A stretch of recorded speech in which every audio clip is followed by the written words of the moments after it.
The panting boy, barely standing on his feet from fatigue, was walking down the street, holding his wounded shoulder and breathing heavily. Holding a sharp sword in his hands, he said that he didn't want to die and he needed to escape soon, but his strength was almost gone. The hero continued to move through the pain, wondering why he was the only one seeing this picture. Suddenly, due to his inattention, he stumbled, falling to the floor with a clatter and dropping his steel sword from his hands. The young man tried to crawl and call helplessly for help, but no one answered, and he was already barely conscious. Drops of sweat and tears ran down his face, and the hero tried to fight to the last, calling for help from others. This exhausted young man was the conqueror Yoshito Takemichi, who tearfully begged for anyone to come to his aid and save him. Suddenly, the huge foot of an unknown creature appeared in front of him and stepped onto the floor with a great rumbling sound. It turned out to be a top-class demon that began to approach the desperate Yoshito Takemichi. The monster's appearance was not friendly at all, which said that the protagonist could not expect any help. The young man got to his feet and still gripped his sword, calling himself miserable while looking into the eyes of a top-class demon. Gritting his teeth in heartache, Yoshito Takemichi admitted that he was a pathetic person who was perpetually looked up to. Then, with tears in his eyes, he cried out loudly and asked the top-grade demon if he was satisfied and enjoying it. The protagonist grasped his sword tightly and angrily exclaimed that he would not give up and would fight to the last drop of blood.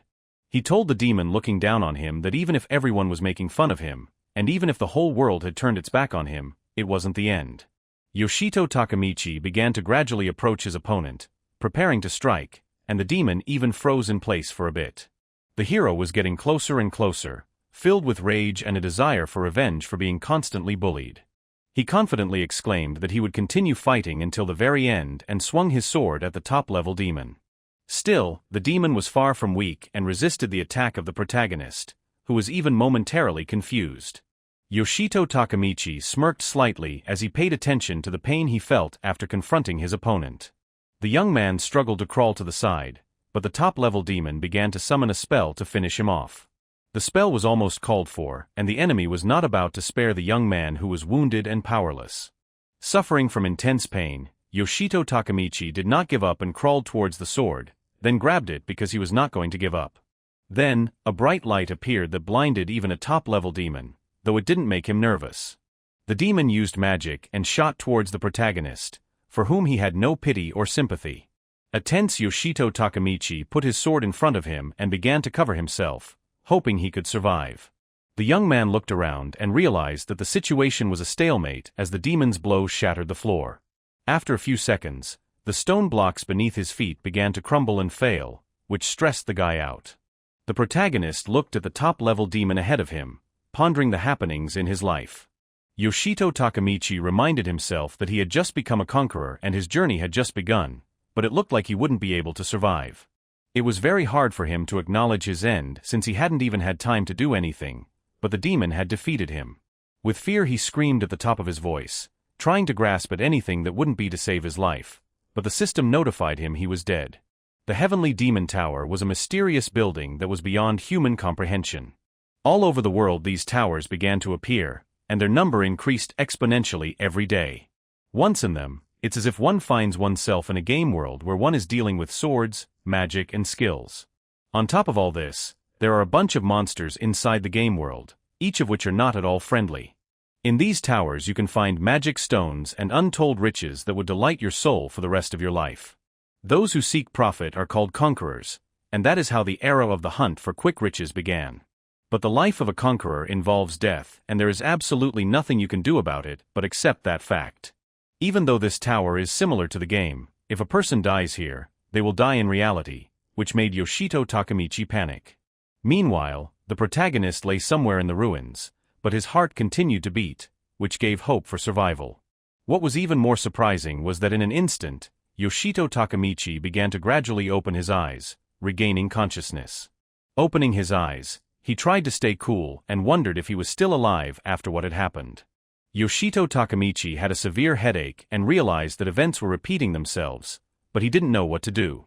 The system notified the hero that he was dead, and the activation of the Infinite Revival skill would trigger in 10 seconds. Infinite Revival was a skill that no matter how many times a hero died in the Heavenly Demon Tower, he would rise again. An exasperated Yoshito Takemichi gritted his teeth tightly, saying that it wasn't a damn gift, but a curse that stuck to him. After graduation, all the protagonist did was work, as he had no other choice. He tried many low-paying jobs, but then the Demon Tower showed up, which was a big change in his life. Looking up at the tower, Yoshito Takemichi thought he could succeed as a conqueror, but he didn't know what lay ahead. The hero was aware that there was a real race for magic stones and treasure, and wanted to take part in it. He also expressed a desire to acquire a rare skill that none of the other conquerors had. They were skill stones with which a person could learn new skills, which was an indispensable thing for conquerors. The one who sold Yoshito the Stone of Infinite Rebirth was a man who peddled right outside the entrance to the tower, and the young man gave all of his savings. For the sake of the skill, he was willing to do anything, and even went into debt, since with it the hero would definitely never die here. It wasn't long before the Infinite Revival skill was successfully activated by Yoshito Takemichi, causing his soul to be filled with joy. A permanent debuff was then activated, which said that upon death, the person would receive -50 points to any characteristic.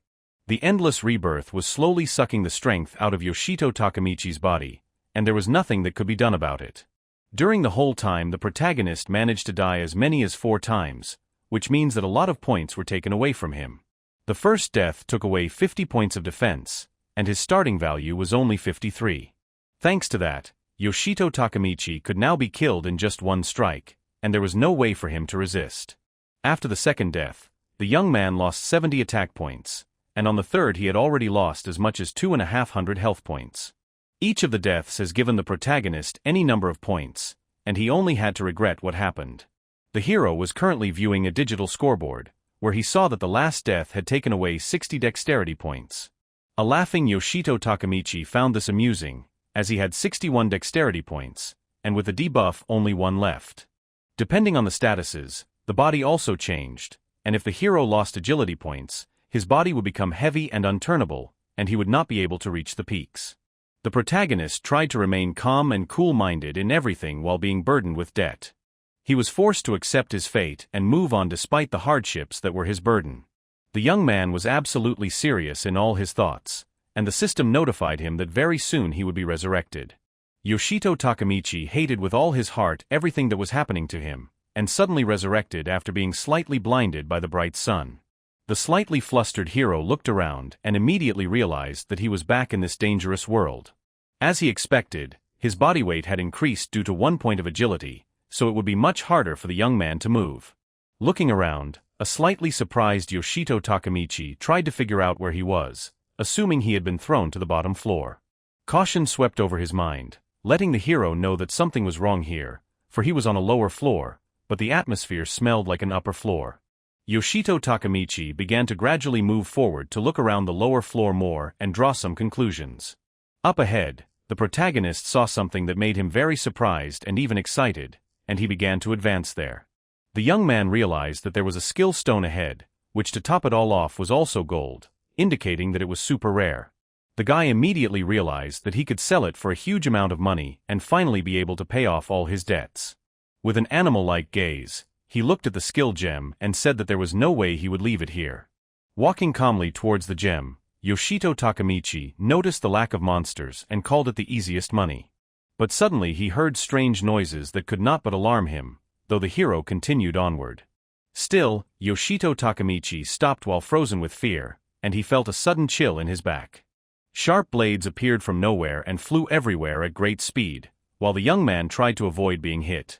There was no way to avoid it, and multiple blades struck his body, and one went straight into the hero's eyeball, making him scream in pain. The system notified Yoshito Takemichi of another death and the activation of Infinite Rebirth at the same minute. A permanent debuff was then activated, causing the hero to lose 65 points to strength upon death. Breathing heavily, Yoshito Takemichi was pouring sweat while feeling shocked at what was happening and trying to catch his breath. The very surprised hero recalled the moment the sharp blade flew into his body, realizing that it caused instant death.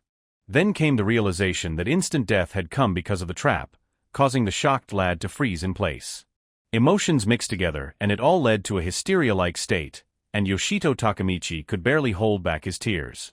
Still, the feisty protagonist gritted his teeth and asked if anyone thought all this hardship would stop him. The young man noticed that he didn't even have the strength to hold his arms because the muscle strength debuff had arrived. In an instant, a wary Yoshito Takemichi froze in place as he once again heard a crackling sound, but he already knew what it might entail. A huge monster that was like a dragon suddenly emerged from the ground and glared fiercely at the powerless guy. The huge demon analyzed the hero ahead of him with its red eyes, showing its malevolent attitude. Then a huge wave of fire was immediately attacked and released towards Yoshito Takemichi, who was screaming in pain. There was no way to escape the young man's attack, and he was enveloped in a huge wave of fire that scorched his skin in a moment. The system immediately notified him of another death, the activation of revival, and the loss of 250 points to health. Reborn, Yoshito Takemichi gathered his thoughts and began to leap aside, successfully dodging the demon's fiery attacks. His movements were like spinning rings in the air, which brought some success and helped him avoid another death. The very anxious protagonist feared for his life, but one moment the realization of the whole situation came to him. Finally, the protagonist realized why there was no one in this place, because everyone who came was seduced with that golden glow. After that, people would instantly die from the traps that left no chance of survival. The young man realized that if an ordinary person was trapped, he would never get to this gem. Yoshito Takemichi grinned with sweat on his face, making it clear that he wasn't going to give up and would go all the way. Rising to his feet, he said that right now, he was the weakest conqueror of the Heavenly Demon Tower. The fierce protagonist confidently exclaimed that his life was now worthless for fear of losing it. With a sharp start, he rushed forward toward the gem he had no intention of giving up and was eager to get his hands on. But suddenly, Yoshito Takemichi fell into another trap and a heavy object fell on top of him, which he immediately noticed. At that minute, a debuff was activated, causing the hero to lose 80 mana points and 55 points to technical abilities. Another death made the protagonist wonder how many times he had died, and he also noticed that he couldn't feel his body. The debuff was activated and the young man lost another 90 points to life force, and 40 points to magic resistance. At that moment he was screaming with intolerable pain and could see nothing, bleeding and being pierced through by sharp bayonets. Once again, a permanent debuff was activated, causing Yoshito Takemichi to lose 60 points to intelligence. The hero felt like he was about to turn into a vegetable, but still he smiled, as if something was filling his heart with life. All the efforts and losses were not in vain as the young man managed to get to the gem and he realized that he had won. Then his eyes began to roll and saliva dripped from his mouth, after which Yoshito Takemichi was like a vegetable that couldn't think straight. He then received a system notification asking if he wanted to use the skill stone he had received. The young man did not give any response, after which the system wrote that the use was authorized automatically due to the long wait for a response. At the same minute, Yoshito Takemichi received the inversion skill, which was highlighted in red on the digital scoreboard. After a few minutes, the main character suddenly opened his eyes, being surprised and not realizing what was going on. He began to slowly pull himself up and wondered why he wasn't feeling the effects of the debuffs, and it was as if his strength had returned. The young man decided to check the stats first thing and began to load the digital scoreboard, hoping to find answers to his questions. A flustered Yoshito Takemichi was very wary as he didn't understand what was going on with his stats. He noticed that all of his debuffs were gone, which was very unexpected and panic-inducing. As it turned out, all of the main character's debuffs turned into buffs, and he got a lot of points to all stats. Another system window appeared next to the digital stat board, which immediately drew the guy's attention. The window that opened said that Yoshito Takemichi had mastered a new skill that he didn't know about at that moment. This skill was inversion, which was capable of changing buffs to debuffs and vice versa, anything that could touch his stats. The very surprised hero pondered over the name of the skill, and in an instant the realization of its effect came to him. He realized that thanks to this skill, all of his debuffs had turned into buffs, granting him immense power. Yoshito Takemichi then deeply wondered when he had time to learn this skill since he didn't remember it at all. The young man turned his attention to the golden cube lying nearby, which contained a skill gem. He was very surprised to see it, because he remembered how hard he had worked to get it.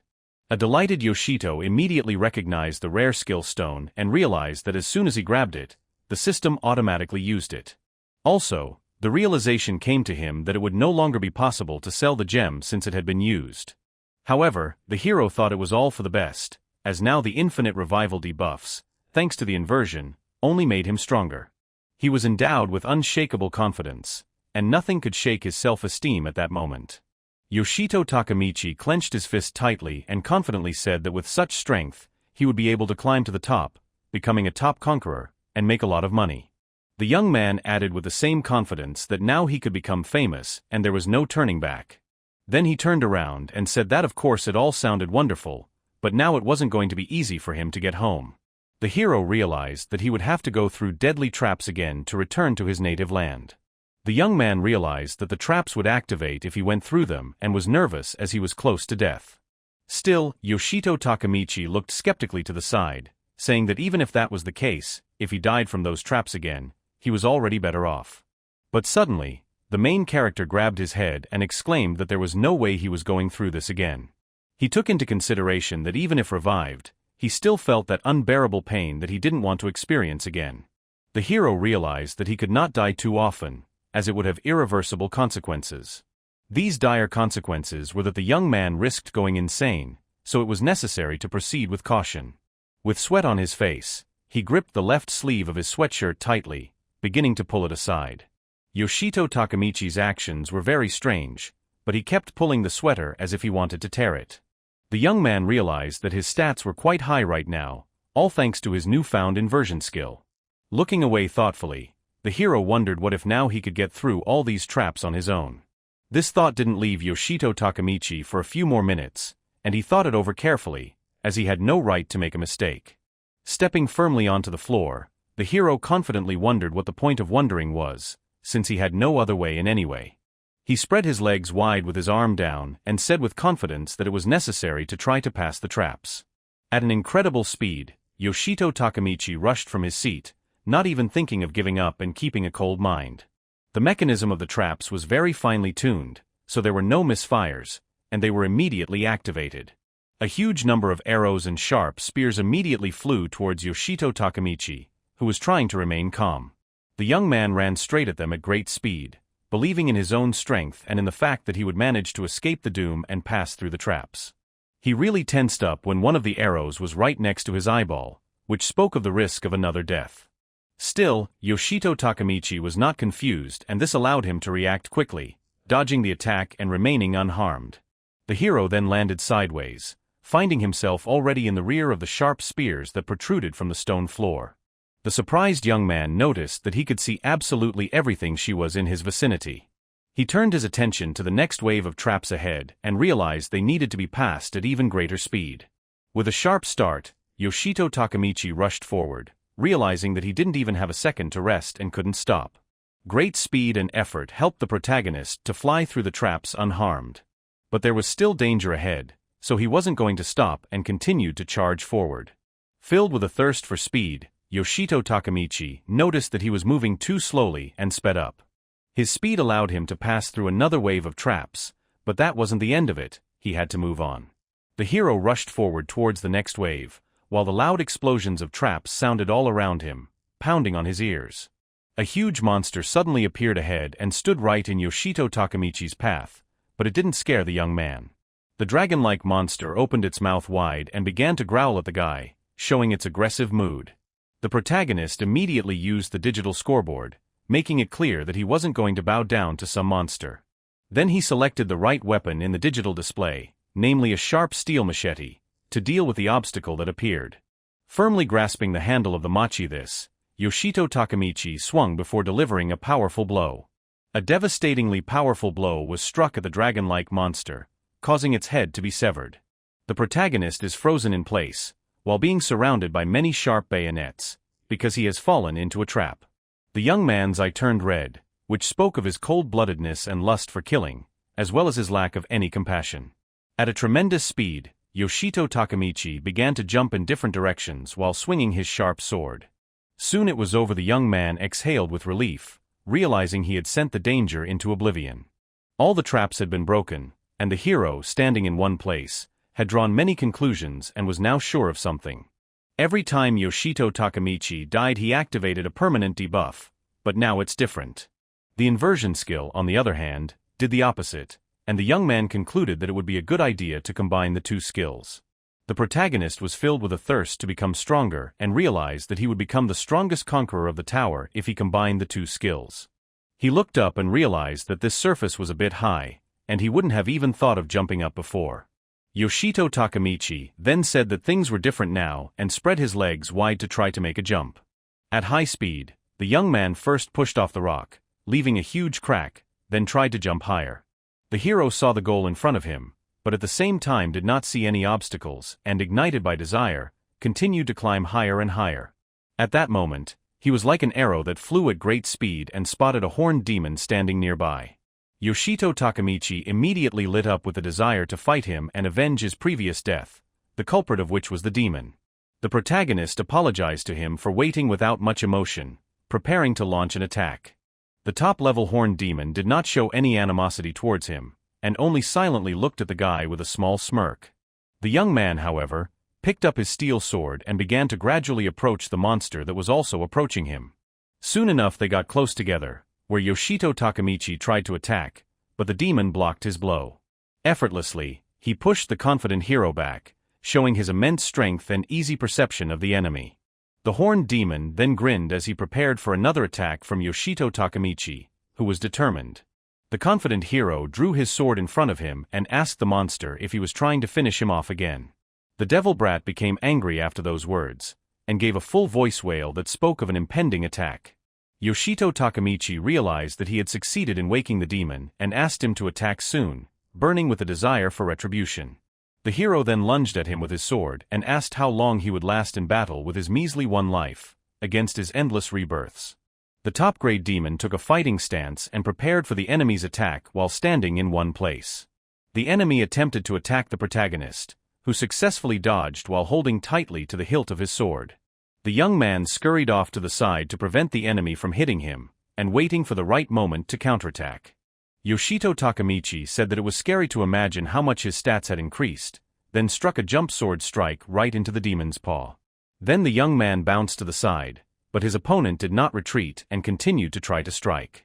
The ruthless protagonist looked sternly into the demon's eyes and said that its attacks were no longer scary to him. The demon gritted his teeth as he realized that the young man was no longer as weak as before, and could fight back with dignity. Following those words, Yoshito Takamichi was dealt a crushing blow that was going to be fatal to his opponent. Bouncing back after the punch and landing, the protagonist said it was a significant victory for him. He noticed a bright purple light at the spot where the demon had fallen and was very surprised, not realizing what it was. The protagonist immediately rushed out because he saw it as a danger to his life and decided to reinsure himself. The purple beam of light began to erupt even stronger and was endowed with some sort of energy that endowed the fallen demon with life. As it turned out, all this time the monster had been filling up with power and was soon on its feet, trying to see Yoshito Takamichi in the thick smoke. Extending a paw with sharp claws in front of him, the demon smirked insidiously, as if plotting something against the young man. Yoshito Takamichi slid a little on the stone floor, saying that his doom was near, but still surviving. Looking into the eyes of the demon standing nearby, the hero said he had been thinking about something the whole time, and it still bothered him. With a stern look at the top-grade demon, the young man said that he didn't look like a monster from the third floor. In the Celestial Demon Tower, the higher one climbs, the more dangerous an opponent one can encounter.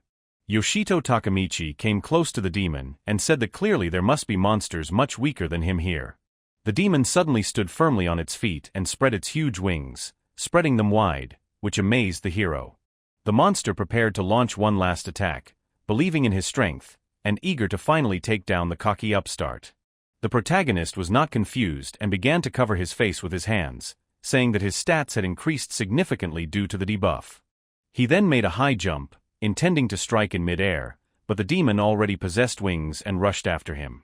Yoshito Takamichi had become much stronger than the conquerors of the third floor, but for a monster like a demon to be here, he hadn't expected it at all.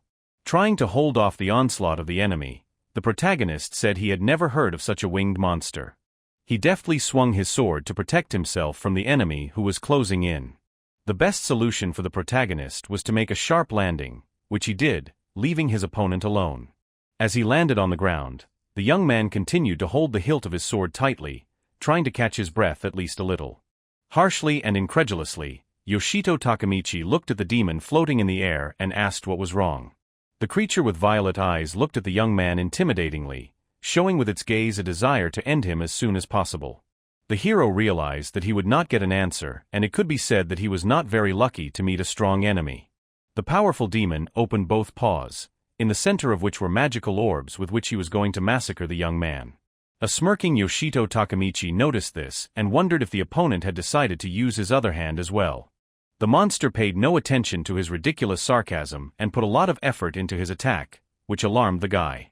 He used magic power and exalted himself with air to make it easier to fight further. The completely calm hero didn't see him as a danger at all, and only asked with a smirk if he had taken the battle seriously. His silly jokes pissed off the upper-class demons, whereupon he roared furiously and prepared to tear the upstart apart. He started swinging his paw around hoping to hit Yoshito Takemichi, who was agile and he managed to dodge. Out of rage, the demon soared through the air and continued to launch attacks, throwing all manner of improvised objects from the hero. Yoshito Takemichi dodged as best he could, relying on his agility and believing he could survive all the attacks. The incessant bombardment made the protagonist very tense, but he kept running as there was no time to think. On the stone slab, he saw the shadow of a fierce top-grade demon who was right behind him at that moment. The demon, laughing bloodthirstily, reached out with its paw to Yoshito Takemichi, who was very nervous and trying to save himself with all his strength. Another incredibly powerful blow struck the stone floor, which cracked all over and left a large dent in it. Bleeding sweat, Yoshito Takemichi smiled, realizing that just a little more and he would turn into a cutlet. The protagonist made incredible efforts to hold off the onslaught of the enemy, who did not give him a break. An eye appeared in the center of the top-grade demon's open palm, looking directly at the young man, which was very frightening. The young man became very nervous as his skin was nearly torn off and the pressure stopped more and more. The demon's power was fully demonstrated in battle and it proved stronger, and Yoshito Takemichi was notified of another death by the system. A permanent debuff was activated, causing the protagonist to lose 40 points to physical strength. But after a few seconds, the debuff was changed to a buff, thanks to the inversion skill coming into play, and the points came back. The demon at that moment turned his back and started to walk away because he no longer felt threatened and relaxed. But suddenly, he became very wary and froze in place as the furious Yoshito Takemichi rushed at him with his blade at that moment. The monster reacted quickly and immediately turned around, holding back the onslaught of an opponent who was completely desperate and fought to the end. The cold-blooded and ruthless Yoshito Takemichi looked intimidatingly into the monster's eyes, saying that he had rumbled it.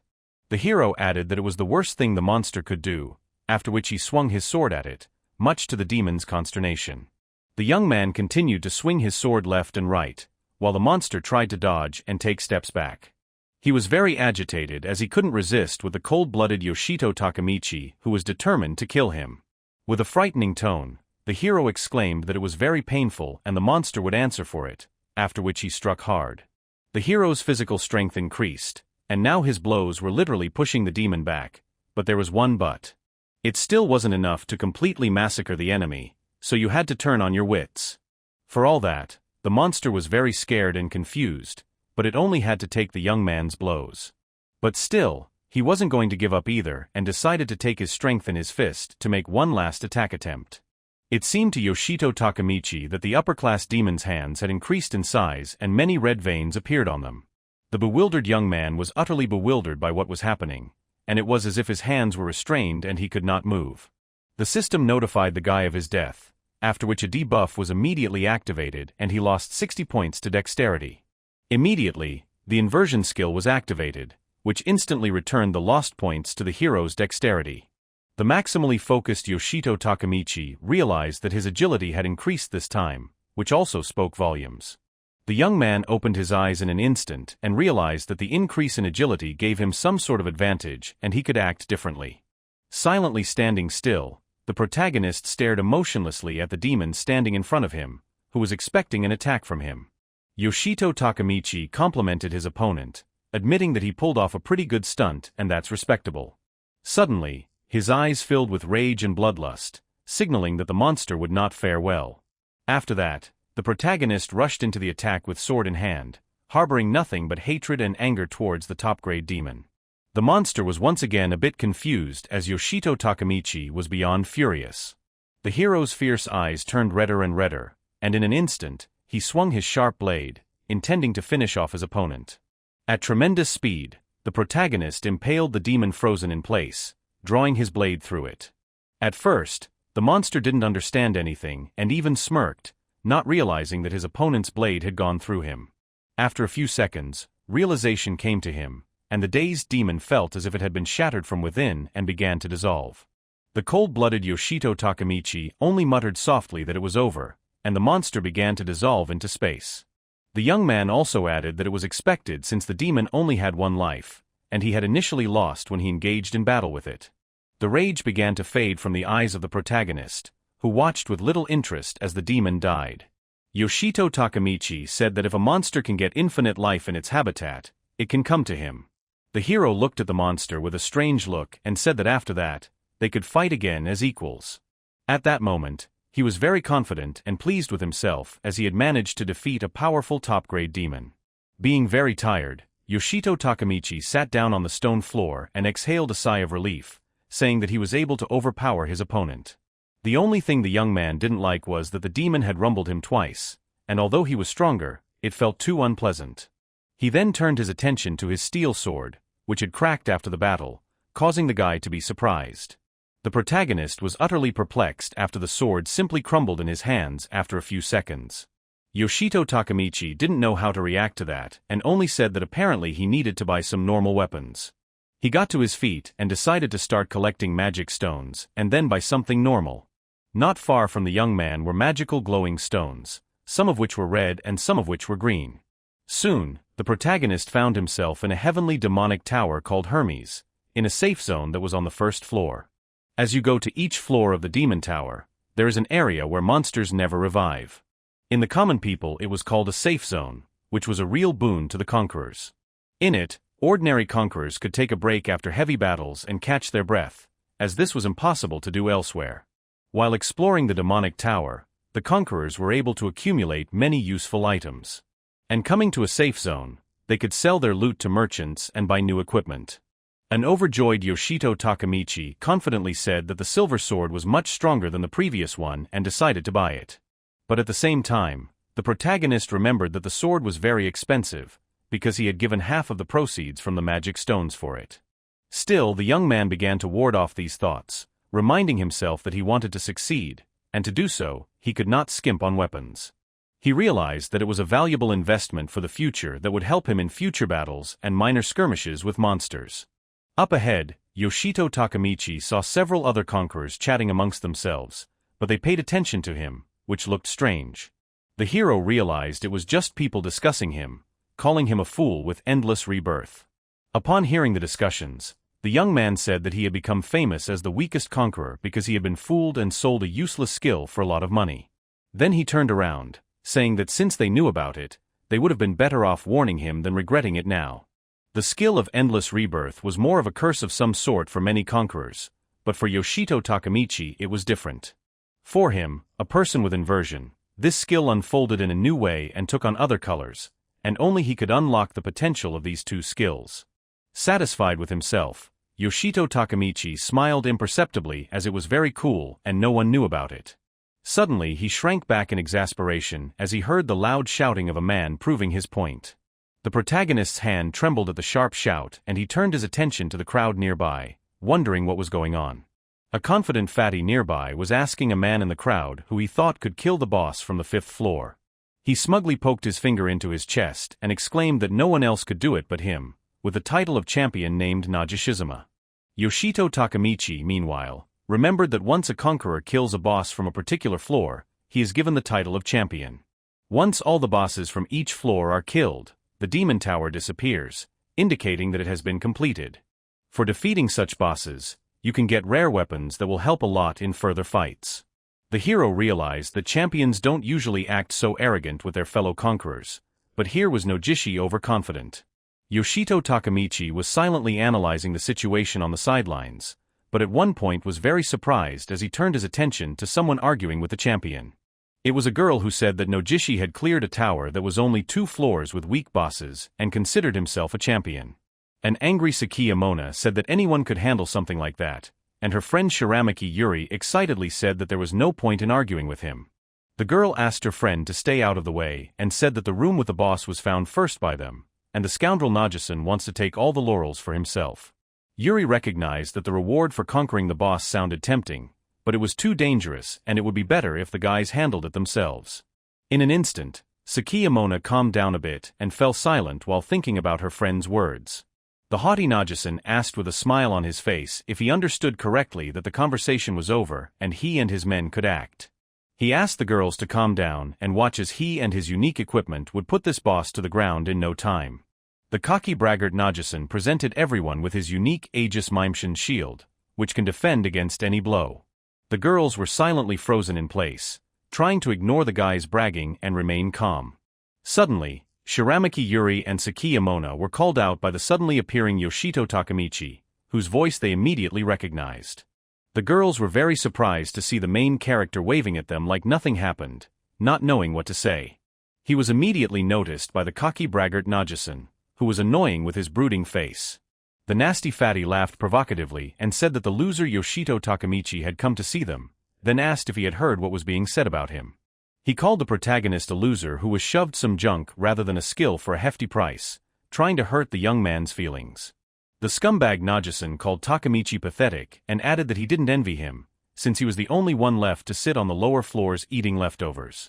The young man didn't take his words to heart and only exhaled, telling the girls that Najasan and his men would deal with the boss themselves.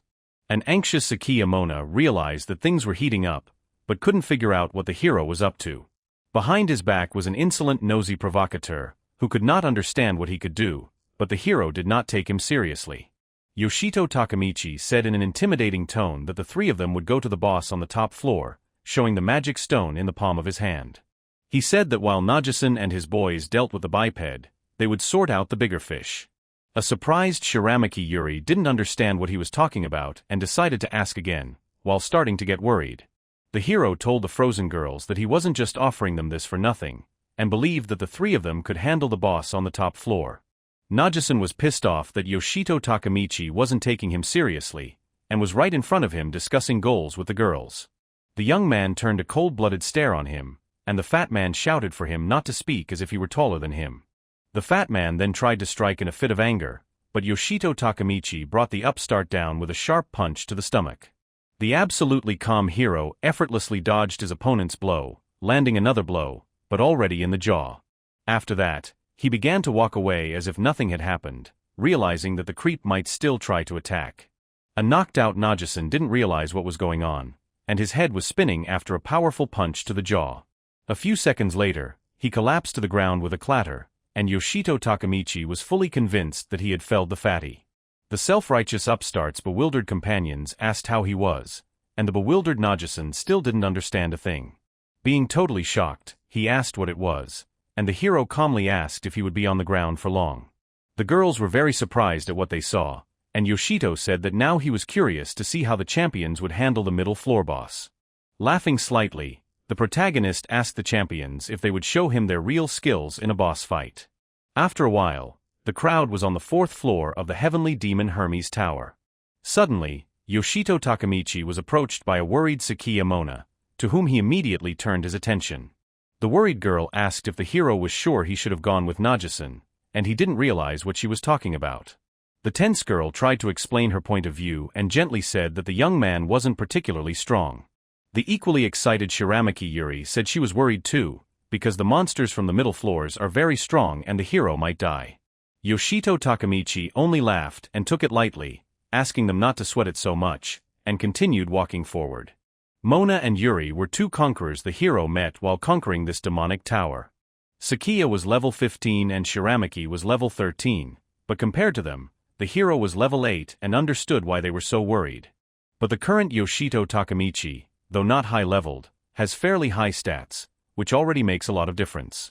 The protagonist was fully confident that because of this, would be much stronger than the girls in battle. The young man was suddenly approached by Najasan, who turned to him with a smile on his face that was incomprehensible to the hero. He said he let the guy for educational purposes watch him kill the boss in the middle floor, but asked him to stay out of the way. Yoshito Takemichi was sick of listening to this, and it was scary to imagine how the battle between the boss and that self-loving fat ass would turn out. Suddenly, The crowd stopped as they heard strange sounds like a monster approaching at high speed. Their instincts did not fail them, and one of the monsters decided to attack Najasan from the air, swinging a sharp object in flight. The cocky narcissist was even a little confused as the monster managed to get close, taking him by surprise. He immediately went to great lengths to push his opponent away with the unique shield he had praised earlier.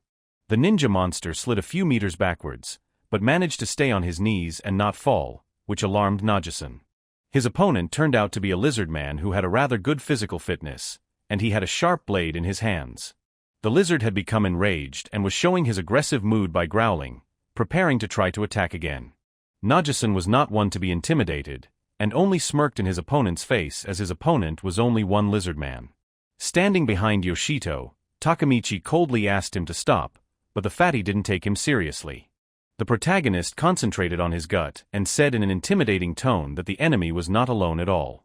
Being very tense, the young man began to look around, sensing the many lizard men approaching. The lizards began to slowly surround the team, first starting with Najasan and his boys, who were caught off guard. Yoshito Takamichi was in the company of slightly confused girls at that moment, but he himself was coldly preparing for battle.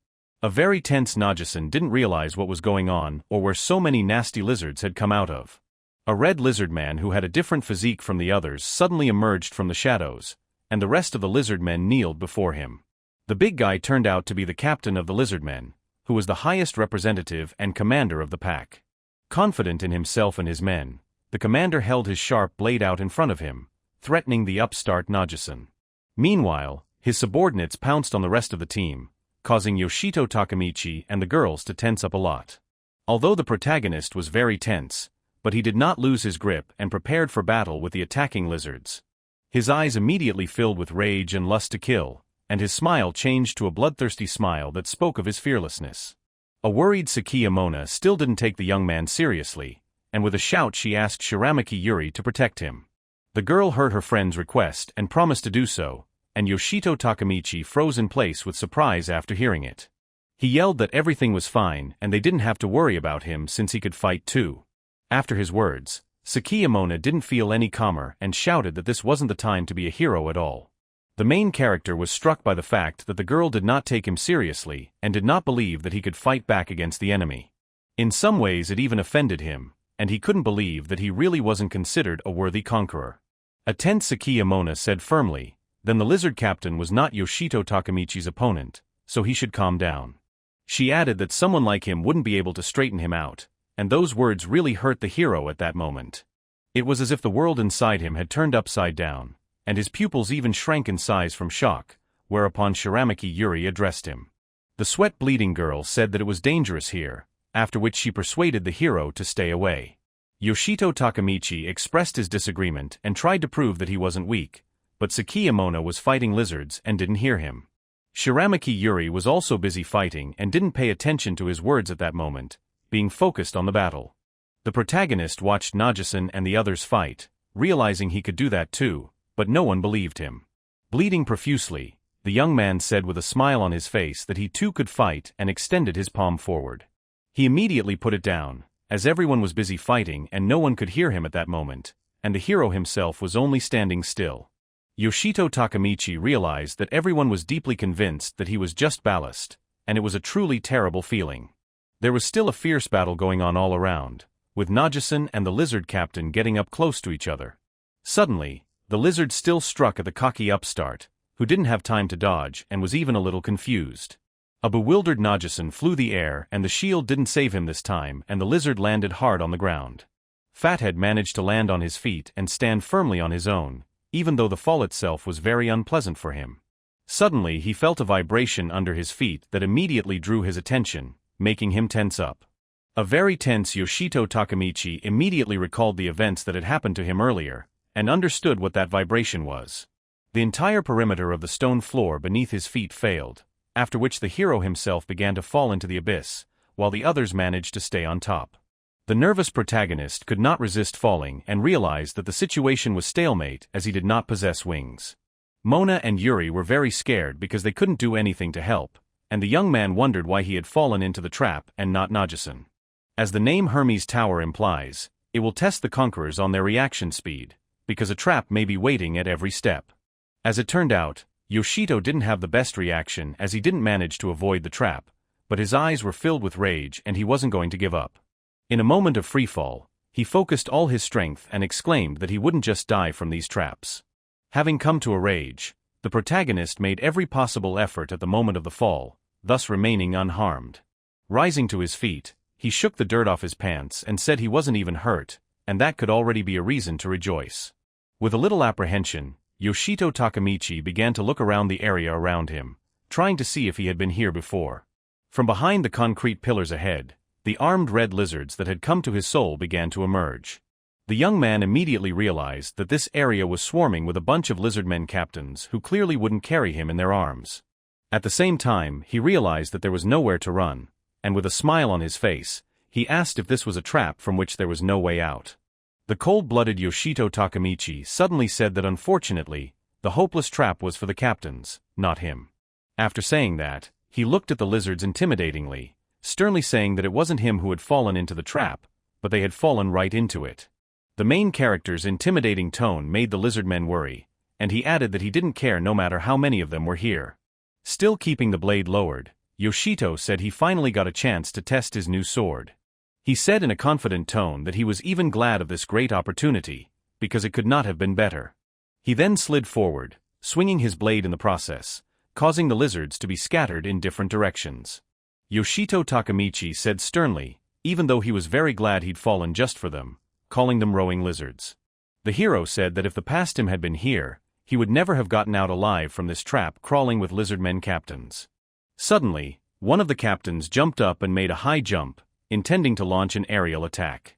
The young man was not at all confused and prepared his silver sword, realizing that this was another opportunity to test it.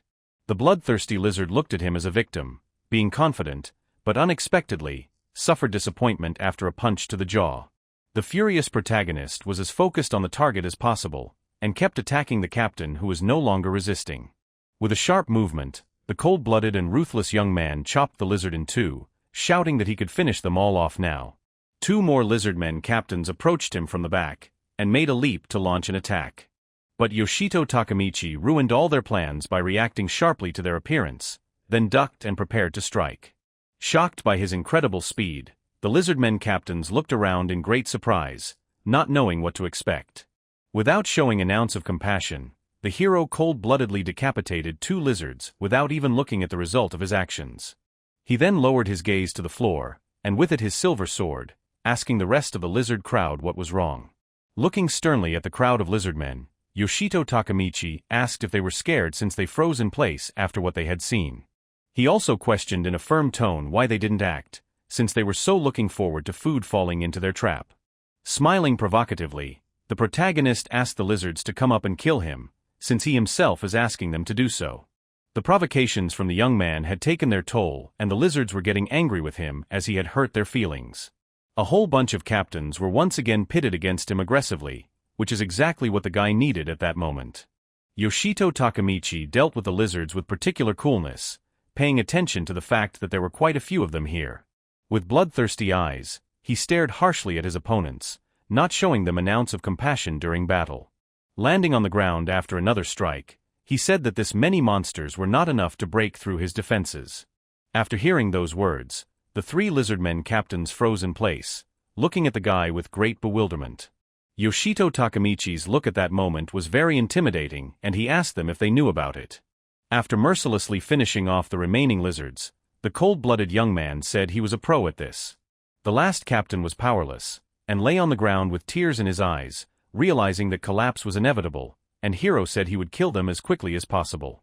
After a while, Yoshito Takemichi exhaled tiredly, saying that he was finally done and there was no more danger. He then noticed a stone archway nearby that led to another room, which interested the young man. Without any hesitation, the protagonist entered it and noticed that it was possible to climb back up the stairs. Ahead of him was a double door with patterns on it, which was the entrance to the original place. Exhausted by the events, Yoshito Takemichi walked through the double doors without a backward thought and realized he was back. Breathing heavily, he noticed that the stairs were very long, and Saki Amona and Shiramaki Yuri immediately saw the young man. A shocked Yuri immediately ran up to the protagonist while being panted, and he didn't realize what was wrong. The worried girl immediately began to ask if he was hurt, but the guy only shook his head, making it clear that he was unharmed. After that, the beauty calmed down and was very happy that he managed to survive, after which she began to smile sweetly at the guy. Yuri said they wanted to go down to him, but the hatch had closed and they didn't know how to find him, and Mona was scared to imagine what the hero saw down there. Trying to calm herself down, she asked Yoshito Takamichi if he had been attacked by monsters on the way back. At first, the hero was very shocked to hear the question, but decided not to scare the girls, and smiling, calmly replied that no. He decided to withhold mercilessly from the crowd of lizardmen captains he had killed, saying that he had gotten to them without any problems. A bit worriedly, the protagonist wondered where Nagisan and the boys were now, since they couldn't be seen around. Sakiyamona said that the guys thought the young man was dead and decided to go to the boss, and they were trying to find a platform that would open the hatchway. Angrily she added that they had activated the trap themselves and left, and Yoshito asked her not to simmer down and said that Nagisan always does that. Then he shoved his hands into his jacket pockets and lowered a slightly intrigued gaze to the floor, turning to the girls standing nearby. A sincere Yoshito Takamichi thanked the girls for trying to help him and not abandoning him in his time of need. The girls were very surprised that the main character apologized for making them worry. The embarrassed and slightly dumbfounded girls silently smiled at the young man who was acting so sincerely, which commanded respect. The hero suggested to the beauties to speed up, because there was nothing to discuss and it was necessary to go forward. Smiling, he said that maybe they could catch up with Nagisan and see him fight the boss. But suddenly, any smile from the protagonist's face disappeared and was replaced by the intense shock he felt at what he saw. Behind him he saw a huge lizard man and immediately wondered if Nagisan and the rest of the guys hadn't killed them all. The blade-wielding lizard immediately rushed to attack from the air, and an agitated Yoshito tried to warn the standing Yuri. He was very afraid for the girl, who was in the very epicenter of danger and could have been hurt by the enemy. The completely calm Shiramaki Yuri didn't understand why he was so nervous and turned around when she saw the lizard behind her. The nervous protagonist immediately rushed to her aid, realizing that alone the girl would not be able to cope with the big man. He ran towards her at breakneck speed while Sakiyamona froze in place and didn't know what to do. Yoshito Takamichi took a sharp leap, followed by a deep dent with cracks in the stone. At the very last moment, he managed to run up to the lizard, whereupon the hero set up his sword and prevented his opponent from killing Shiramaki Yuri. Frightened by what was happening, the girl was very surprised that Yoshito Takamichi risked his life for her. An aggressive Sakiyamona also made a dash towards her opponent and exclaimed that she would deal with him. The attack was successful, resulting in the lizardmen captain being defeated and pierced by a blade in the chest area. Sakiyamona said it was very dangerous, and the lizard fell on its back with a rumble and gave no sign of life. Yoshito Takamichi only silently exhaled after a hard fight, being unemotional at that moment. The cheeks of the nearby Shiramaki Yuri blushed and she said thank you to the hero, which was unexpected. At that moment, the sweet girl was very grateful to the young man for saving her from the clutches of the vile monster. The guy very rarely accepted thanks and didn't know how to respond to it, but still said it wasn't a problem for him. Sakiyamona watched the cute couple standing off to the side with a smile, and it seemed to her that they were very suitable for each other. She emphasized that what was far more important was how skillfully Yoshito Takamichi had repelled the huge lizard's blow. Smiling confidently, the protagonist asked if he had now proven his usefulness in fighting his opponents. No one saw his intimidating face, but in his mind the young man said that now he was not ballast for the others at all. After a while, the trio was already on the 5th floor of the celestial demon Hermes Tower. Yoshito Takamichi used the digital scoreboard to familiarize himself with some information. Because the hero had interrupted a bunch of lizardmen commanders, he had leveled up to 10th level, which was pretty good. The young man realized that as you level up, stats increase, but thanks to the inversion with debuffs on buffs, his herd became much higher. After thinking for a while, he was upset, because the stat increase when leveling up was very insignificant, even though he fought a lot. The example Yoshito Takamichi took was that without buffs, he had 74 attack points, but when pumped he was only given 2 points. The protagonist then smiled, saying in his thoughts that thanks to the inversion debuffs being cancelled, he had become too strong. Smiling very confidently, he looked over the digital scoreboard of personal information for a few more seconds, pleased with himself. A very surprised Shiramaki Yuri caught his attention with a request to look forward, where there was something mesmerizing. Yoshito Takemichi looked forward and wondered if this was the door to the middle floor boss where they were headed. Sakiya Mona said that the Hermes Celestial Demon Tower was calculated to have only 10 floors. She added that even though it was the middle floor, the 5th floor boss had never been defeated before, and she and Yuri had found this room first. The girl also said that she should have gone back down to the safe zone to stock up and prepare for a protracted battle when she met the underdog Najasan. The angry Mona was furious with the fat man and exclaimed that it was worth remembering how he had treated them like a pig. Yuri immediately began to calm her friend down and ask her not to get angry, and Mona began to slowly come to her senses. A smiling and a little scared Yoshito squinted at the big door and said that Najasan and the guys must be fighting the boss by now. He said that even though they didn't make it to the battle, they would at least see what reward the others had gotten. Being tense, Yoshito Takemichi began to move forward first, never losing his grip and remaining ready for anything. The protagonist realized that there could be dangerous traps around and extra care must be taken. He stomped across the stone floor with extreme caution, and a stranger in a purple sweater flew through the space. Initially, the young man didn't pay attention to him and silently stared ahead, but it was impossible to overlook such a sight. At one point he very nervously shifted his gaze to the side and turned his attention to the man in the air, much to his alarm. Yoshito Takemichi and the girls standing nearby were very scared because the man thrown into the wall destroyed it with his body. The stone wall collapsed and debris fell on the hero, who was breathing heavily and struggling to get to his feet. As he rose, he saw the silhouette of a man of considerable proportions, who spread his legs wide. It turned out that this person was the survivor Najasan, who asked Yoshito Takemichi if he wasn't dead. Insidiously looking into the eyes of the nearby standing boss, the fatty said that since the young man wanted to see it, he could do so. He added that this was the middle floor boss, and was sure to straighten him out in a matter of minutes. The huge purple orc lord became enraged at the fatty's self-confidence and prepared to attack. He then took a short run up and jumped to turn the Najasan standing still into mush with his axe. A worried Yoshito Takemichi shouted to the fatty to save himself, then as he was very worried about him. The still cocky Najasan didn't show an ounce of fear, and gazed gleefully into the eyes of the bloodthirsty orc lord. At the last moment, he used his unique shield, which blinded the orc, giving him an advantage. Najasan said very confidently that such a blow would be blocked in no time by his unique shield Aegis Mimeshans.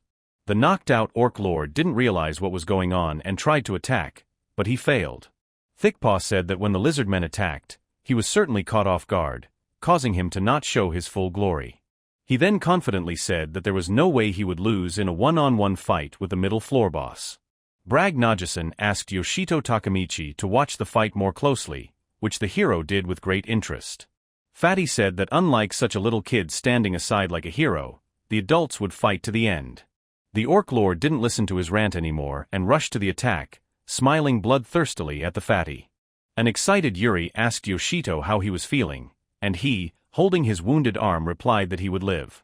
Smiling, the hero admitted that Najasan was incredible, adding that he couldn't even take one hit from the boss. The young man noticed that the fatty, though a braggart, was still on his feet and gave a pretty good fight back to such a bully. Najasan meanwhile smiled lightly at the orc lord, confident and prepared to dodge attacks. The monster began to become enraged as the fatty's behavior was beginning to irritate him and he wanted to get it over with as soon as possible. Being enraged, he exerted a lot of effort to strike a powerful blow that triggered a strong blast. Najasan was still standing firmly on his feet and shielded by the blast wave. Remaining protected by his shield, he smiled in his opponent's face and showed no panic. His fighting attitude amazed the orc lord, who was sure that such a powerful strike would not leave his opponent alive. Enraged, he swung his axe and launched another attack, eager to finish off the tenacious daffodil. The orc lord then swung his axe, raising it above his head, which spoke of his serious intentions. Eventually, the boss launched a series of attacks aimed at destroying Najasan, who was saved each time by a shield. After the attacks were made, the lord would warily examine the spot he had struck, and it would seem to him that the enemy was no longer alive. But suddenly, the surviving Najasan asked if that was all he was capable of, which struck the monsters that moment. The self-righteous fathead provocatively asked if that's all a mid-story boss can do. He then intimidatingly said that if that was indeed the case, then the orc lord would never be able to defeat the champion Nojishi Samu. Meanwhile, a completely calm Yoshito Takemichi stood off to the side and watched the fight with interest. Looking at the unique shield, He wondered if this was the power of the unique equipment that could be obtained for killing bosses. The hero took your attention to the fact that Najasan's stats are mid-level, and he's only holding on due to that shield. The enraged orc lord grabbed his sharp spear and rushed forward again, eager to finally deal with the scoundrel. But the unkillable fatty just laughed and told the boss that he couldn't beat him just by swinging his axe. Once again he set up his unique shield, causing the boat to feel the backlash and become confused. After that, Najasan ordered his companions to attack without wasting time, and the guys rushed to attack the boss. The confused and bewildered orc lord couldn't keep his feet and fell down, not understanding at all how it happened. He realized that collapse was inevitable and he would be brought down by some self-righteous people, but he didn't want to believe it. Najasan wasted no time and made a high jump to finish the huge monster right from the air. Smiling irritatingly, the fat man told the lord that he shouldn't have lost sight of him by calling him an idiot. A very powerful reaching blow was successfully delivered, causing the orc lord to flatten to the ground. At last, he only made a strange sound that signaled that there was no way for him to survive. Najasan and his companions surrounded the dead orc lord, whose body occupied a considerable area on the ground. The cocky fatty then turned to Yoshito Takemichi, asking how he felt about the strength of a true champion. The main character, however, at first just silently looked him in the eyes, while only smirking slightly. At one point, he did say that Najasan's unique shield was indeed strong and ended his praise speech there. These words were like a balm to the self-confident narcissist, who was very fond of praise. Najasan asked where they, the mediocre ones, should climb the middle floor boss, and told them to thank the great one of him for defeating the boss. Yoshito Takemichi, who was frozen in place, noticed something odd, and turned to the confident fatty. The fat man didn't understand what was going on, and the main character with a smile on his face asked everyone to pay attention. Everyone around looked at the golden chest that appeared with great surprise, the yellow light of which even blinded their eyes a little. The delighted Najasan immediately realized that it was a chest with rare loot that no one had expected to appear at all. He exclaimed that this chest was even bigger than the one that held Aegis Mimeshans, and added happily that they had made a big score. A stunned Yoshito wondered in his mind if a chest more luxurious than the one that held the unique weapon could be found on the 5th floor. The protagonist immediately smelled something wrong and with a shout tried to stop Najasan, who was opening the chest. He was very worried about his comrade, recognizing in his mind that he had let his guard down and made a number of mistakes. Yoshito Takemichi allowed himself to forget for a moment that there were many insidious traps in this tower. Najasan opened the golden chest after all, and froze in place as there was nothing in it but dust. This caused complete bewilderment and even a bit of anger to his fat ass, who expected to get a nice loot. Suddenly, a golden light engulfed the entire room, which blinded the eyes of everyone around them and made them very wary. Yoshito Takemichi, who didn't understand what was happening, covered his eyes but still tried to look carefully at what was going on. The bright light seemed to dry his eyes and it was painful to look at, making it even more tense. Soon the bright golden light was gone, and the team tried to recover from what had happened, blinking their eyes carefully. The wary protagonist looked around and wondered where they were, for the terrain was completely different. Sakiya Mona immediately said that it was definitely not a team with a middle floor boss, and the nearby Yuri froze with excitement. Najasan didn't like the terrain immediately and asked if they were messing around, and Yoshito didn't know what he was talking about. Being surprised, the fat man said that the atmosphere of this place was very unusual and he had experienced such a thing only once. A tense Yoshito immediately inquired where he had sensed such an atmosphere, as it might be the answer to some questions.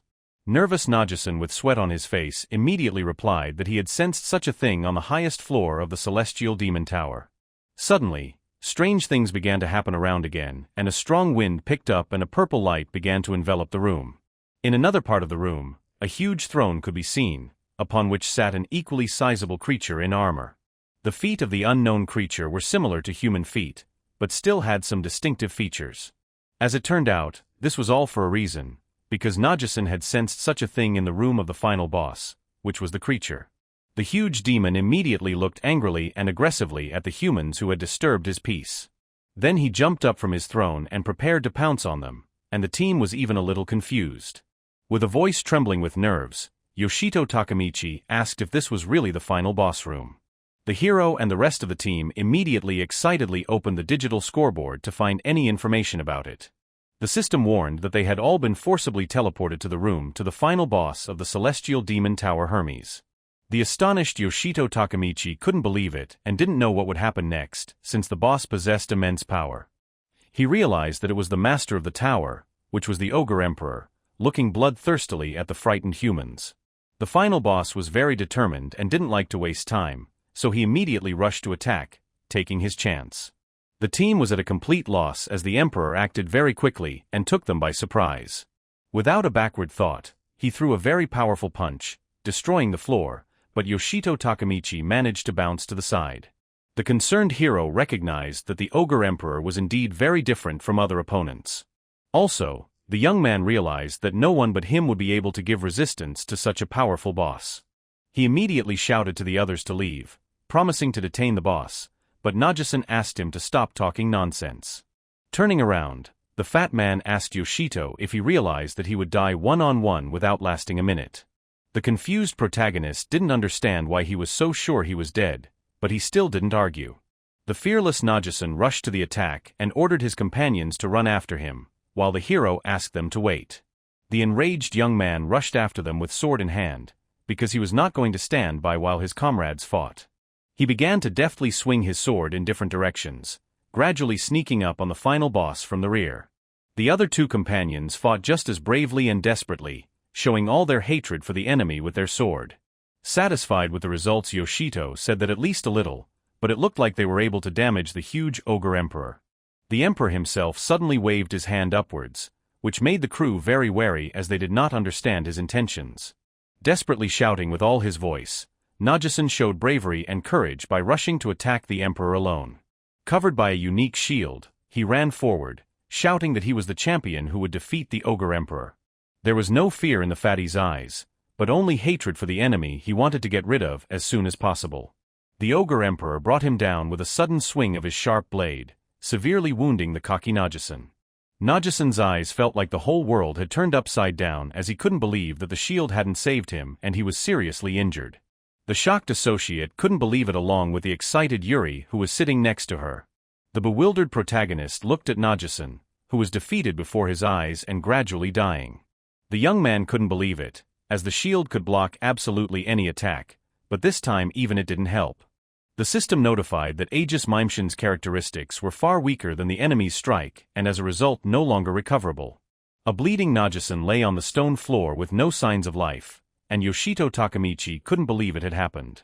The companion's soul began to ache for Nagisan, who gave no sign of life and did not respond when the team called for him. The boy immediately rushed to the body of his fallen comrade, while a very tense Yoshito shouted at him to stay away. The young man didn't understand why he was asking him to stay away from the body, with a slightly perplexed look from the protagonist. Meanwhile, the Ogre Emperor took his chance and swung his blade, striking the guy with a single blow. Soon, a large pool of blood appeared on the floor, with a silver sword of Nagisan's comrade-in-arms lying in it. Yoshito Takemichi became angry as the monster had taken the life of another member of their team and needed to be finished off. With anger, the hero bit his lip, contemplating a further plan of action and realizing that he had no time. At that moment, the Ogre Emperor was looking straight at him, waiting for action from a guy he didn't take seriously. Smiling bloodthirstily at Yoshito Takemichi, the Emperor began to gradually approach him, much to the alarm of the rest of the group. Frozen in place with fear, Sakiya Mona said they needed to run away immediately before he massacred them as well. The girl added that she should run right away, but then noticed that the process of sealing the doors had begun. She exclaimed that the protective magic had blocked the doors and it would be impossible for them to pass through now, whereupon the panic began. A frightened Shiramaki Yuri tearfully said that they would all die here because there was no way out. The ruthless Ogre Emperor did not stand on ceremony, and immediately swung his sword to finish them off once and for all. At that moment it was into the weeping Yuri, who froze in place from fear and needed the help of her companions. The crying girl realized that this was the end and just closed her eyes, waiting for the death that was about to happen. But the brave Yoshito Takemichi, who came to the rescue and repelled the attack of the Ogre Emperor, did not let her die. The main character said no way, and a very surprised Shiramaki Yuri and Sakiya Mona watched this side. Trying to catch his breath, the young man said that they would survive, while looking at the Emperor who didn't take them seriously. The hero's red eyes filled with rage and he said that from now on, only he would die for as long as it took. The final boss wasted no time in idle chatter, and continued to attack, shattering the stone floor beneath the young man's feet. Yoshito Takemichi reacted very quickly, and suddenly began to run away to the side, as if luring the emperor some trap too. At one point, he tried to attack the boss, but noticed that he didn't even wound him. The stone slabs were left with huge craters due to destruction and cracks, and stone shards were flying in different directions. The ogre emperor became even angrier and reached out with his paw towards Yoshito Takemichi, who was dodging by running in different directions. The enraged monster swung his axe again to deliver a powerful blow, showing all his hero hatred. The powerful blow shattered the floor again, and with a wave, it threw Yoshito Takemichi, who this time couldn't stay on his feet. With that said, the young man adjusted very quickly and darted forward to keep himself from being caught off guard and attacked. With a sharp movement, he made a high jump before delivering a powerful sword strike to the ogre emperor's head. A surprised Shiramaki couldn't understand how Yoshito had managed to do that, and Mona couldn't believe he was fighting one-on-one against the Tower Master. The protagonist meanwhile fought valiantly, maneuvering and moving in different directions to avoid falling into the clutches of the enemy.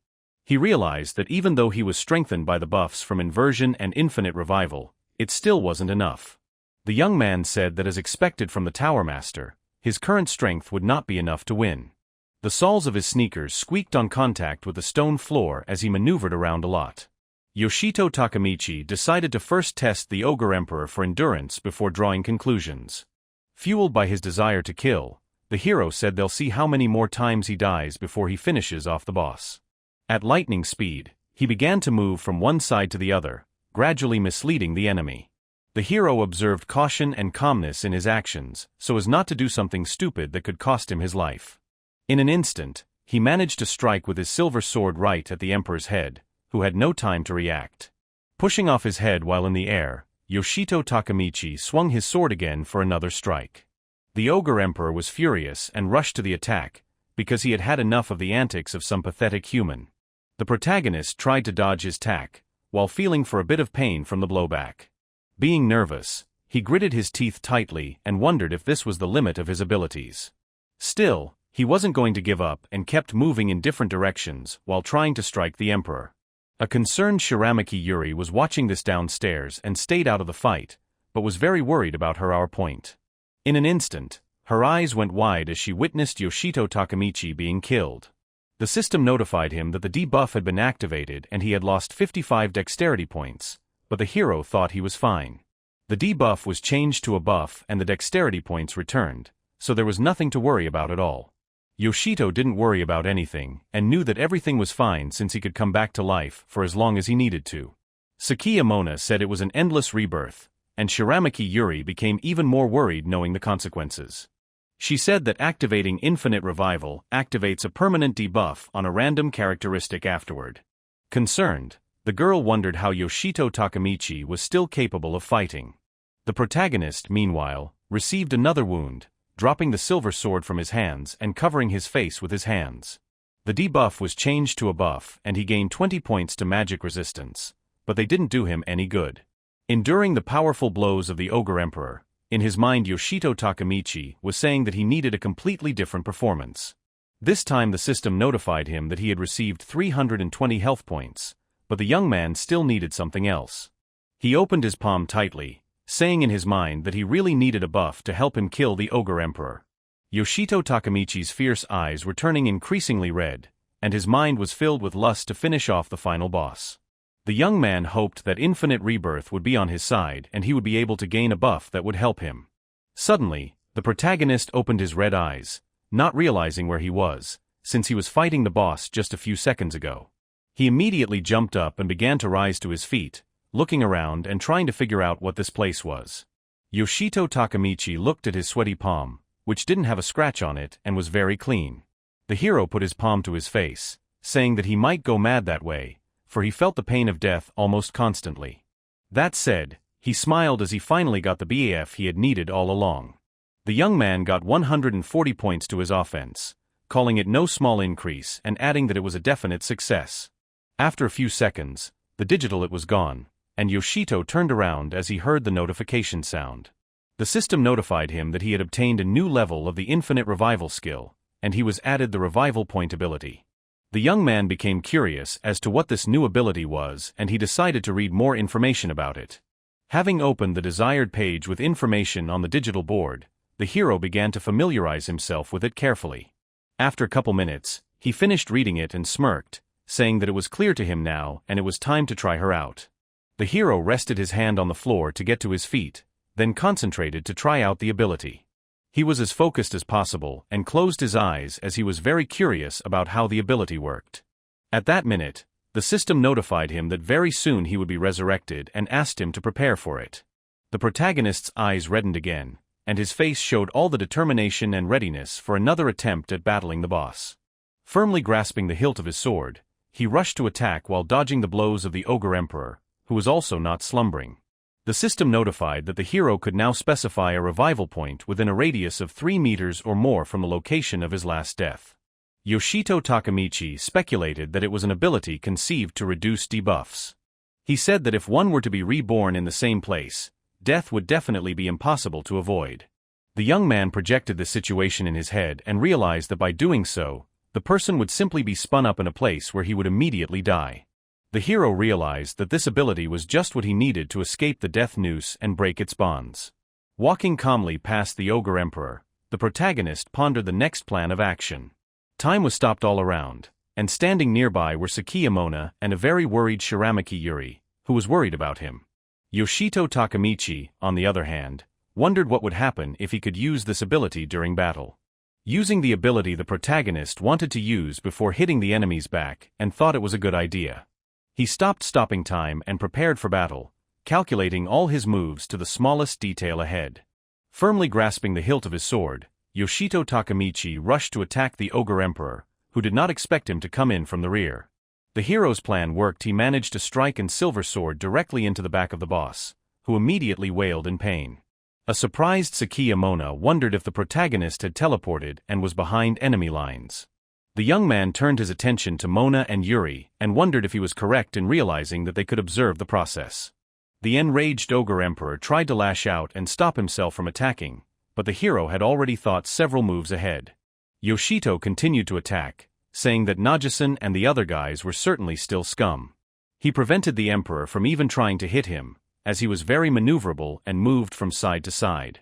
Remembering Najasan's smug face, the hero coldly said that if he died, nothing would happen. The young man added that the others, knowing this, still showed him a modicum of compassion, which already commanded a drop of respect. Yoshito Takamichi wondered if it was right that he would get a unique weapon if he defeated the Demon Tower Master. The protagonist also admitted that at the moment he is not driven by the desire for profit, but by the desire to finally finish off the Ogre Emperor.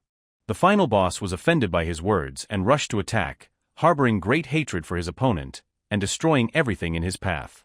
At one point she returned as she heard strange noises behind her back and thought it was the actions of the enemy. As it turned out, the Emperor's fears did not fail him, as Yoshito Takamichi was indeed in his rear. Furiously staring into the face of the final boss, the hero gripped his sword tightly and rushed into the attack, wanting to finish him off as soon as possible. The slightly confused, yet still enraged boss looked at the young man's actions, wary of him. He didn't have time to react as Yoshito delivered a powerful sword strike to his head, leaving the boss barely on his feet. Still, the Emperor was unable to stay on his feet, and he collapsed to the ground with a rumble, then began to convulse. The protagonist stood beside the dead Emperor's huge paw, silently looking over his body and realizing that he had triumphed. The young man then hid the silver sword in his inventory, looking at the body of the huge final boss a little incredulously. The system notified that the Tower Master had been defeated, and unique weapons and magic stones were automatically added to the hero's inventory. Yoshito Takamichi said he was happy about the awards, but also felt strange and couldn't find an explanation for it. From the back, Shiramaki Yuri suddenly ran up to him and hugged the hero tightly, and he was even confused from surprise. With tears in her eyes and flushed cheeks, the sweet girl said she thought they were all finished, but thanks to him they survived. Suddenly the blue-eyed beauty caught herself acting a little too sincere and needed to be a little more restrained. Shiramaki Yuri stopped hugging Yoshito and apologized, saying that she didn't mean to do that, but it happened somehow on its own. Sakiyamona didn't get particularly emotional and just thanked the protagonist, which was surprising for him. A little worried, The girl said that if it wasn't for Yoshito Takamichi, she and Yuri would have definitely died in this fight. But unexpectedly, she added that the way the main character fought was wrong, even though it made her uncomfortable to say so. Sakiya Mona emphasized that he had died at the hands of the Ogre Emperor time after time for the sake of defeating him. The girl said it was a terrifying pain and he shouldn't have had to endure it as he risked going insane from it. She then apologized that there was no way she and Shiramaki Yuri could keep the hero of so many deaths safe. Yoshito Takamichi stroked her head and told her not to take it personally, though it didn't make the girl feel any better. The young man was very sorry that they had to see something terrible, because every time you watch someone you know die, it is very painful. Lowering his gaze to the floor, the protagonist said, "I myself didn't want to die so many times, because it's very difficult." Suddenly the guy exclaimed that this really fucking hurt and he didn't want this, but he had no other choice. Remembering the unbearable sensations, Yoshito began to ooze sweat, saying that they couldn't even imagine how much it hurt. Sakiya Mona felt very awkward and didn't know what to answer, as a result of which she simply said that she understood. The hero tried to gather his thoughts and exhaled in relief, trying to formulate a sentence to say something to the girls. With a smile on his face, he promised to do his best not to die again, because he couldn't forget those terrible sensations. His warm words and smile warmed the souls of the lovely girls, who also smiled, and a spark of joy appeared in their eyes. At one point, the trio heard the system's notification sound and immediately began to turn around, trying to figure out where it was coming from. The system notified them that they had 10 seconds left before the tower disappeared and they would be forcibly teleported out of it. A slightly surprised Shiramaki Yuri immediately remembered that the tower disappears immediately after the death of the owner. Yoshito Takamichi waved to his girlfriends and said that in that case, they would meet outside the demon tower. Exhaling, he looked around with a slightly saddened look, preparing to be forcibly teleported away. Lastly, the protagonist looked back at his fallen comrades who had perished from the clutches of the final boss. One of the dead companions was lying in a pool of his own blood, which caused the young man even more heartache. Yoshito Takamichi looked at the bodies of the dead and said softly that he would never forget them. The teleportation process soon began, and the young man gave a final farewell to his comrades, who could no longer hear him. Within seconds he was in his own world, but the memories from his head wouldn't go anywhere so quickly. A dark-haired woman in a white suit sat in one of the offices and asked if the Hermes Tower had been conquered. She was sure that no one had ever even gotten to the top floors of the tower, and the subordinate had said that Hermes Tower no longer existed. He handed her an information tablet, telling her that a detailed report of what had happened would be turned in shortly. Mistress thought deeply about what was happening, placing her palm on the clipboard and going to express her point of view. She assumed that something interesting had happened, as destroying the tower was not something anyone could do. Meanwhile, Yoshito Takamichi opened his eyes and began to slowly come to his senses, not realizing where he was. There were other conquerors around who were just as confused and didn't understand how they had ended up in this place. They were all excited because they noticed the disappearing tower, something that could not be seen every day. The tower was disappearing right in front of my eyes, gradually dissolving from the top to the bottom, and it looked very frightening. Yoshito Takamichi was very interested in watching the process of the tower disappearing, which looked quite mesmerizing. The young man then looked at his hands, trying to remember what had happened to him a few moments earlier. Clenching his fist tightly, the protagonist said that he had managed to climb to the very top, which was what he had been striving for all along. The hero's clenched fist glistened in the sunlight, and he was very pleased with himself, for an important goal of his life had been accomplished. In an instant, the smile began to slowly slide off his face as all the events that had happened began to surface in his memories. Some of the people asked who had defeated the master of the demonic Hermes Tower, and Yoshito was deep in his thoughts. People were surprised, for the exploration only stopped at the 5th floor, and everyone was curious as to how strong the Tower Master was. The protagonist was slightly distracted from his musings as he heard people talking and listened to them. At one point, the young man pointed a finger at himself and said that he, Yoshito Takamichi, had defeated the final boss of the tower. With sweat on his face, the hero scratched his neck, saying in his thoughts that if it wasn't for the sacrifices of the guys, he would have been happy with this result too. Resting his hand on his knee, Yoshito said that this was the first time he had ever conquered a tower alone, and until he made a new reputation for himself, it was best to keep quiet about it. The young man was well aware that none of the people would believe him, and it was better to keep silent about it until better times. Looking at the others incredulously, He took into account that if they found out that the weakest conqueror had abruptly killed the Tower Master, there would be many questions for him. Moving furtively, the hero decided to sneak away unnoticed, but suddenly, he was spotted by Yuri and Mona standing nearby. Mona immediately recognized her buddy and called out to him, much to the surprise of Yoshito Takemichi, who hadn't expected to be greeted so immediately. The delighted girl asked with particular interest what unique weapon the hero had gotten for killing the Tower Master. The young man immediately called her an idiot, and the surrounding people immediately turned around, which made him nervous. The nervous people couldn't believe it and remembered that this guy was the owner of the Infinite Rebirth Stone. One of the men looked at Yoshito Takemichi with disdain, calling him the owner of the most cheesy ability.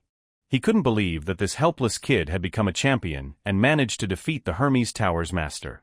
After a while, the hero would pull out a can of soda from the machine, and the girls would stand nearby waiting for him.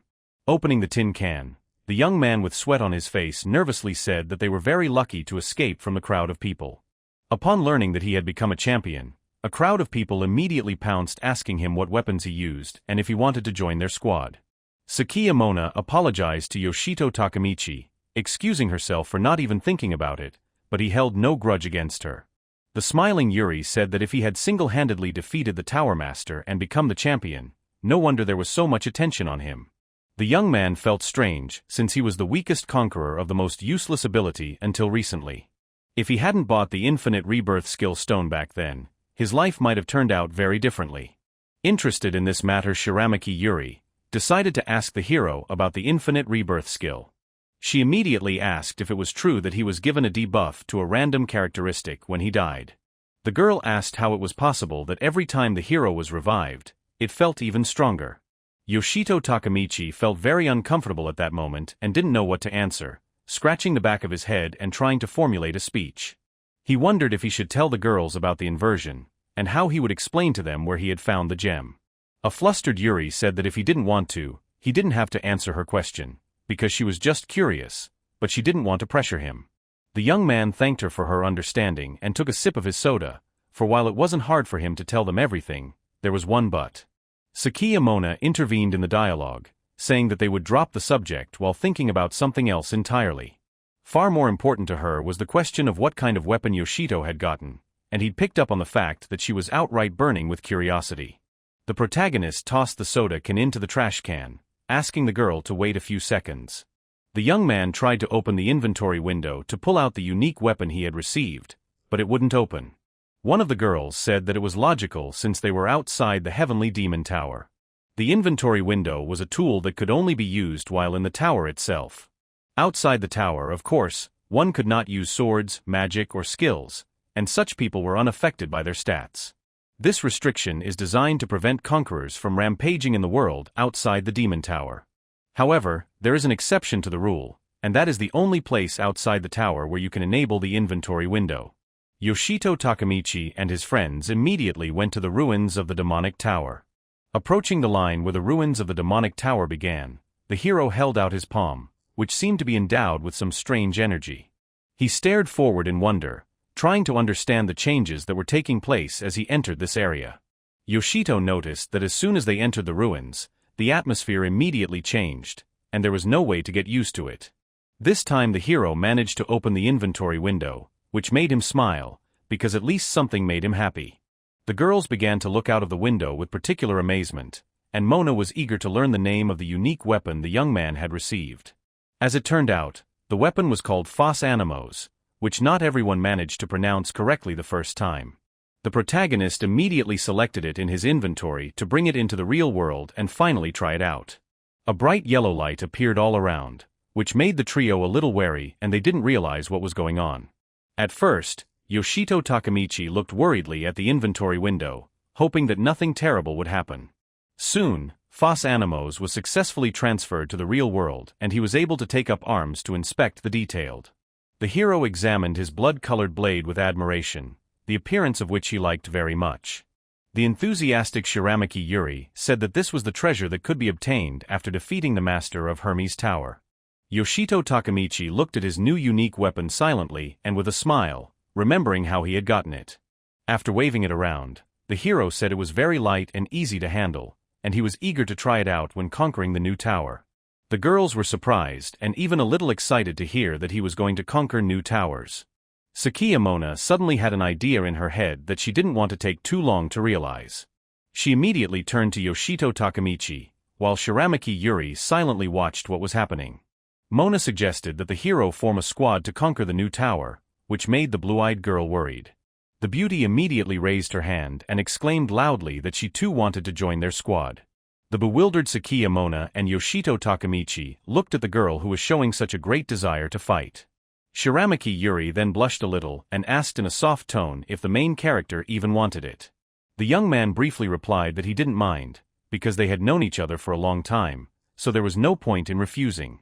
The enthusiastic blue-eyed beauty looked at her friend, who was also pleased with his agreement. Then Sakiya Mona slyly looked at Yoshito Takemichi, who immediately noticed it, and looked at her with a perplexed look. The flirty girl approached him and playfully asked him which tower he wanted to conquer next. The young man's face flushed with shyness, and the girl asked if he was satisfied with a tower of scale like Hermes, or if he wanted something else. A confident Sakiya Mona was eager for adventure and said they could capture the tallest celestial tower Zeus. Shiramaki Yuri started to calm her down and told her it was too much, but it made the girl angry, and Yoshito silently thought about it. The girls turned their attention to him. When the pondering stopped, the young man started to say something. He said he wanted to go somewhere in the very first place after conquering Hermes, which sounded very intriguing.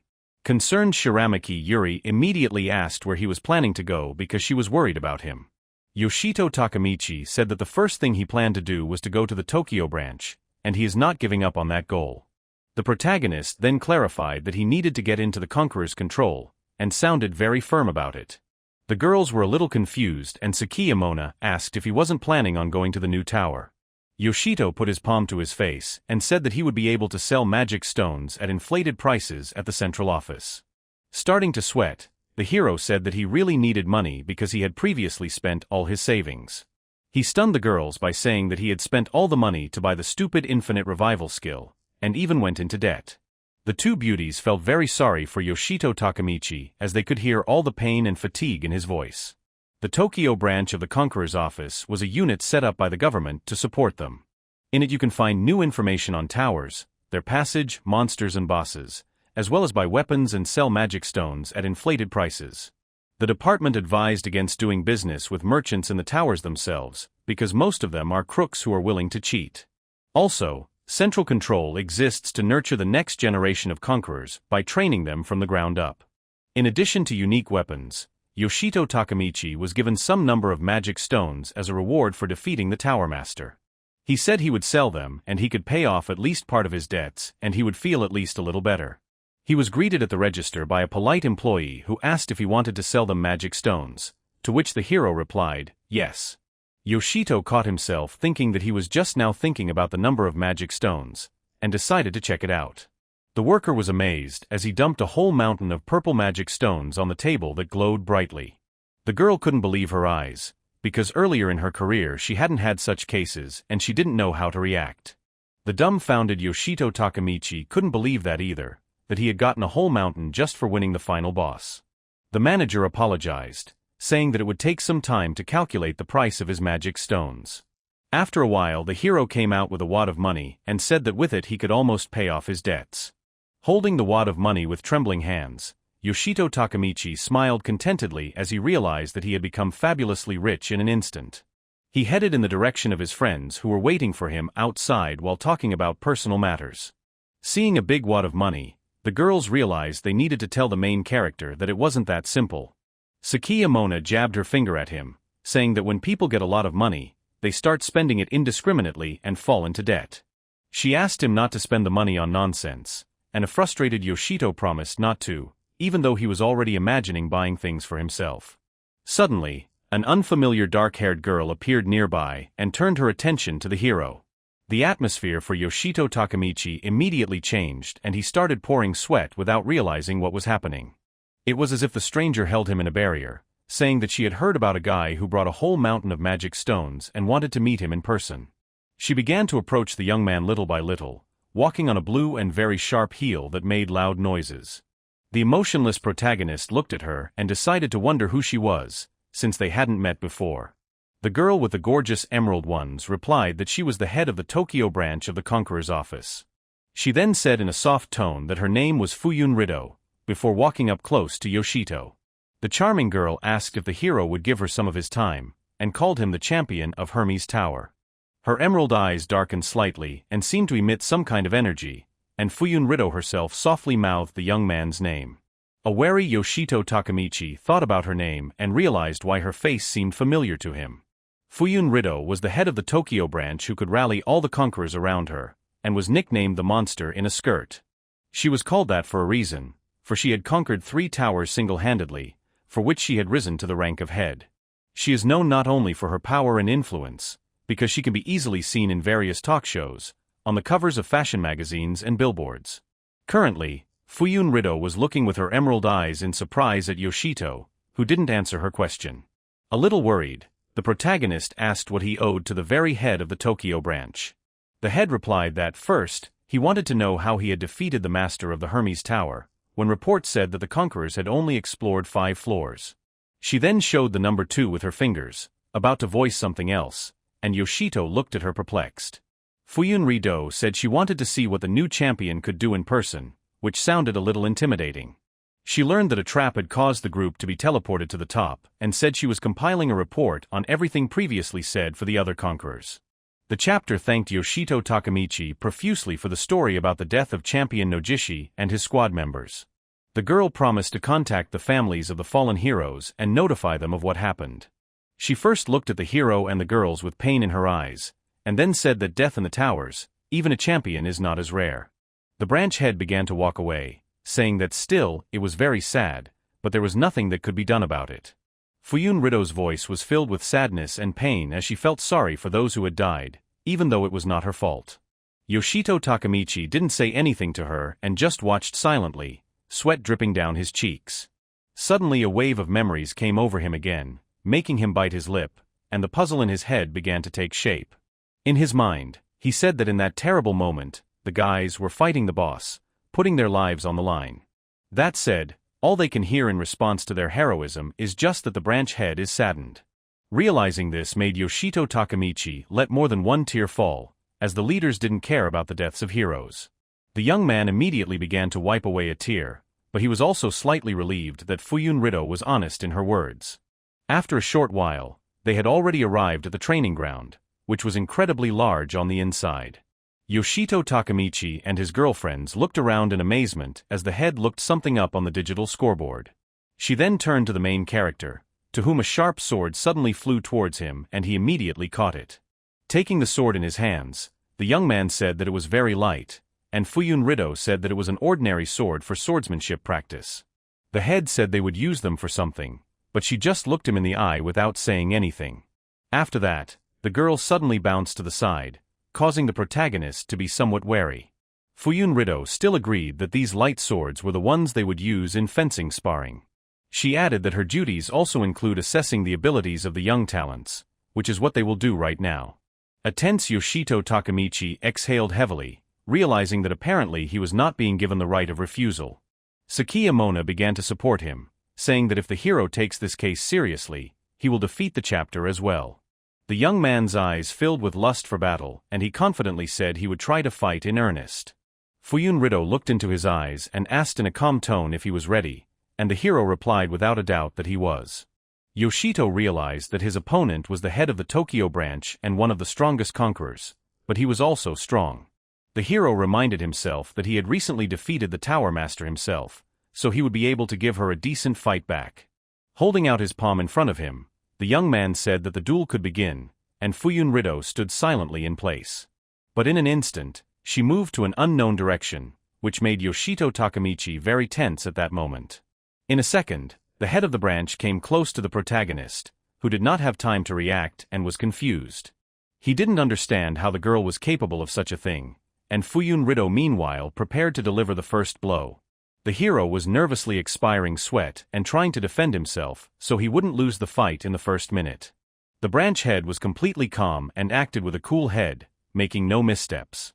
She held tightly to the hilt of the fencing sword, swinging it around while the nervous young man tried to dodge. A tense Yoshito Takamichi tried his best to defend himself, though he succeeded very poorly.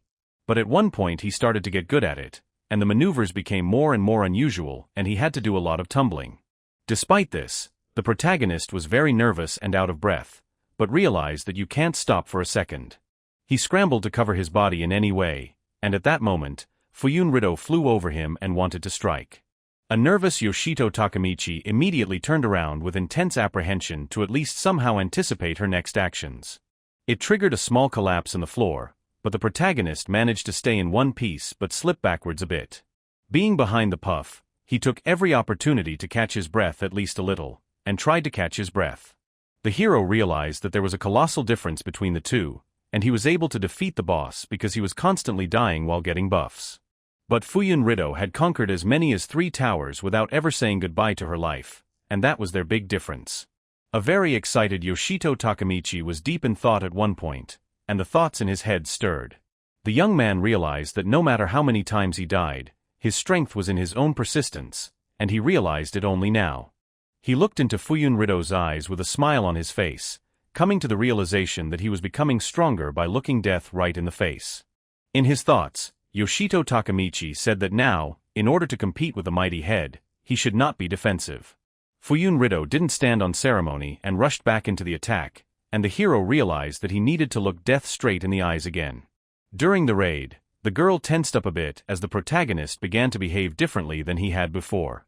The young man lunged at her and looked at her with red fierce eyes and said that she wasn't going anywhere from him now.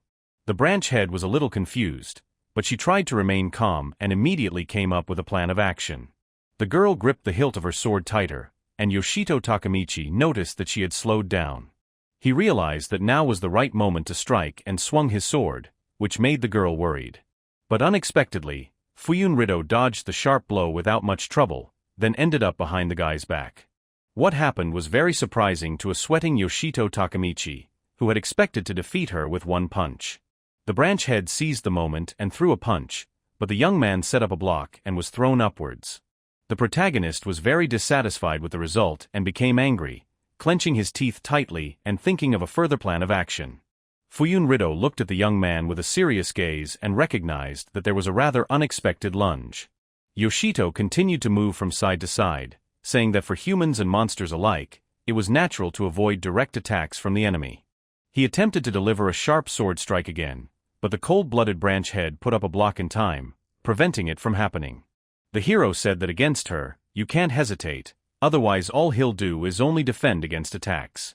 The young man was alerted by her sharp blocking of the attack, after which the girl gripped the hilt of her sword tightly.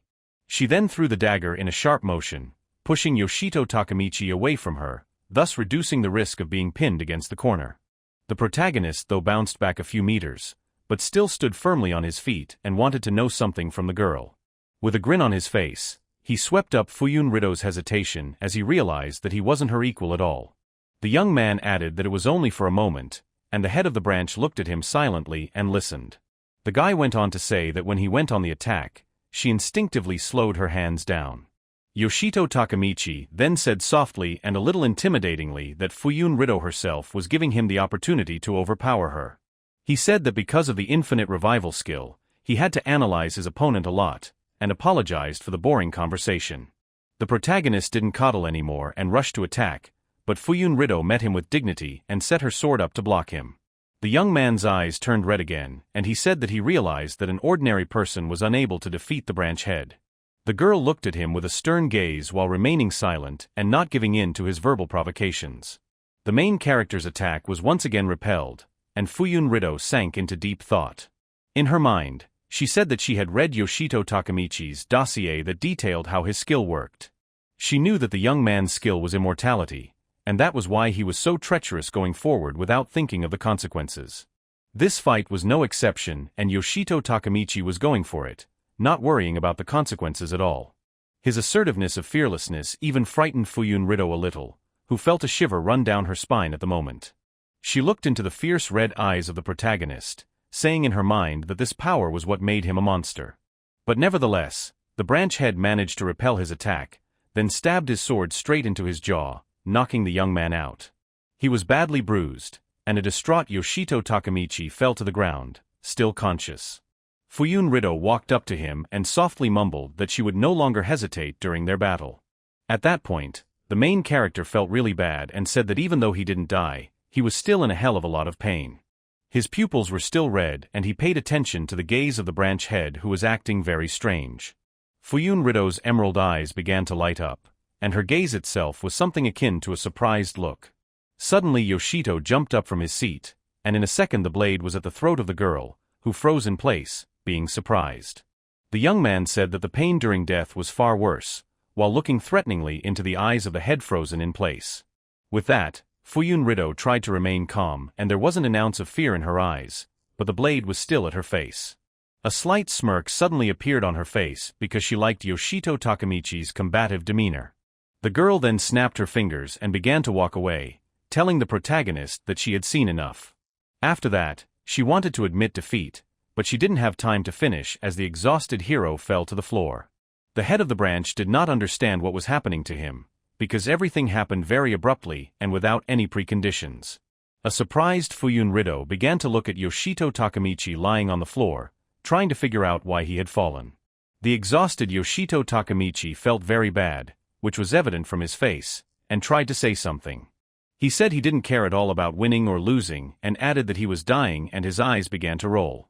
After a few seconds, his eyes rolled up completely and Yoshito let out a gasp, and his loyal girlfriends immediately rushed to his aid. Shiramaki Yuri grabbed the spirit that came out through her mouth and began to stuff it back in, while Sakiyamona was very worried about the young man. It was successful and after a couple minutes the hero woke up, wondering if he had really almost died. A surprised Fuyun Rido asked if he wasn't immortal, and Yoshito Takemichi said that wasn't the point. Looking down sadly and squinting his eyes, he asked if she got what she wanted and if he could go. The branch head replied that she did, but she wanted to have a very important conversation with him before she left. Yoshito Takemichi didn't know what she meant, and Fuyun Rido said that as the head of the Tokyo branch, she recognizes his high level of strength and ability. Holding out an open palm, the head said that on behalf of the entire department, she would like to make a personal request to champion Yoshito Takemichi. The hero's female companions opened their mouths in surprise. After all, he had been approached by the head himself, and if it was a personal order of the branch, there would be a huge reward there. Fuyun Rido promised that she would pay him enough for it, just that he might not even have to worry about it. From the surprise, Yoshito Takemichi was even a little confused and said he was grateful to her, but wondered about the personal order. The head immediately replied that just recently, the branch had recorded a new celestial demon tower. She said they've closed the entrance to the conquerors for now, but she wants Yoshito to be the one to go in there first. Fuyun Rido had high hopes for the protagonist as she had convinced her of his strength and abilities. The head then added that she wanted him to gather information about a heavenly demonic tower named Persephone. She added that such was the Tokyo branch's personal order, something that didn't surprise Yoshito Takemichi too much, but did.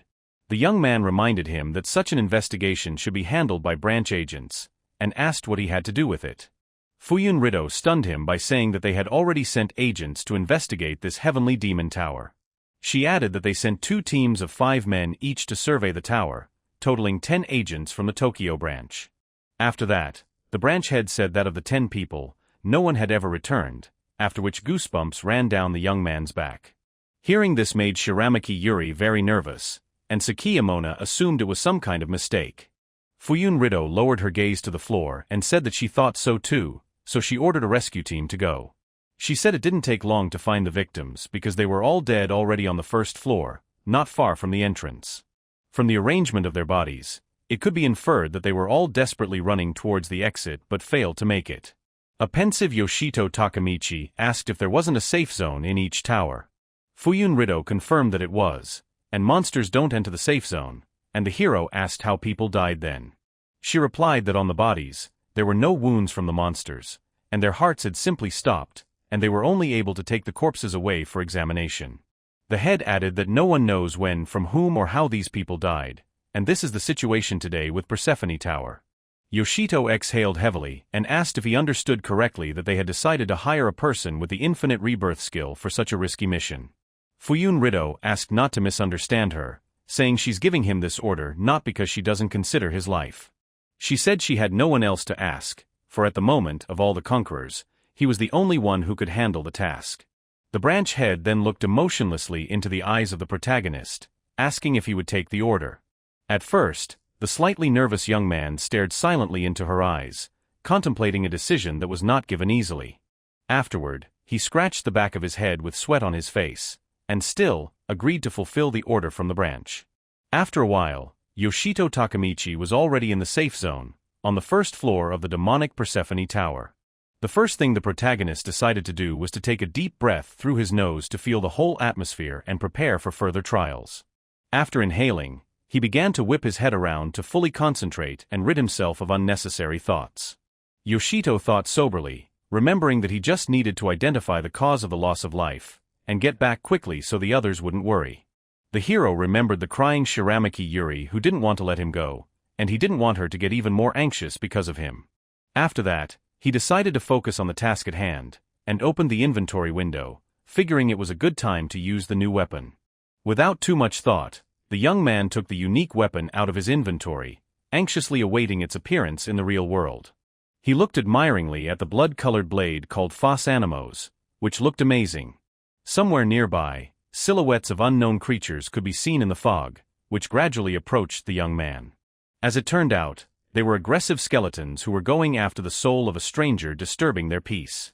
But Yoshito Takemichi wasn't slumbering either, and at the same minute his bloody blade flew at them, the arrival of which they hadn't expected.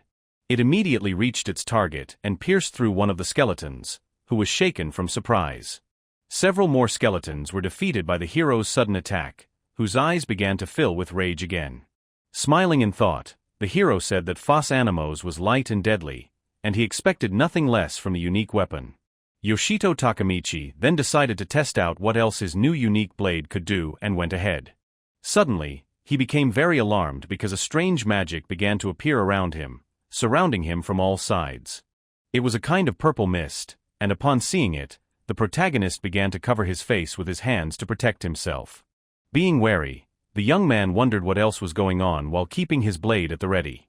A digital system display suddenly appeared in front of his face, which immediately drew the young man's attention. Yoshito Takemichi began to familiarize himself with the information on the digital scoreboard, which could answer some questions. After reading the information, it became clear to the hero the reason why the agents of the Tokyo branch died.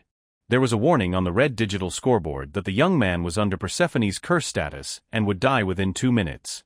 At that moment, the sweat pouring out of Yoshito recognized that Fuyun Rido had done the right thing in deciding to send him away. He called it unsurprising that the agents ran for the exit in a panic, as such news was clearly not something to be happy about. Now the hero has learned that it is worth it for a person to leave the tower. All debuffs and buffs will automatically be removed from him. When the agents received notice of the curse, they immediately headed for the exit in a panic. He realized that as soon as they reached the safe zone, the curse immediately took effect. A nervous Yoshito Takemichi realized that it was no surprise that there were no wounds on the agents' bodies, since they had been killed by the tower itself. Then the young man turned his attention to the strange clouds ahead, which by their whole appearance made him uneasy. One of the clouds was behaving very strangely and moving, which made the protagonist suspicious when he noticed it. Standing in one place with a wide stance of his feet, Yoshito Takemichi prepared to meet any danger. It seemed to him as if one cloud had run off somewhere, whereupon the young man wondered where it was going. With a wry smirk, Yoshito Takemichi said that it was a fatal mistake to underestimate him. He wondered if the unknown opponent thought the curse could handle his endless rebirth. The system warned the hero that Persephone's curse status had been placed on him and he was about to die. But the inversion skill came to his rescue and completely restored his health, which Yoshito thanked him for. Then the energy-filled hero rushed forward, saying that thanks to the curse, he felt an unprecedented burst of strength. He immediately ran after the fleeing cloud because he wanted to know where it was going. The suspicious cloud made Yoshito Takemichi wary, and he made the decision that it was worth following up. Soon the hero stumbled upon another room with a cursed fog that he couldn't stand, but he had no choice. The young man concluded from experience that an ordinary conqueror would not last a minute in this tower. Looking at the fog, Yoshito Takemichi noticed that it began to rapidly thicken, which made him even more alarmed. Then he walked a little farther where the fog was almost gone and noticed something interesting up ahead. The protagonist immediately realized that in all likelihood he had found the source of this curse and began to examine it. Suddenly, A sharp throwing object that was shaped like a disc flew near his head at high speed.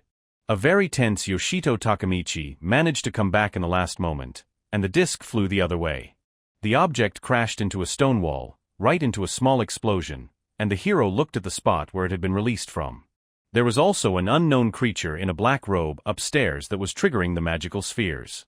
This creature was the superintendent of the cursed source, who did not recognize outsiders and looked at Yoshito unkindly. The superintendent wasn't going to be tiskscared, and immediately released another batch of magical spheres towards the young man who was frozen in place.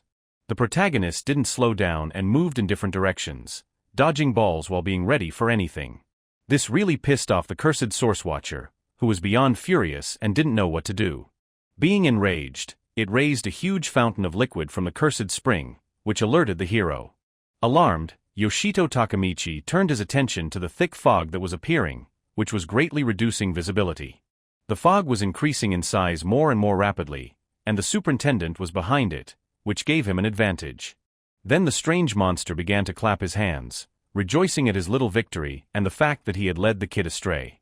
Yoshito wasn't confused at all, and his eyes turned red again, and he realized that it was the superintendent who had manipulated that damned cloud. The protagonist has come to the realization that a huge pile of debuffs were put on to get him killed. His musings were suddenly interrupted by a skeleton who was behind the young man's back and swung his sword. The nimble Yoshito Takemichi had time to react and strike with his bloody blade, thus disarming the skeleton. He immediately realized that the head of the cursed spring had called for backup, and the three skeletons were looking at him bloodily at that moment. Soon a whole crowd began to surround the protagonist, who took up a fighting stance and prepared to fight. The young man successfully blocked one of the attacks with his unique weapon, but another skeleton was right at his back. He wasted no time to take the chance, but not the whole sword strike straight into Yoshito Takemichi's back. The hero began to lose blood rapidly and turned his attention to the pain that prevented him from fighting any further. Soon Yoshito fell to the floor and began to gradually die from the pools of blood proper, and there was nothing he could do to help himself. The manager of the cursed spring laughed loudly and rejoiced, for he had managed to deal with a man who had come to his land. The protagonist, meanwhile, was no longer showing any signs of life, lying in a large pool of his own blood. But after a few seconds, the inversion skill came to his aid again, fully restoring his health. Yoshito Takemichi was suddenly resurrected, then made a leap to finally reach the superintendent. Swinging his sword, he said that this whole tower, the curse of the superintendent, and to him like a potion of complete restoration. This was followed by a powerful blow that chopped the superintendent in two with its incredible power. The protagonist then immediately turned his attention to the cursed source to make sure it was no longer a danger.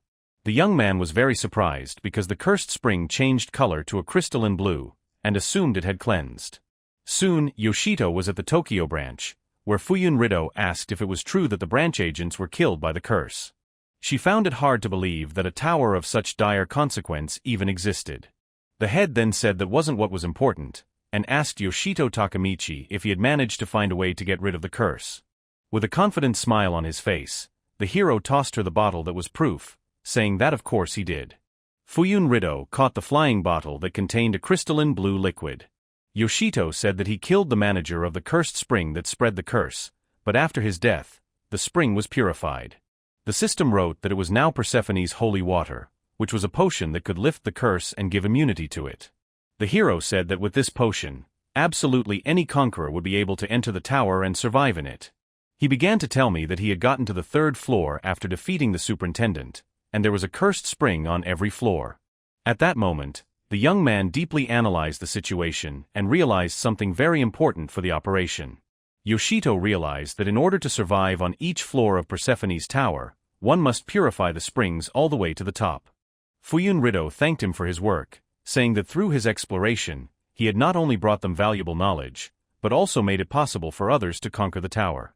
She then added that such work should be paid generously and thanked the champion once again for his hard work for the good of their country. The head stunned Yoshito Takemichi by laying out a small pyramid of wads of money and saying that she thought this reward would be more than enough. The dumbfounded young man couldn't believe it and asked if she was joking, but the head was completely serious. She asked if she should double the reward, but the discouraged guy exclaimed that it was already a lot.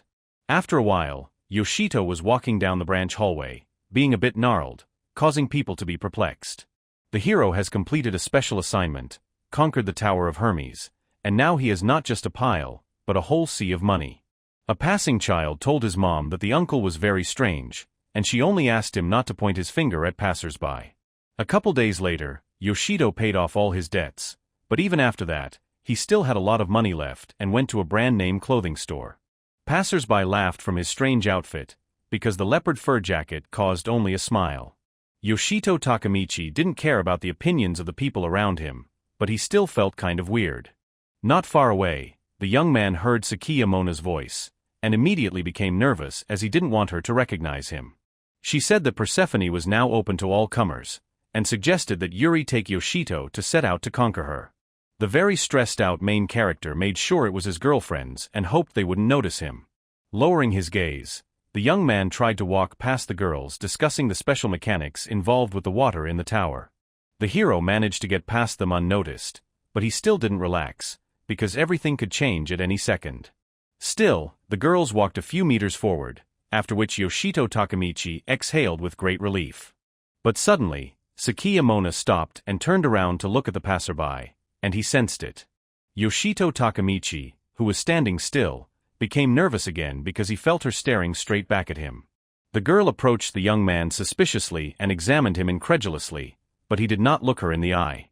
A stunned Sakiya Mona looked closely and realized it was their friend Yoshito, who she hadn't expected to see in such an outfit.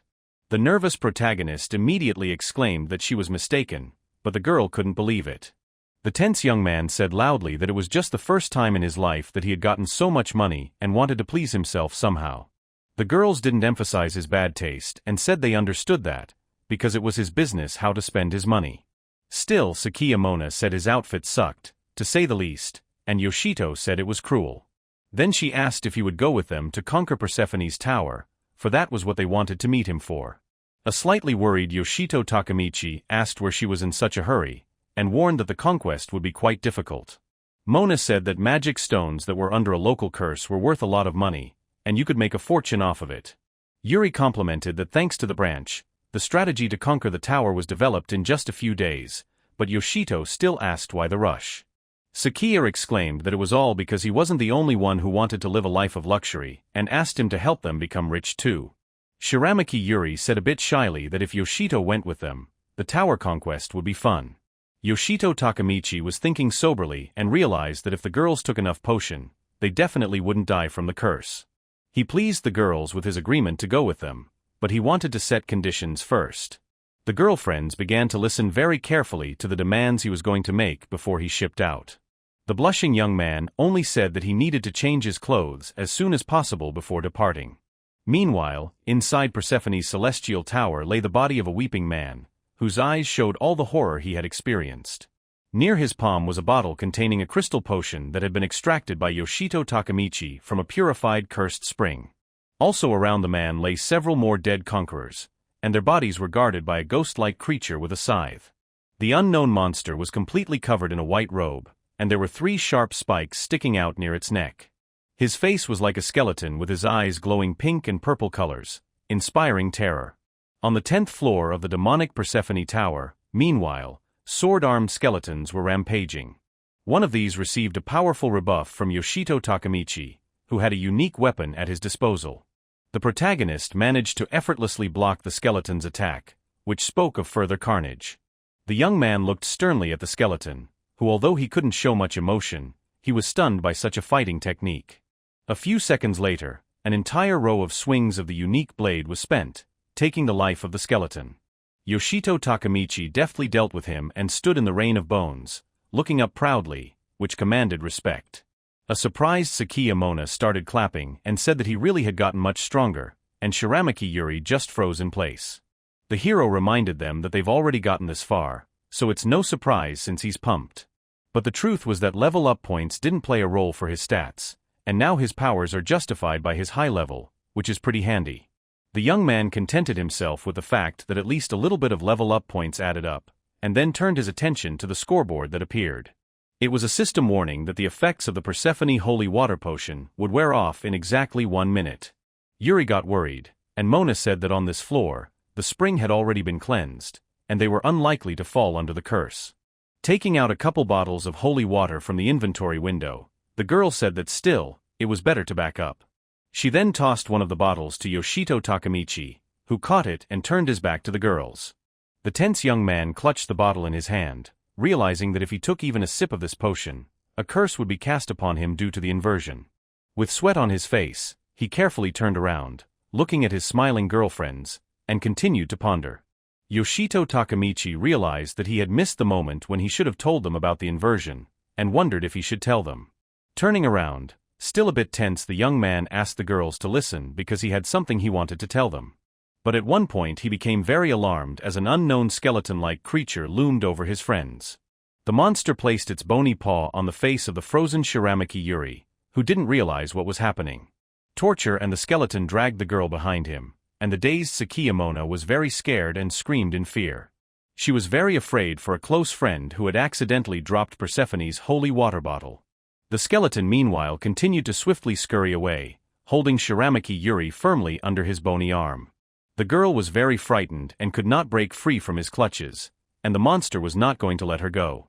He pressed his hand too hard around her throat, thus choking the girl a bit, and she tried to loosen his grip a bit. A tense Yoshito Takemichi immediately realized what kind of fog he had encountered earlier on the spit, but it was no use now. Meanwhile, a red digital display was visible in the eyes of the frightened Shiramaki Yuri, which threw her into a state of bewilderment. The girl was amazed that the system warned her of the curse status, and was also told that she would die in 2 minutes. Yoshito Takemichi became even more nervous because he didn't expect that this monster could cast a curse. He realized that Shiramaki Yuri had been caught by the merciless monster and didn't even have time to drink the holy water to Persephone. Sakiyamona's eyes filled with rage and she mindlessly rushed to save her friend, screaming that she would help her right away.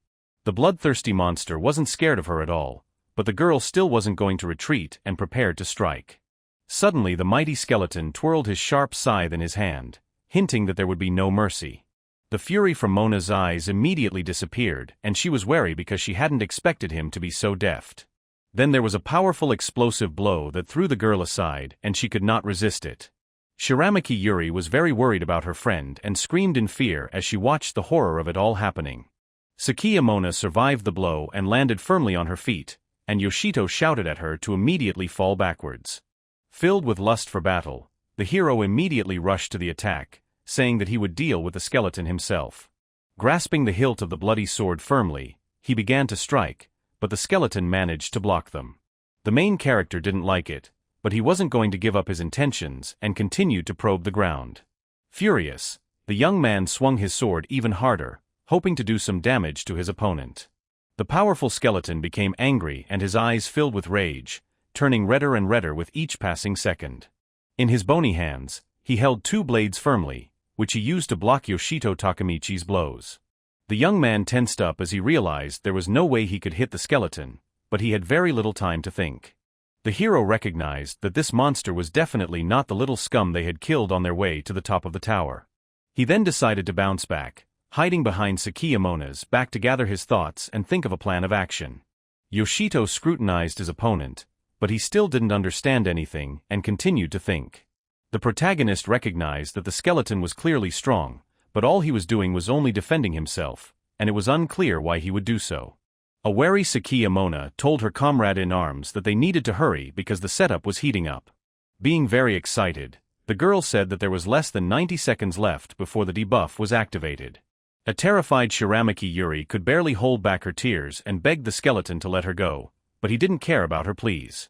In an instant he looked at the girl with his bloodthirsty eyes, and that look made her freeze. After that, the monster began to chuckle intimidatingly, which further alarmed and frightened the confused Yuri. The monster pulled the girl even tighter against him and began to exalt himself above the ground while looking at Yoshito and Mona. This monster was the executioner of souls, which was characterized by its unmercifulness and bloodthirstiness. In that minute, the puzzle in Yoshito Takemichi's mind came together, and he realized the meaning behind the powerful skeleton's actions. The young man realized that the executioner was biding his time until Yuri's potion ran out so he could attack her, capture her, and watch her fear of death.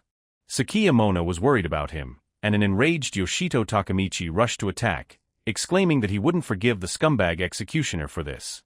Within seconds, their blades were already clashing in a duel, with the hero clenching his teeth tightly, eager to take down the monster. The Executioner of Souls was not intimidated by his rage at all and only continued to chuckle, effortlessly holding back the onslaught of his opponent. His frivolity annoyed Yoshito Takemichi, who was making a great effort and wasn't about to give up. The skeleton firmly grabbed Shiramaki Yuri under his arm, then turned his back to the protagonist. Right in front of the young man's eyes, the monster roared away at a tremendous speed, making him even angrier. Sakiya Mona exclaimed that they couldn't let him go, and Yoshito Takemichi rushed forward, saying he knew it without her. The Executioner of Souls meanwhile wrapped up at the first turn, but the hero kept up and even sped up to catch up with him. They ran after the skeleton at high speed, for in its filthy clutches was their friend. Suddenly frozen with shock, Yoshito Takemichi and Sakiya Mona saw something strange they never expected to stumble upon. A numerical cluster of skeletons stood in their way, summoned by the Executioner of Souls in the air above them. Upon seeing the opponents who had come running after him, the Executioner immediately ordered his subordinates to destroy them. Yoshito Takemichi noticed that the skeleton was serious about killing, and Sakiya Mona just froze in place. The hero noticed her behavior and asked what was wrong and if she was scared of the monsters. But the girl only smiled and said he couldn't wait to see her like this, and gripped her blades tightly. After that, Mona was attacked by one of the skeletons, but she wasn't scared of it at all and was ready to fight back. After a few seconds, the skeleton's bones were differentiated in different directions, and it didn't even have time to try to attack. A confident Sakiya Mona excitedly said that she even got a second wind. Her fighting attitude was much to the liking of Yoshito Takemichi, who asked his companion if she would cover for him. The hard-as-flint Sakiya Mona said he might as well not ask, since everything was already obvious. The pair then rushed to attack the Soul Executioner, who desperately tried to attack them, but the attempts were futile. The furious duo prevented the crowds of skeletons from even trying to attack, as they had no time for ceremony. Suddenly, a skeleton appeared that was different from the others in that it was an archer who had already drawn an arrow. As it turned out, there were two other archers like him besides him, and soon the trio were firing arrows toward the enemy. Sakiya Mona was a bit confused because the sharp arrow had already almost pierced her head, which was cause for excitement. Yoshito Takemichi came to her aid at the last moment, deflecting all the arrows with a single swing of his blade. The tense young man asked the knocked-out girl if she was okay after what had happened, and she said she was. The hero was incredibly angry at his opponents, but remembered that there were less than 60 seconds left before the curse was activated. He immediately spread his legs wide and spread his arms apart, coming even more furious, and prepared for the final move.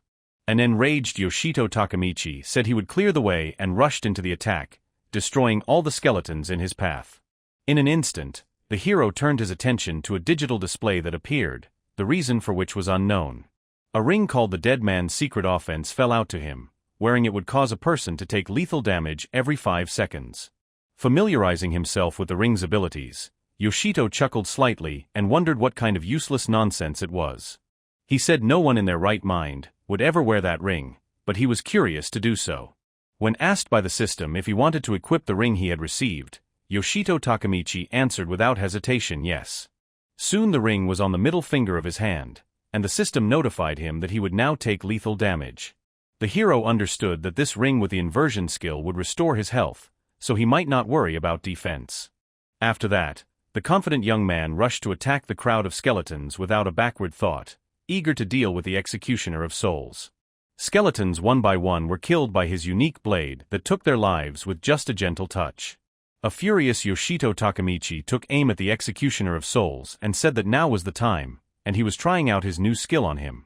There was no mercy in his eyes, because the hero only wanted to take revenge on the monster.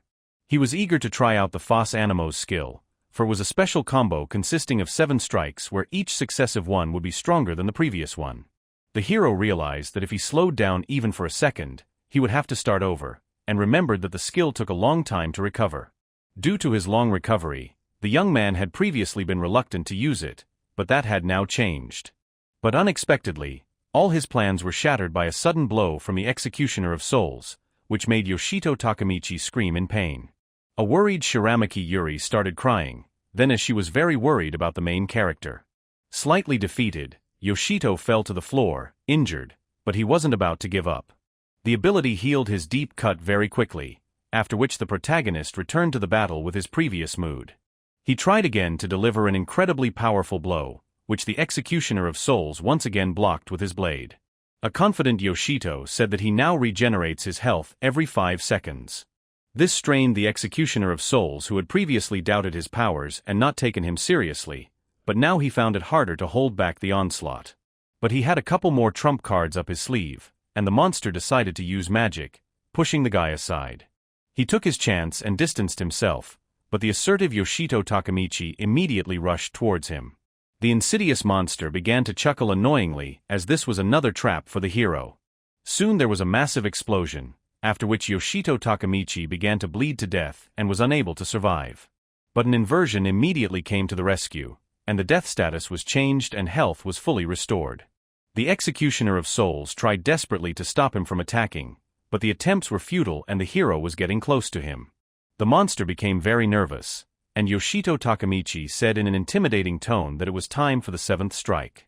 Looking fearfully into the eyes of the Executioner of Souls, the hero swung his unique blade, realizing that he would win this battle.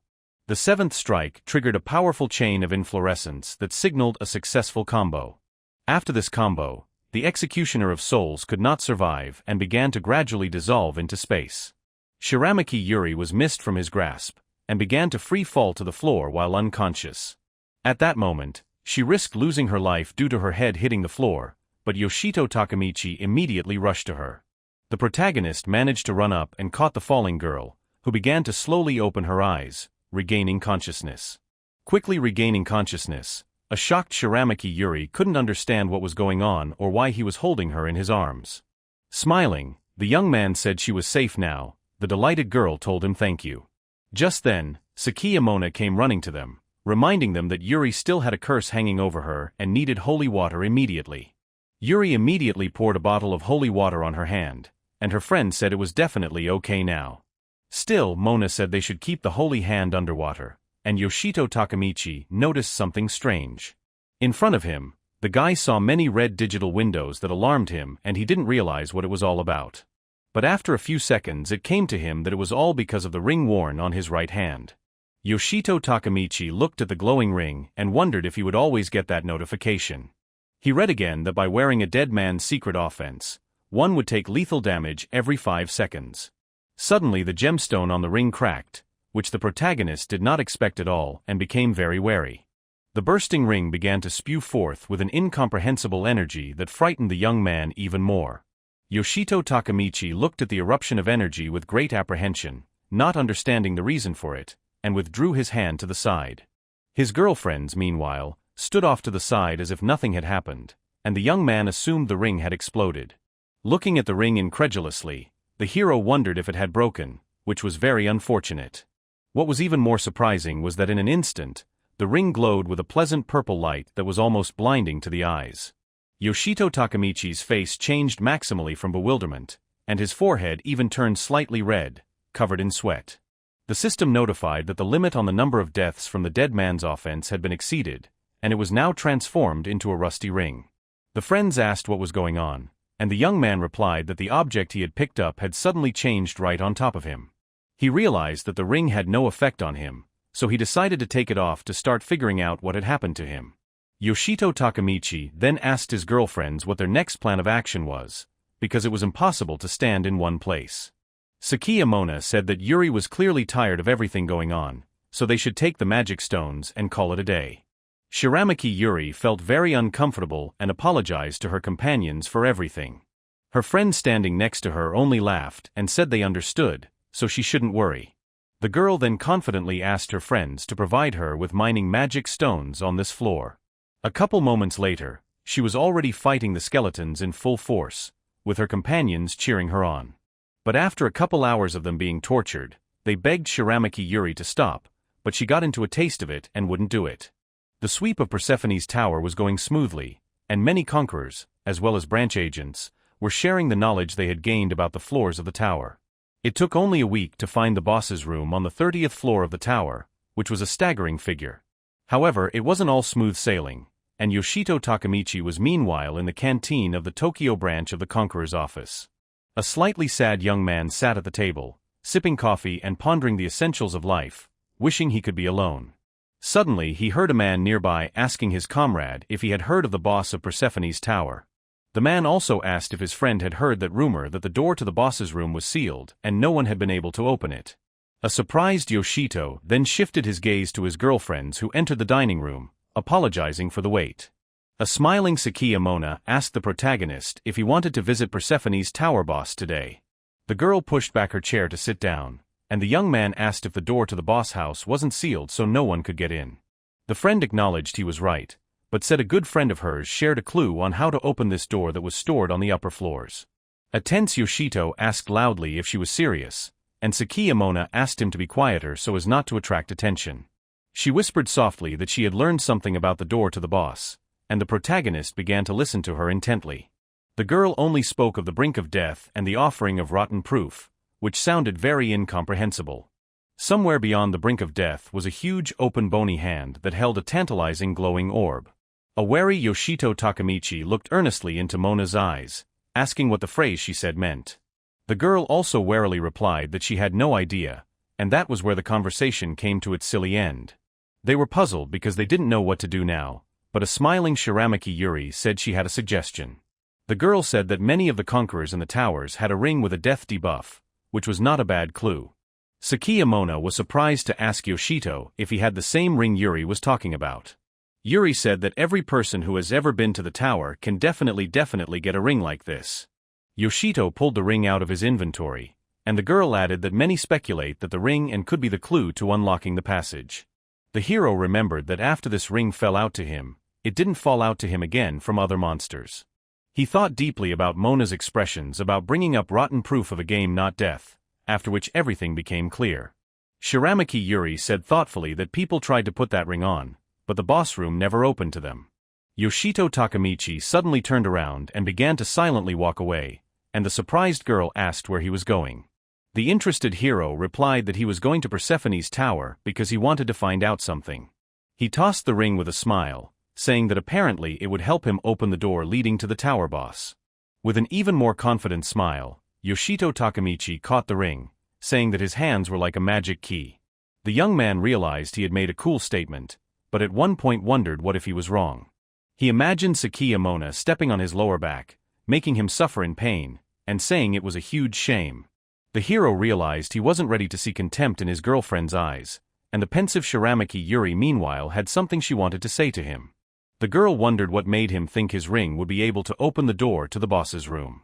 Yoshito said that when he put it on, the lethal effect exceeded the allowable limit and the ring changed right on top of him. A dumbfounded Yuri shrieked and asked if he had been wearing the ring on his hand all this time, and the guy was even a little confused. Then she remembered that the hero had the infinite revival skill, so it made sense. Yoshito withheld the fact that it was about the inversion, but said that after the change, the ring didn't have any effect. The system didn't give out any information about the ring, and the protagonist asked his girlfriends if they thought the whole thing was strange. However, after his recent hunch, Yoshito Takemichi realized everything, and decided to try to explain it to his girlfriends. Removing the ring from his finger, the young man explained that it was necessary to raise the debuff to the limit beyond death for the ring to rot, becoming rusty. His insight delighted the girls, and with a little giggle, Sakiya Mona admitted that Yoshito Takemichi was pretty good. Then the hero said he realized it recently, and the girls whispered behind his back, happy to have him on the team with them. All of these words were just an assumption on his part, and he didn't know if it was true or not, but his girlfriends were overjoyed. A flustered Yoshito looked at the ring, saying in his mind that he didn't want to disappoint his girlfriends and begged it to work. A great fear of disappointing those close to him was evident in his eyes, but the young man tried to drive the bad thoughts away from him. After a while, they were on Persephone's 30th floor, outside the boss's room, where Mona was trying to open the door in a sweat, but nothing was working. The girl said nervously that there was no way she could do it because the door wouldn't move at all. Smiling at Yoshito Takemichi standing behind her, she said that she hoped for him and told him to start acting. The hero wants to be anxious, he tried to calm down, telling himself that everything will be fine and you just need to believe in yourself. Exhaling heavily, the collected young man clenched his fist tightly, an important ring worn on his middle finger. With sweat on his face, the protagonist raised his fist with the ring, telling the door to open and saying he had the right to enter the room. Yoshito Takemichi's misgivings had failed him, and the door to the boss's room would not open even with the help of the ring. He didn't immediately panic and decided to wait a few more seconds, but the result didn't change. The bewildered hero couldn't believe he'd made a mistake, and the girls interjected, suggesting that they should wait a little longer. The young man was not going to back down from his intentions and clenched his fist even tighter, after which the ring glowed with a blue light. He tried again to unlock the door leading to the boss's room, showing particular determination and persistence. The effort bore fruit, and the door was opened at the same minute, which was a great cause for rejoicing. Mona and Yuri rejoiced, and Yoshito's heart dropped and he exhaled with relief, realizing he hadn't turned out to be some kind of freak in their eyes. Then he caught himself getting too caught up in his thoughts to open the doors and forgot about something very important. Yoshito Takemichi remembered that this door leads to the room with the boss, from where a cold and intimidating atmosphere was immediately believable. Drops of sweat began to trickle down the hero's face, and biting his lip, he reminded himself that this was the boss on the 30th floor of the tower. The young man realized that the local boss must be much stronger than the one he had met in Hermes Tower some time ago. He realized that it would be very foolish to go fight the boss without preparation, and turned to Yuri and Mona standing behind him. Yoshito Takemichi suggested that the girlfriends retreat and prepare for the boss, then come back and fight. The protagonist let his guard down and didn't notice that a huge black hand came out of the room with the boss. With the help of gravity, the arm dragged him abruptly behind him, which stunned Yoshito Takemichi and his girlfriends. She then planted him in a room with his boss, and the confused young man just tolerated it because he couldn't resist. He then fell to the floor and somersaulted backwards, trying to stop sliding and stop to collect himself. The knocked-out Yoshito Takemichi understood absolutely nothing and was very nervous, but he didn't panic. The nervous hero shouted to a flustered Yuri and Mona to stay out of the room, and they didn't realize what he was saying. The huge door suddenly slammed shut right in front of the girls who entered the room, causing even more excitement. After that, the sealing process began with a red mark that appeared on the huge doors. Yoshito Takemichi began to rise to his feet, realizing that just opening the door wouldn't work that easily. Suddenly a huge blue portal appeared in the closed room, but the hero tried to remain calm. After that, a huge silhouette began to emerge from the portal, which was very problematic to see at first. A huge paw with long claws stepped onto the floor of the room, making the hero a little wary.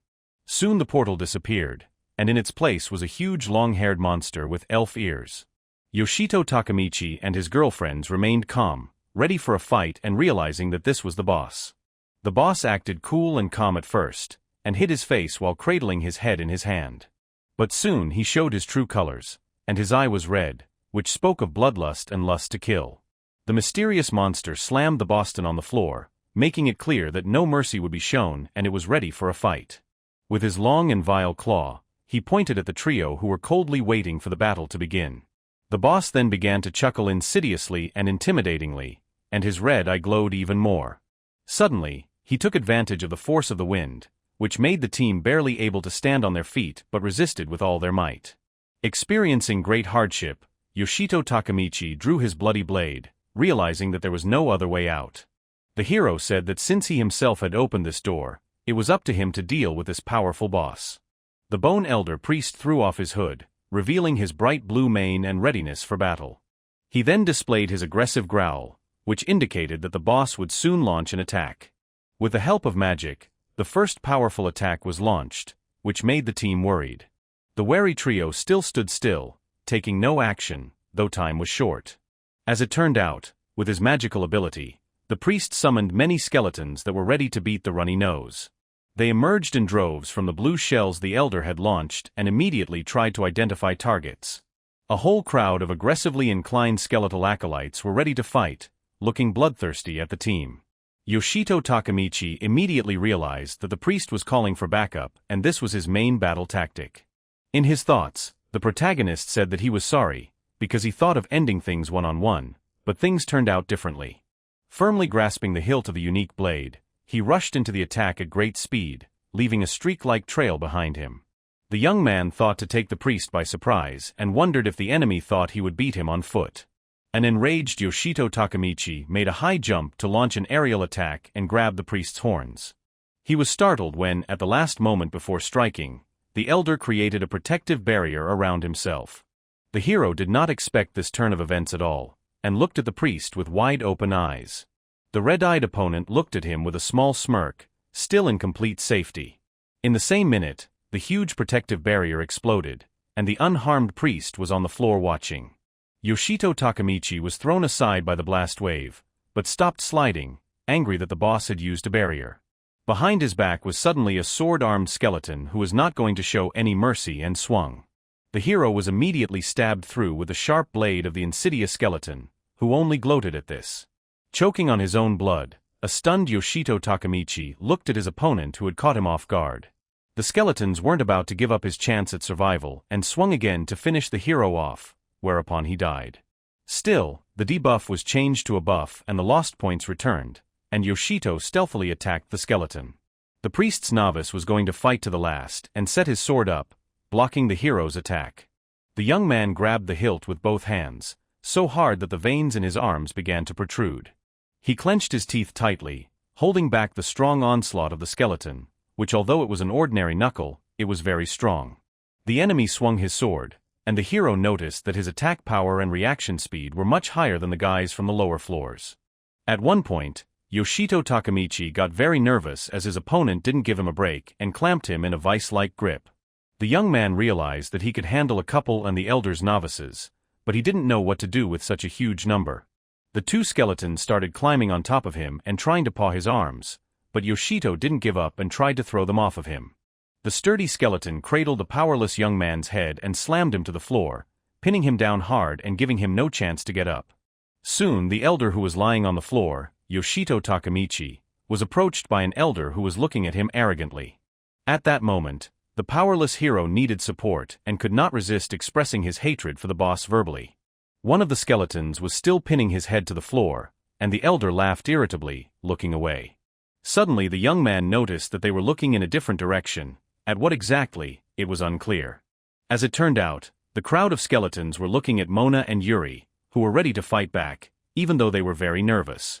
Shiramaki Yuri noticed the approaching magic sphere, which she immediately tried to repel. The balloon was successfully detonated, which spoke of the great danger to the skeletons because they were in danger of being destroyed. The cold-blooded and ruthless skeletons were confused as they realized that this was their imminent downfall. Something like a magical whirlpool was approaching Shiramaki Yuri, but she wasn't afraid and silently watched it. The enthusiastic blue-eyed beauty exclaimed that she had succeeded, but it was too soon to rejoice. In an instant her chin quivered and drops of sweat began to run down her face and she couldn't control it. A crowd of skeletons were approaching her, one of them gritting his teeth in an annoying manner that even scared the girl a little. The bright blue eyes of the skeletons looked very frightening and they slowly approached Shiramaki Yuri, wanting to finish her off. Meanwhile, Sakiya Mona was fending off an attack from one of the skeletons nearby that was just as tough as the others. The girls got nervous because there was nowhere to run and no plan of action, and the skeletons were surrounding them. An angry Yoshito Takemichi yelled for the skeleton to immediately remove its bony hands from his head. The young man thought of Mona and Yuri, who needed help, but froze at one point, dousing himself with sweat. As it turned out, the hero froze because an elder was standing in front of him, who prepared to stick a blade into his head. After only a few minutes, Yoshito's dumbfounded hand was already severed, leaving him in a state of shock. The protagonist immediately began to experience unbearable pain that almost made the veins in his eyes burst. Soon he was screaming at the top of his voice, looking at his severed arm and realizing that he would definitely not be able to fight back now. The gloating elder only smirked as he watched the young man's torment, which brought him pleasure. The skeleton standing behind him wrapped his bony hands around Yoshito's face and began to thrust his sharp claws into his mouth. Suddenly, the left leg of the protagonist was also cut off, and tears involuntarily flowed from his eyes and veins appeared on his face. The elder's minions were very surprised at what was happening, but they stayed out of the way and silently watched the leader's actions. The priest himself continued to cheer, while Yoshito Takemichi screamed in unbearable pain that wouldn't subside even for a second. He nearly lost his mind from the pain and even his eyes began to roll and saliva ran down his cheek from his mouth. The protagonist looked at the elder standing in front of him, and his face began to be touched again by the bony hands of the skeletons. For bony paws covered his face, and Yoshito Takemichi no longer possessed the strength to even scream. The skeletons began to eat him alive, and the gloating priest only watched silently, enjoying the soulful countenance. No one could come to the aid of the protagonist at that moment, and he was left to accept his death. After a while, the limbless Yoshito was left lying in a pool of his own blood, living out the last moments of his life. He could still think despite the unbearable pain he had endured, and he saw the elder beside him. The bloodthirsty priest stared into the bloodied lad's eyes, laughing and gloating at the loss of his limbs. A strange smile appeared on the face of the bleeding Yoshito Takemichi, and saliva flowed down his cheek, after which he died. Left to himself, the elder began to chuckle insidiously, realizing that victory was once again on his side. His chuckle turned to malicious laughter and hearty glee as another stupid kid died at his hand. At that moment, Yoshito Takemichi suddenly opened his eyes, hearing strange sounds and trying to figure out what was going on.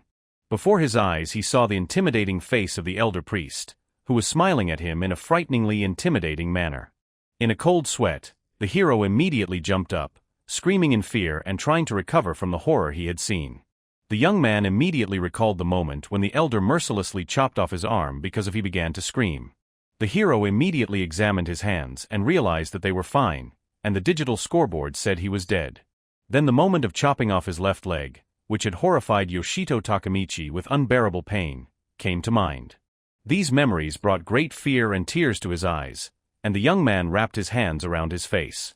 He remembered his strange smile just before he died as a large amount of blood ran down his head. Yoshito Takemichi screamed at the top of his voice, feeling like he was going crazy and not knowing what to do next. The character also recalled the surprised faces of the boss's minions as he stripped him of his limbs. The gloating face of the elder priest, who was only satisfied with the guy's severed limbs, also came to mind.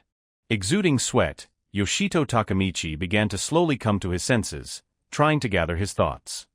He realized that such a horror he would never forget, and in his eyes he could see the sadness and weariness of what was happening. The saddened young man then looked at the digital scoreboard, telling himself in his mind to go back. Clenching his fist tightly, the protagonist said that if he didn't do anything, there was no telling what would happen to Yuri and Mona. He told himself firmly that he needed to go back and kill this boss to save the girls, then activated the infinite revival skill. The hero repeated that one must not give in to fear and understood everything, but he was bothered by a strange physical sensation. The young man couldn't understand why his body was walking around and paid attention to his trembling hands.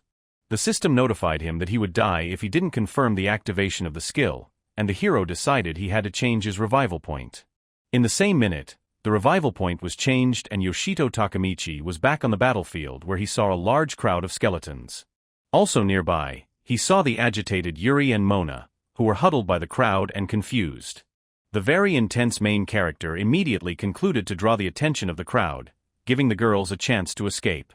The loud cry was immediately heard by the elder priest, who looked at the boy with a perplexed look. The protagonist tried to squeeze his palm to pull off a small hold, but he lacked the strength.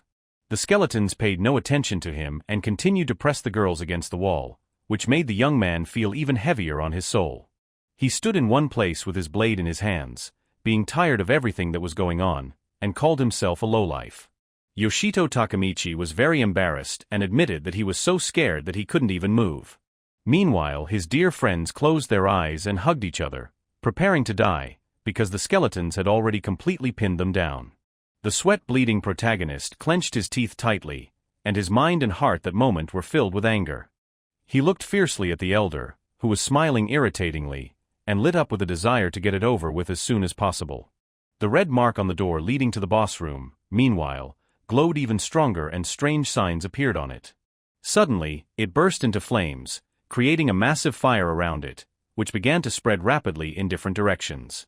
Tears began to come to the eyes of a discouraged Yoshito Takemichi, and he realized that he was so weak that he couldn't save his girlfriends. With pain in his eyes, he immediately turned around, trying to figure out what was going on and why the flashed marker had exploded. As it turned out, the door was blown open by an unknown conqueror who, holding a flaming sword, entered the room. Conqueror looked at the boss, saying that there were rumors that there was no way to open this door, so he decided to use force. Dispelling the unpleasant smoke, the man said there was no way anyone could have told her that the door had already been opened by someone before him. Mona meanwhile embraced Yuri, looking at the unfamiliar conqueror along with the surprised skeletons. The astonished elder priest and his minions looked at the man who had come to them alone with great surprise. A crying and very exhausted Yoshito Takemichi also turned his attention to the conqueror, while being broken mentally. The man felt a little uncomfortable with everyone's silence, and realized that not everything was as rosy as he thought it would be. The two skeletons meanwhile took their chance and pounced from behind on Yoshito, who was distracted. But a strange conqueror came to the rescue, who put up his sword and thus saved the bewildered lad. He pushed the flustered Yoshito aside, saying he'd cover for him, and continued to maul the bony monsters. Conqueror said the guy could take it easy, but he froze in place and watched with his mouth open in shock. Smiling, the confident man said that as long as King Kagura Okimomi lived, no one would die here. He was the very king who, with his charisma, inspired confidence even at first sight. The sweating Yoshito Takemichi was even more surprised because he didn't expect to meet the king. The title of king was awarded to people who conquered towers with 100 floors, and in Japan such people can be counted on the fingers of one hand. Kagura Okimomi gripped the hilt of his sword, telling a surprised Yoshito that they would chat about it later. The king then said that now it was time to burn the place to the ground and triggered the fire with an ability. Everything around them began to rapidly ignite, and the skeletons died one by one, unable to resist. The king took advantage of the ability of the Arenho's front, which was able to make the land scorched. The skeletons frozen in place did not even have time to move and were burned to ash in a few seconds. A bewildered Yoshito Takemichi looked at what was happening around him with great surprise, and couldn't believe it. The elder priest, meanwhile, was still alive and would not give up, even though he realized that he had little chance. Suddenly he made a high jump, after which he was in the air and about to take his feet. The boss's look was worried, and he had hoped to get away from the place in a flurry, but he thought so in vain. Kagura Okimomi noticed the monster's escape and asked where it was going, but the elder only smirked. The king immediately tried to attack it, but the monster fought for life with all methods and used his shield. The barrier would be no barrier at all to the overwhelming power of the mighty king, who struck another blow. The walls around them began to crumble from the incredible power, but the protective barrier still held up under the strain. The elder's mind began to seize with panic, and he hoped for survival, making every possible effort to maintain the barrier. Yoshito Takemichi stood to the side and suddenly there was a powerful explosion of the barrier the elder was protecting himself with. The acrid smoke and copious amounts of dust made the young man cough, and he covered his face to keep anything out of his eyes. The absolutely calm Kagura Okimomi meanwhile looked at the floor, realizing that he had succeeded in destroying the barrier. The barely alive elder priest let out his last cries, screaming in anger, but that didn't scare the mighty king at all. The king, without looking, but very accurately, hit the monster on the head, which finally confused it. He himself remained cold-blooded and only stared silently forward, smoke coming from his fist after a powerful punch. After this blow, the elder collapsed to the ground with a rumbling sound, no longer able to resist and attack. Kagura Okimomi heard this and looked back at him with his emotionless gaze, realizing that victory was on his side. Then he exhaled with relief because it was all behind him and he could catch his breath. Suddenly, the king turned to Yoshito Takemichi, who immediately became very tense and began to streamline with sweat. Kagura Okimomi looked into the boy's eyes and asked him to kill the elder who had caused him so much pain. The stunned hero interjected what he had just told him, not understanding why he was being honored in such a way. The king said he had no idea what the priest had done to the boy, but asked him not to let fear consume his mind. At that moment, the man looked very seriously into the eyes of the confused young man and asked him to destroy the elder with his own hands. Streamlining afterward, Yoshito Takemichi began to approach the monster lying on the ground not very confidently, very nervous. With a trembling hand he clenched the hilt of his blade tightly, and gathering his strength, he thanked the king for the honor. The monster was still alive and immediately looked at the approaching threat, but it could no longer fight back. The ruthless Yoshito Takemichi unmercifully launched a series of attacks aimed at destroying the elder without any pity. At that moment, he confidently swung his blade, glaring angrily at the powerful boss who had caused him so much pain. The priest only suffered defeat and incredibly powerful blows, no longer being able to even raise his hand. In an instant, Yoshito Takemichi confidently stated that thanks to the king coming to his aid, he was able to pull himself together. Standing behind him, Kagura Okimomi smirked because he saw the guy's potential, and he liked his fighting attitude a lot. Looking at the bony hand of the already dead elder, the king noted that the boy seemed to have overcome his fear. The protagonist confidently confirmed that this was indeed the case, while looking into the man's eyes without much emotion. Placing his hand on the boy's shoulder, Kagura Okamomi said that in such a case, without hesitation, he could only say one thing. The king enthusiastically congratulated the protagonist, calling him the champion of the heavenly demonic tower Persephone. The very flustered young man didn't know what he was talking about, and began to flow in sweat again, looking into the man's eyes. The hero began to deny that he was the champion and said that she had so much on her last strike, and the king listened to him in silence. A nervous Yoshito Takemichi exclaimed that it was Kagura Okamomi who had single-handedly defeated such a powerful boss, not him. The king said that it didn't matter what or who contributed, because the tower felt that the reward should go to the protagonist. The system meanwhile notified the young man that he had received unique weapons and magic stones that had been added to his inventory. Still agitated, Yoshito began to say that he could give everything to the king because he didn't deserve the reward. The brave Kagura Okamomi only smiled, softly saying that he would get around to it, which amazed the young man even more. He said this award would help the guys get stronger, which made him respect them even more. Shiramaki Yuri and Sakiya Mona began to laugh joyfully along with the protagonist while feeling safe. Happy at that moment, the young man smiled at them, while Kagura Okamomi stood behind and was completely calm for them. At one point, he said he didn't need the money, so they might not worry about that at all. The king then slung the huge sword on his shoulder, saying that the weapon suited him fine, and asked then why he should not give the reward to the young men. The bewildered trio of young boys looked at the king, who was perfect in their eyes, with great surprise. An overjoyed Kagura said that since Yoshito wanted to thank him, he could show him the weapons he got after defeating the boss. He was creepily curious, and the hero looked at Mona, saying in thought that he had a slight sense of déjà vu. Then he very tentatively tried to say something, and the king didn't understand why the guy had such a change in his face. Opening the inventory window with a sweaty hand, Yoshito said that this time the unique weapon was like a staff. The hero immediately jabbed a finger at the staff to take it from his inventory to the real world and try it out. The spellbound trio stared open-mouthed at the appearance of the staff, while Kagura Okamomi smiled confidently. The astonished Yoshito Takemichi opened his mouth wide as he watched the magical properties of the staff that mesmerized. It was now clear to him what Arkanu Aqua was really like, and the surprise and delight still didn't leave his face. Kagura Okamomi pondered the magic staff and asked the kid how he was doing with magic. Taking the staff in his hands, a somewhat frustrated Yoshito Takemichi said that he was pretty bad with magic. But then he remembered that some of the three of them were good with magic, and decided that the staff might be useful to this man. Turning around, the protagonist held out the staff to Shiramaki Yuri, saying that she had magic, while the girl was a bit confused. The young man asked if the girl wanted to take the staff for herself, but she didn't say anything back, which seemed rather odd. The hero once again questioned the girl, but she was still flustered and didn't know what to answer. Still putting her hand on her chest, Shiramaki Yuri said she didn't deserve such a weapon. Her unexpected words stunned Yoshito Takemichi, who wasn't at all clear why she felt that way. The girl said that she once discussed with Mona that she didn't do the main character any good this time. She said that it wasn't just this tower, because in the past battles it had been of no use either. Suddenly, Shiramaki Yuri firmly said that they were like ballast to Yoshito Takemichi, which only hindered the fight. Sakiya Mona suddenly startled the hero by saying that they had thought about it and decided that he would be better off without them in the squad. The young man immediately began to convince them otherwise, saying that he was completely useless this time. He said if it wasn't for King Okamomi of Kagura, things could have ended unknown for them. Sweating from nerves, the hero tried to assure the girls that without the king he wouldn't have saved them and couldn't protect them. After hearing those words, Sakiya Mona smiled gently as she felt Yoshito Takemichi's worry and realized that he didn't want to let them go.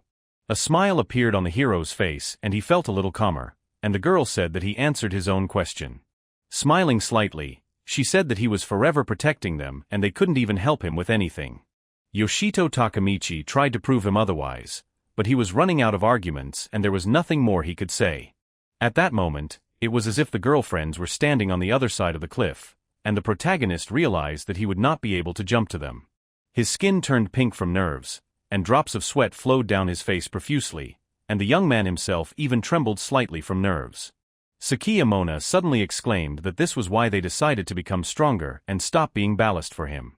A very surprised and a little confused Yoshito Takemichi didn't understand what she was talking about at first, but he listened attentively. Shiramaki Yuri supported her friend, confidently stating that they would conquer the celestial demon tower on their own. Mona also confidently complimented that this is how they can become stronger and stop being ballast. She then smiled and asked Yoshito Takamichi to wait for them, and he was shocked at that moment. Shiramaki Yuri said goodbye to the hero and asked that the unique magic staff stay with him. Suddenly the staff was thrown into her hands, which was quite unexpected, but the girl still caught it.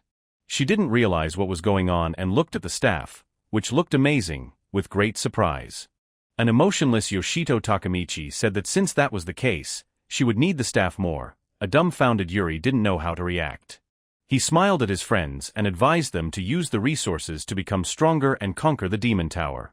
Shiramaki Yuri was in a stupor, and didn't know how to thank the protagonist who had given her such a gift. Yoshito turned his attention to the system notification that Persephone's tower boss had been defeated, with 10 seconds left before she disappeared.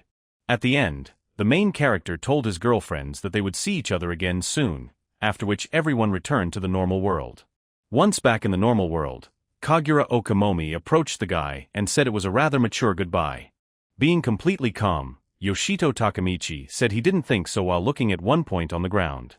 He said that thinking about what had happened only felt lonely, and the king smirked after hearing that, remaining silent. Suddenly the man turned to the young man, calling him by name, and he turned around and asked in surprise how he knew his name. Kagura recalled that his girlfriends addressed him by his first name and that he no longer had partners now. The confident king asked with a smile if Yoshito Takamichi wanted to join him since he was alone. The hero asked if he had nothing better to do and said he was generally okay with it, but wasn't quite sure. Kagura Okamomi reached out and said that he had been summoned by the head of the Tokyo branch, and the guy listened to him silently. The man said he worked with the towers of Chubu Prefecture, and Yoshito immediately remembered Fuyun Rido, who was the head of the branch. With a serious face, the king said that it was not very nice to refuse the head, so it was necessary to go. He said he decided to pass the time before the meeting, so he went to Persephone's tower, where there were many adventures to be had. The man also added that that's where he met Yoshito Takamichi, who was emotionlessly listening to him at that moment. The protagonist was still curious as to why Kagura Okamomi decided to help him, since he wasn't familiar with him.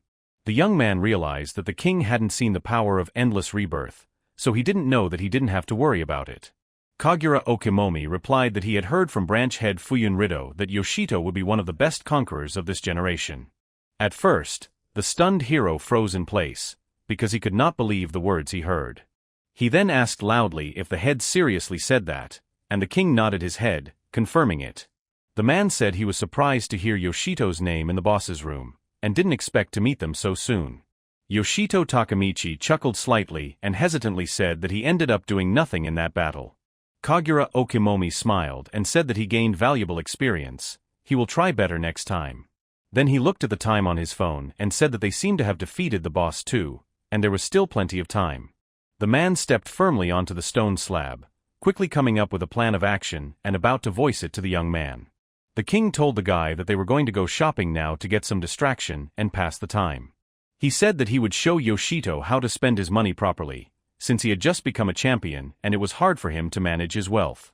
Kagura Okamomi said that as an elder it was his duty to instruct the young man in this matter as well, and he listened to him interestedly. The enthusiastic Yoshito Takamichi realized that there were only a few kings in Japan and they were all filthy rich. The young man couldn't believe he was going to get valuable advice from the rich man himself, and he was eager to learn something new. After a while, the protagonist came out of the clothing store, and he had gorgeous black glasses on his eyes. The guy also acquired himself a Nash pendant with a blue stone that was immediately eye-catching. Yoshito Takamichi along with Kagura Okamomi came out of the clothing store in luxurious outfits, showing all the pathos with their mere appearance. After donning their new outfits, they showed up to meet the branch head, Fuyun Rido, who was already waiting for them. The woman didn't recognize them at first and asked who else they were, while remaining unemotional. A nervous Yoshito Takamichi exclaimed that he knew she would ask him that and he didn't like it very much. Fuyun Rido said they both looked like weirdos and added that she just couldn't help but ask that. Kagura Okamomi put his hand on the boy's shoulder and told him that he should behave with dignity, and the young man cooled down a bit at that moment. He said that wearing such expensive clothes, they should feel confident, because they earned it with blood and sweat. The head confirmed that this was true, but still said that they had absolutely no taste in clothes, which was stupid to deny. An angry Yoshito slapped the table and shouted, asking if she really understood much, and said that she probably didn't follow fashion. He also said that at home she must be wearing an old shirt, and here she is reproaching them with something. Fuyun Rido only looked at him emotionlessly, not responding with any aggression and remaining silent. The head decided to show everything without words and reached into a nearby locker for a magazine that had pictures of her. She placed the magazine on the table, and Yoshito Takemichi immediately took notice of it and stood to examine it. The cover of the magazine featured Fuyun Rido, who was wearing a gorgeous turquoise down jacket. The head then jabbed her finger at the title, which spoke of 7 fashion looks recommended by a trendsetter, which she was. After reading the reading, the astonished Yoshito Takemichi immediately fell to his knees and begged for forgiveness. Standing behind Kagura, Okimomi laughed out loud at the antics of Fuyun Rido, who took the guy down so beautifully. Then the king still decided to ask the head of the branch why she had summoned him and what she wanted to discuss. Fuyun Rido replied in a serious tone that since the king himself had been summoned, it only meant one thing. She said the Tokyo branch was planning a large-scale operation, which sounded very alarming. Yoshito Takemichi was still green and didn't understand the massive operation in question, but he was willing to find out. Fuyun Rido said that their target was the tallest heavenly demon tower in Kanto, which was called Zeus. A pensive Kagura Okimomi asked the head if the Tokyo branch had decided to take on this tower after all. The woman said that the number of dead conquerors in Zeus Tower was increasing day by day, and she, as the head of the branch, had made a decision. She added that she could no longer ignore with her danger, so the decision was made to launch a massive operation. Fuyun Rido said all volunteers who agree to take part in the operation will have access to some of the treasures from the higher floors of the tower. In her head, she imagined the joyous conquerors carrying away whole chests of gold, realizing they had become fabulously wealthy. The head added that they are recruiting not only fighters, but also logistical staff, because they need personnel from different areas. It was also said that Zeus Tower was simply not comparable to other heavenly demon towers in terms of danger. Fuyun realized that even with all the preparation, there would be a lot of casualties, but to reduce the number, she wanted Kagura to fight on the front lines. She recalled that it was Kagura Okimomi who was the king who conquered the tallest demonic tower in Chubi Hephaestus. The king did not hesitate long to confidently say that if with his support fewer conquerors would suffer, he would agree to take part. Yoshito Takemichi standing next to him felt a bit awkward and said in his mind that he was superfluous in this dialogue. Suddenly, Kagura Okimomi declared that he would only fight on the front lines on one condition, and the head immediately asked what his condition was. The king abruptly embraced Yoshito Takemichi, saying that he would go to conquer the tower if he went with him. Fuyun Rido immediately replied in a calm tone that he didn't mind, which spoke of the fulfillment of the king's condition. Yoshito Takemichi was shocked by what he heard, because he had not volunteered to participate in any large-scale operation. Kagura Okimomi rested his head against the guy's head, saying he relied on him and called him partner. From nerves, the startled Yoshito began to sweat and then screamed at the top of his voice, scaring the birds flying over the branch building. It wasn't long before the partners were already kneading their shoulders, being inside the heavenly demonic tower of Proteus, where the hero was a bit uneasy. Filled with excitement, Kagura Okimomi asked Yoshito Takemichi if he was ready to go swing and gain power. Earlier, Fuyun Rido said that the strategic group of conquering the Zeus Celestial Demon Tower was still in the formation stage. She instructed her partners, said they were free to pursue other towers until then. Kagura Okimomi asked her, in that case, to advise the towers so they could get a bit of a boost. He said that before going for such a major operation, he wanted to give some coaching to Yoshito Takemichi, who was nervous. The hero made the king laugh by asking if he had better not go to the conquest of the Tower of Zeus then, and he replied that it was out of the question. The knocked-out protagonist didn't understand what good it would do for the king to take him along on such an important operation. Kagura Okimomi lowered his gaze to the floor and said that it was all about him wanting Yoshito Takemichi himself to become stronger. He added that he wanted to see from the front rows how the young man would achieve this, and it would be a good reward for him. The bewildered Yoshito Takemichi still didn't understand why he had to do this, but this time he didn't bother to say anything. Fuyun Rido pondered for a bit and said that there was one tower that just fit the king's request. She said that it was about the heavenly demon tower Proteus, where they should go to get some training. The head added that there is no anomaly in that tower, but the level of local monsters there is quite high. It was also said that a large number of magic stones could be obtained in this tower, so it became especially popular among the conquerors. Kagura Okamomi pondered over her words and said that it would be foolish to refuse, since it all sounded very interesting. He didn't waste any more time chattering and told Yoshito Takamichi that it was already time for them to head to the tower. Laughing, the king said they would raise the hero's level and take down the tower master, but Yoshito didn't share his optimism.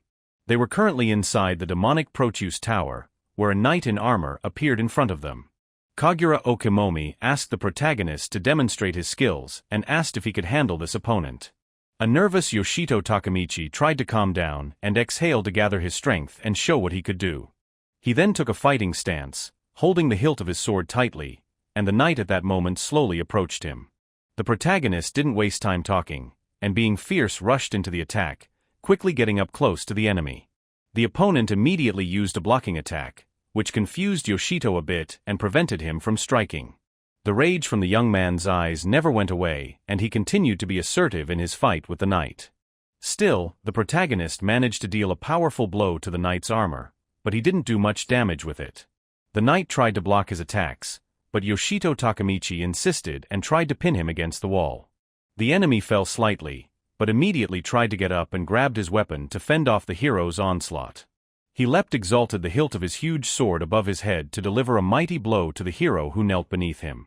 Yoshito Takamichi smirked, calling it too predictable, and struck at the knight, quickly outpacing him. The weakened knight stood on one knee, trying to recover and gather his strength to return to battle. Meanwhile, the self-satisfied protagonist exhaled with relief, smiling and realizing that victory would be his. An excited Kagura Okamomi shouted to the guy not to relax because the opponent was still alive. The young man was a bit confused and immediately turned his attention to the knight, who rose up very quickly and tried to attack him. Soon he panicked, because the enemy launched his sword at him, which flew at an incredible speed right into the face of the hero. Kagura Okamomi said in his mind that he could have stopped him, but before they were on the battlefield, something had to happen. The nervous king remembered that they would have to fight shoulder to shoulder, so he must see Yoshito's ability in action with his own eyes. Unfortunately, Yoshito Takamichi failed to repel the enemy's attack and was stabbed through with his sword in unbearable pain. Kagura Okamomi was very worried about his young partner, who being impaled, flew off to the side. The young man who had no strength to resist fell to the ground with a thunderous crash, with a huge sword still sticking out of his rib cage. In a few seconds the hero bled completely, and in his eyes he could see all the horror he had experienced in the battle. The bloodthirsty knight gloated at this and walked over to the bleeding guy's body to draw his sword. The unkillable Yoshito suddenly jumped up and cut off the knight's arm with a sweep of his blade, which was astonishing. The enraged hero said in an intimidating tone that he was hurt, calling his opponent a conniving brat. At that moment, Kagura Okamomi realized what infinite rebirth was and became convinced that the guy really couldn't die. In his mind, he said that Yoshito Takamichi was the only one who could be a worthy partner for him. The rugged hero meanwhile presented his blade to the knight's throat and said it was pointless to fight any further, for he was unarmed. But his opponent had more than one more trump card up his sleeve, and he pressed his arm in the shoulder area, which triggered an incomprehensible magic. A thick blade suddenly emerged from his ribcage and pierced Yoshito again, not expecting it at all. The hero, though dead, triggered a skill that gave him back his lost points, and he began to approach the knight while holding his heart. He was very angry at his opponent and took a high leap, rushing at him to attack with his blade. The enraged Yoshito exclaimed that for a heart pierced twice, the treacherous opponent might not even dream of mercy. The knight was far from timid and continued to fight, confidently repelling the attacks of the attacking hero. Yoshito Takamichi wasn't going to back down from his goal either, and continued to try his best to strike. The hero was very nervous because he couldn't strike a decisive blow due to the knight blocking his attacks. At one point, he noticed a brilliant purple light nearby and became even more nervous. As it turned out, it was another throwing blade fired by the enemy, which Yoshito managed to dodge. He managed to stay on his feet and looked sternly into the knight's eyes, trying to anticipate his next action. At that moment, the protagonist was struck by the sudden appearance of another similar knight who was just as aggressive. In a few seconds, sharp throwing blades were already flying at the young man, but he had no plan of action. Both blades fell a few meters from Yoshito Takamichi's feet, which was incomprehensible to him, and he simply froze in place. After that, The bloodthirsty knights rushed to attack, and the protagonist still didn't know how to resist them.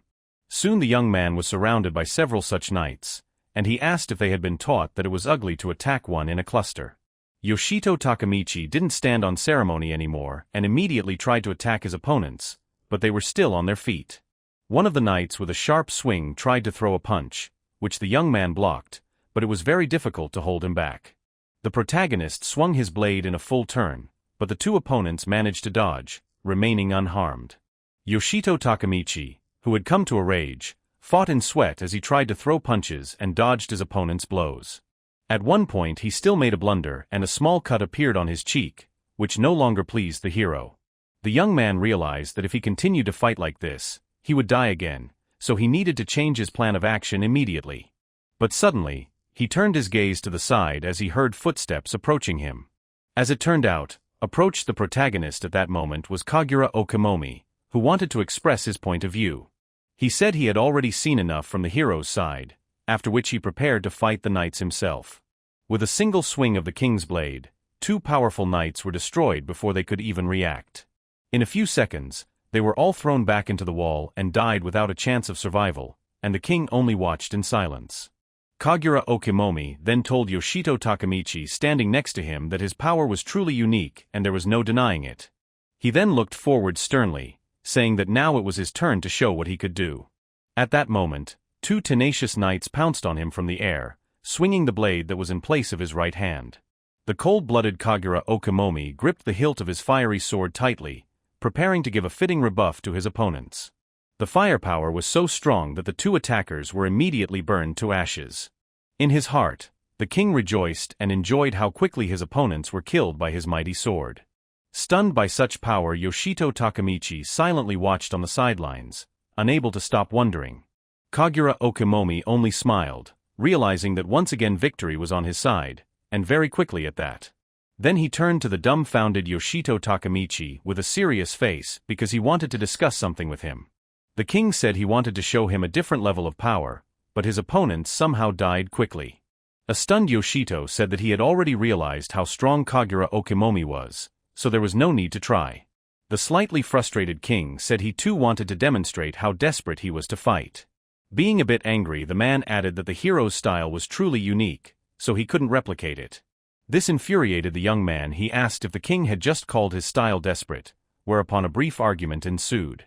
Kagura Okamomi then spread his shoulders wide and proudly said that in any case, he would have a chance to still show himself.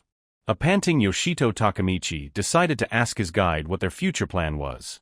The mighty king looked forward and said that according to Fuyun Rido, this tower was overflowing with magic stones. He began to tell me that these stones gave them, the conquerors, unusual abilities, but they were also adored by monsters. Kagura Okamomi completed the story by saying that magic stones make both monsters and humans stronger. It was said that if they found a vein of magic stones, they would definitely meet stronger monsters as well. The experienced conqueror instructed his young partner and asked if he understood the hint. Yoshito Takemichi, with a smile on his face, decided to put it in a simpler way and said that they were starting to hunt strong monsters.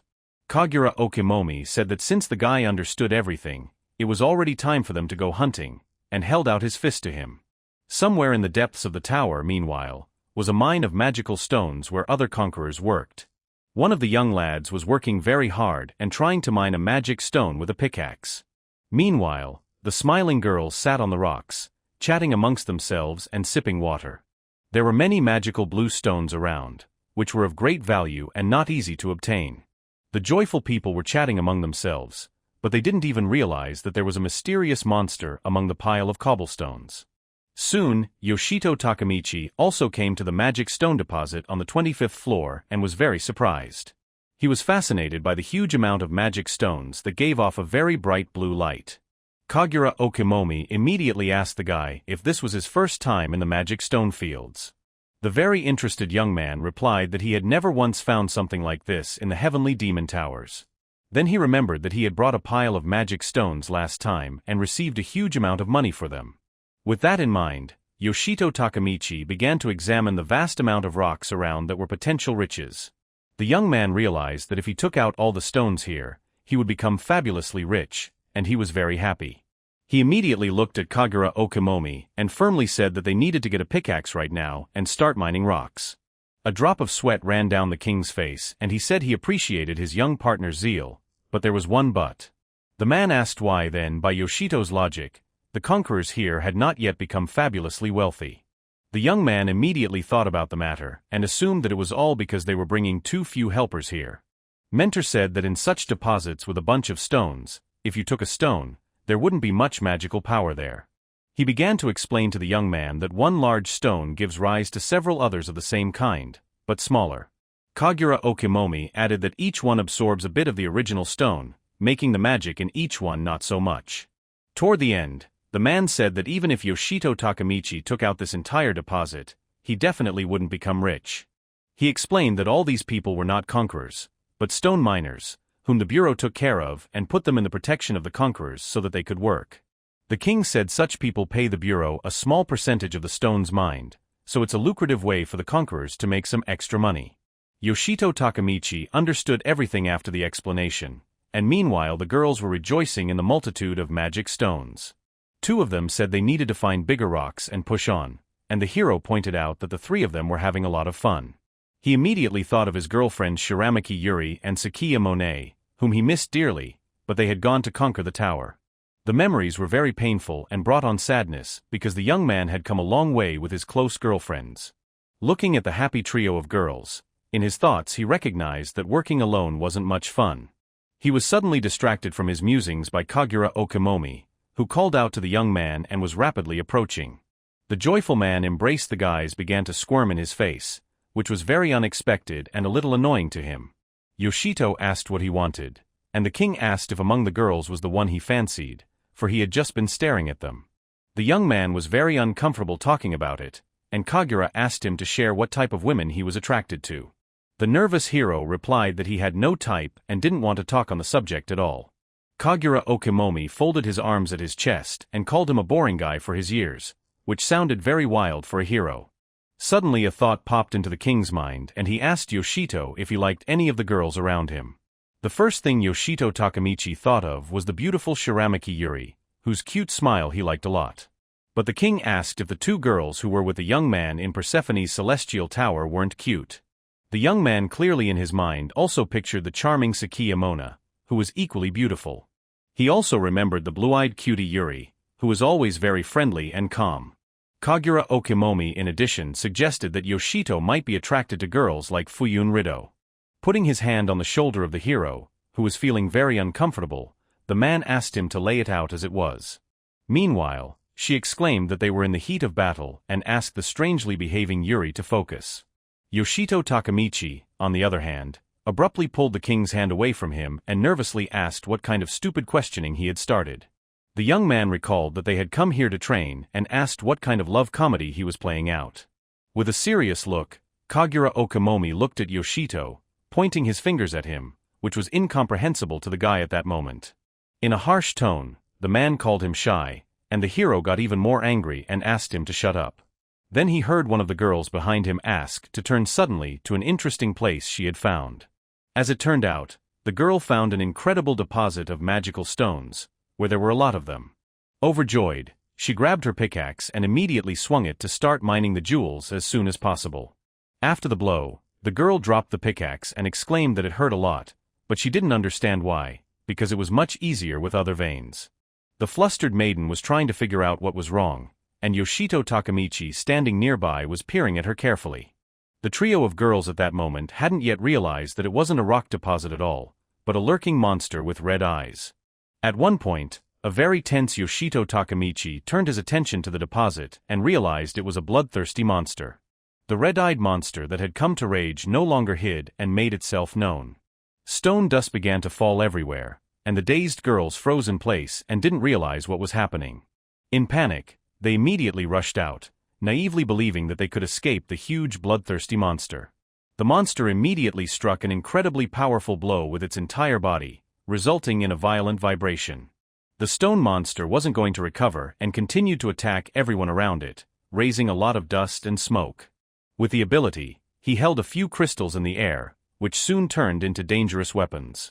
Several crystals turned into sharp throwing objects that were launched at people. The bewildered girls cried and screamed in fear, falling to the ground and trying to take cover from the threats flying at them. They realized that the crystals were so sharp that they would easily pierce through them, leaving no chance of survival. In an instant, the monster released dozens of crystals, from which it was impossible to escape, which frightened the girls even more. To the aid of the confused stone miners, Yoshito Takemichi suddenly rushed to the rescue and acted very quickly. Without a second thought, the hero rushed to attack the stone monster, swinging his blade relentlessly. With a smile on his face, the young man asked if the girls were hurt and told them to run, saying they would take care of things here.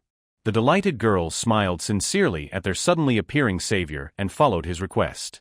They immediately rushed away, and Yoshito Takemichi only looked at them while grinning slightly. The young man smilingly said that he wanted to show his best side, but ended up being pierced through by 3 sharp crystals. A few seconds later he collapsed from massive blood loss, realizing that he would soon die without a chance. The character said that he was dying so stupidly again, but if he was able to keep anyone safe, it wasn't that it was a bad thing. The bloodthirsty stone monster cheered, realizing that it had won an easy victory, and its red eyes glowed with joy.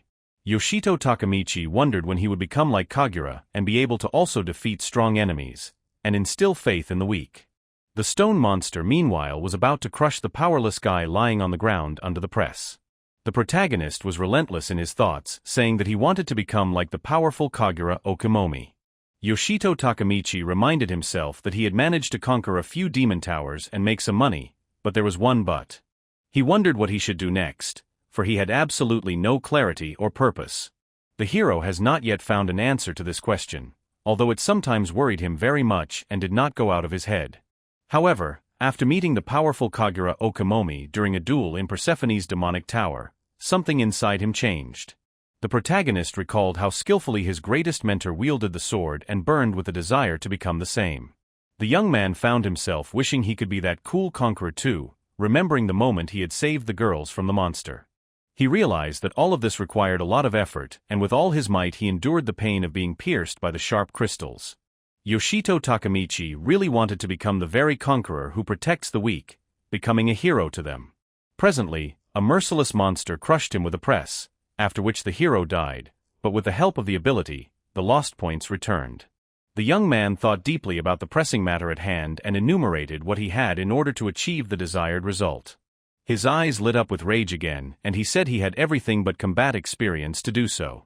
The hero then rushed to attack the stone monster and asked if it would help him gain experience. Without an ounce of fear, Yoshito Takemichi ran at his opponent, prepared to use all of his skills in battle. In an instant, he made a high jump, grinning intimidatingly at the monster and swinging his sword. The monster didn't have time to react, and the protagonist mercilessly delivered a powerful blow to one of its surfaces. After striking, he immediately felt that the monster was quite strong, but he wasn't going to back down from his goal. Falling to his knees from exhaustion, Yoshito Takemichi looked at the monster's eyes and wondered how he could cut it down. The young man then looked at the nearby Kagura Okumomi, assuming he could help him. Meanwhile, the king was calling all the peaceful stone miners to him, saying he would escort them to a safe zone. One of the men asked him if he was sure of what he was doing, and if the guard should stay here to keep the monster from going any further. Kagura Okumomi said that fighting that monster wouldn't be to their liking, so they should leave immediately. The king then looked at Yoshito Takemichi and confidently told the guards that the young man could handle the huge creature himself. The tense young man heard this and looked at his mentor, while not sharing such confidence. At that moment, several dozen sharp crystals flew at him, which threw the protagonist into a stupor. Still, he came out of his stupor very quickly and took up a fighting stance, swinging his sword and ready to repel the attack. After dodging a whole wave of crystals, the young man began to move forward quickly to strike another blow at the monster. Kagura Okumomi called out loudly to Yoshito Takemichi in an instant, who immediately turned his attention away from the battle and turned his attention to him. The king laughed and sarcastically asked the young man if it was true that they had him as a pretty smart guy. This infuriated the protagonist even more, who gripped his sword tightly and asked if he was mocking him. With a chuckle, the man said he was referring not to his intelligence level at all, but to his stats. He explained that if the stats were high enough, he could figure out how to break through this huge monster.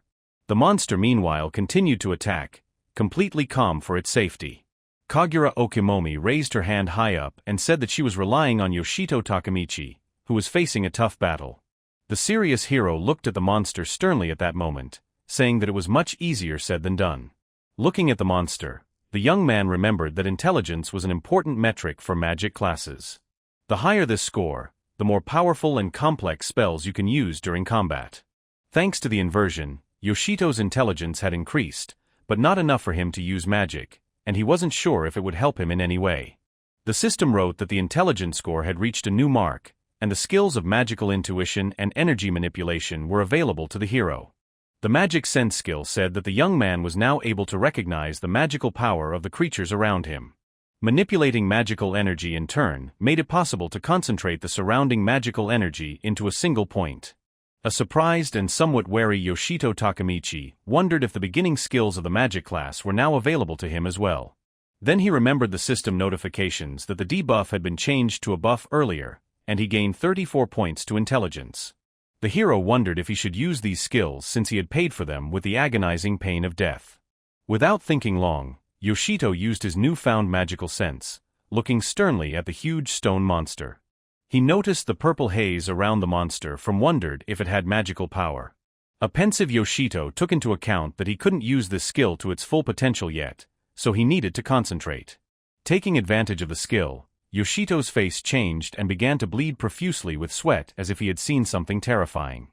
It became known that the entire body of the bloodthirsty stone monster is protected by a magical barrier that prevents it from causing damage. The sweat-bleeding hero realized why he couldn't break through the bloodthirsty monster and decided he needed to change his plan of action. The monster wasn't going to waste any time and began to prepare for another series of attacks aimed at Yoshito Takemichi. Suddenly, the bloodthirsty creature stretched its thin, long legs, and now looked like a huge spider. Yoshito Takemichi immediately assumed that he was going to shoot out the magic that was in the magic stones. From nerves, he froze in place and realized that this was very bad, but he had no plan to counter the enemy at that moment. In an instant, the monster began to attack, causing the ground to leave the hero's feet, and he flew off to the side. The young man was thrown into a wall nearby and hit his back against it before falling to the ground, trying to regain consciousness. The exhausted Yoshito now didn't understand what was the point of these skills if he couldn't overpower the monster anyway. With a tired look, he began to examine the stone monster, which at that moment gave him some respite time. The hero noticed that after such a powerful blow, the monster's barrier was less stable, and that gave a little hope. With a smirk, he began to slowly rise from his knees, and little by little a puzzle began to piece together in his head. The picture quickly came together and Yoshito Takemichi immediately rushed to attack, apologizing to the monster for making him wait. The monster was awake and tried to fend off his attacks, but the hero dodged and threatened to rip off the damn magical shell. Looking at his opponent with excitement, he added that he would do it with one precise and very powerful blade strike. The magic barrier began to gradually collapse, but initially there was no result and more effort was needed. Yoshito realized that the monster wouldn't be able to attack and defend at the same time, and if it continued to attack with the same force, the barrier would collapse. But then the young man wondered what if he concentrated the magic in one point and hit the monster with it. To achieve such power, he decided to destroy the magic stones around him and saturate the air with energy. The monster still stuck to only one tactic, and launched another batch of sharp crystals towards the enemy. He wasn't going to show any mercy to a human who had come into his territory. A whole dozen crystals hit the ground without even a shard hitting Yoshito Takemichi, who was deftly dodging. The protagonist nimbly dodged the enemy's attacks, gradually getting closer to him. He then turned his attention to another wave of sharp crystals flying at him, which he had to destroy in mid-air. Yoshito Takemichi began to swing his sword very sharply in different directions, destroying the crystal one by one. None of the throwing objects managed to harm him because they were all destroyed at a distance. The nimble protagonist got a taste for it and proceeded to smash the magical stones around him, saturating the air with energy. In an instant, the young man stopped and looked around, realizing that he had done quite a bit already. Many magical stones were destroyed by his blade and he decided that should be enough. Suddenly, Yoshito Takemichi froze in place because he sensed that the huge creature was right behind him. The monster didn't stand on ceremony and immediately launched a powerful attack, shattering the huge slabs of stone beneath it. The hero managed to bounce to the side, and coming to a rage, he used the skill of manipulating magical energy. The monster crystals flying at the young man at that moment were stopped in flight, giving him an advantage. He was still standing still, holding the blade in his hand and trying to figure out what the magic skill provided. Yoshito realized that the skill of manipulating magical energy allowed him to gather it at one point. After that, the hero clenched his sweating fist very tightly, saying in his thoughts that although he didn't have a magic class, he could do something too. Being very angry, he prepared for the attack, in his mind saying that if it would help break the monster's shell, then he was ready. Yoshito Takemichi smiled confidently, realizing that this amount of magic should be enough to destroy the barrier. At lightning speed, he rushed to attack the monster, confident in his strength and ready to put forth the right effort. Yoshito did not hesitate and immediately struck the stone monster's shell with his powerful blade. But the power was not enough, and the magical barrier gave only a small crack, but it did not upset the hero. He bounced back sharply and landed not far from the monster, about to use his backup plan. The protagonist grinned intimidatingly and said that it was time to blossom again, then used the skill. In action, he decided to bring the unique skill chain of inflorescence, which without a misfire activated at the same second. What was happening began to strain the monster, who immediately released a batch of sharp crystals towards his opponent. An exasperated Yoshito decided that he would reflect 7 of his, so that he could get an enhanced punch that would give him an advantage. After that, the hero lunged at the monster, saying in his mind that he would then endow the enhanced strike with magical energy and break the barrier. The monster, however, grabbed 2 crystal piles and was about to hurl them at Yoshito, leaving him no chance of survival. The young man became very tense, but he was not confused and immediately tried to bounce to the side to remain unharmed. He managed to bounce off a flying pile of crystals, which crashed into a wall nearby and shattered. Yoshito laughed and said that thanks to the monster's pebbles, he was able to regain his magical energy again. The hero made a high jump and swung in flight, saying it was time to get what he deserved. The stone monster was very surprised and even froze a bit as it watched the fearless young man rushing towards it. Yoshito Takemichi swiftly ran at him, preparing to launch one last series of attacks and finish off the monster. The monster tried to release crystals at him, but the hero came back from them, which made it even more frightening. Bloodthirsty looking at the monster, the young man said that he wouldn't stop it with this and swung his blade. Soon, Yoshito was struck with a blow endowed with immense magical power and amplified several times by a unique skill. With such an unexpected move, the protagonist astonished even Kagura Okimomi, who was watching the battle nearby. He felt proud of his young partner and recognized that Yoshito Takemichi had outdone himself. Empowered and enraged, the hero threatened the monster that he would destroy its body and shell with a single blow. After these words, an incredibly powerful blow was struck, triggering a huge explosion of the monster's shell. The chain of the inflorescence did its job and the powerful magical barrier began to collapse, which was very unexpected for the monster. At that moment, he was confused because he realized that his shell was shattered and there was no way for him to survive. The destruction of the barrier triggered another powerful explosion, after which the monster could not stay alive. Yoshito Takemichi was immediately thrown aside by the blast wave, and the stone monster was burning from within. The protagonist fell backwards onto the ground in a not-so-gentle manner, coughing up dust and trying to gather his thoughts. In an instant he opened his eye, looking up with sweat on his face while feeling the pain from the fall. Standing over him was a broadly smiling Kagura Okimomi, who was very proud of the way his young partner had shown himself. After seeing his comrade smile, Yoshito Takemichi smiled slightly as well and closed his eyes, feeling safe. Without further ado, they showed a thumbs up, which spoke of the success of the operation. Rising to his feet, the hero asked if the rest of the conquerors were okay or not, and the king asked if he doubted it. The delighted girls nearby were overjoyed that their savior had survived and defeated the bloodthirsty monster. Yoshito Takemichi looked at the girls dumbfounded by his beauty and said that now there was one less problem. But suddenly, there was a sudden rise in the stone slabs, which provoked strong vibrations underfoot. The main character understood absolutely nothing and was very nervous, but tried to keep a cool mind. Right beside him, a huge iron maw emerged from the ground, which threw the young man into a stupor with its appearance. In the same minute, the merciless iron creature swallowed Yoshito Takemichi, with only his blood dripping from its mouth.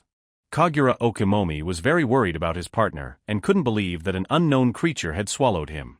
The girls saved by the hero cried and trembled with fear, hugging each other and trying to calm down. Yoshito Takemichi quickly revived and bounced aside to avoid falling into the jaws of the huge monster again. Sweating with nerves, the young man began to wonder who this other thug was and where he had come from. This huge monster was a steel destroyer that was like a powerful dragon and was composed of iron.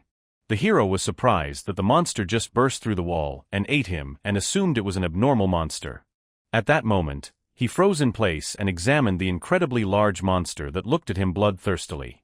With a trembling and sweating hand, Yoshito Takemichi held the hilt of his blade, unsure of his readiness for battle.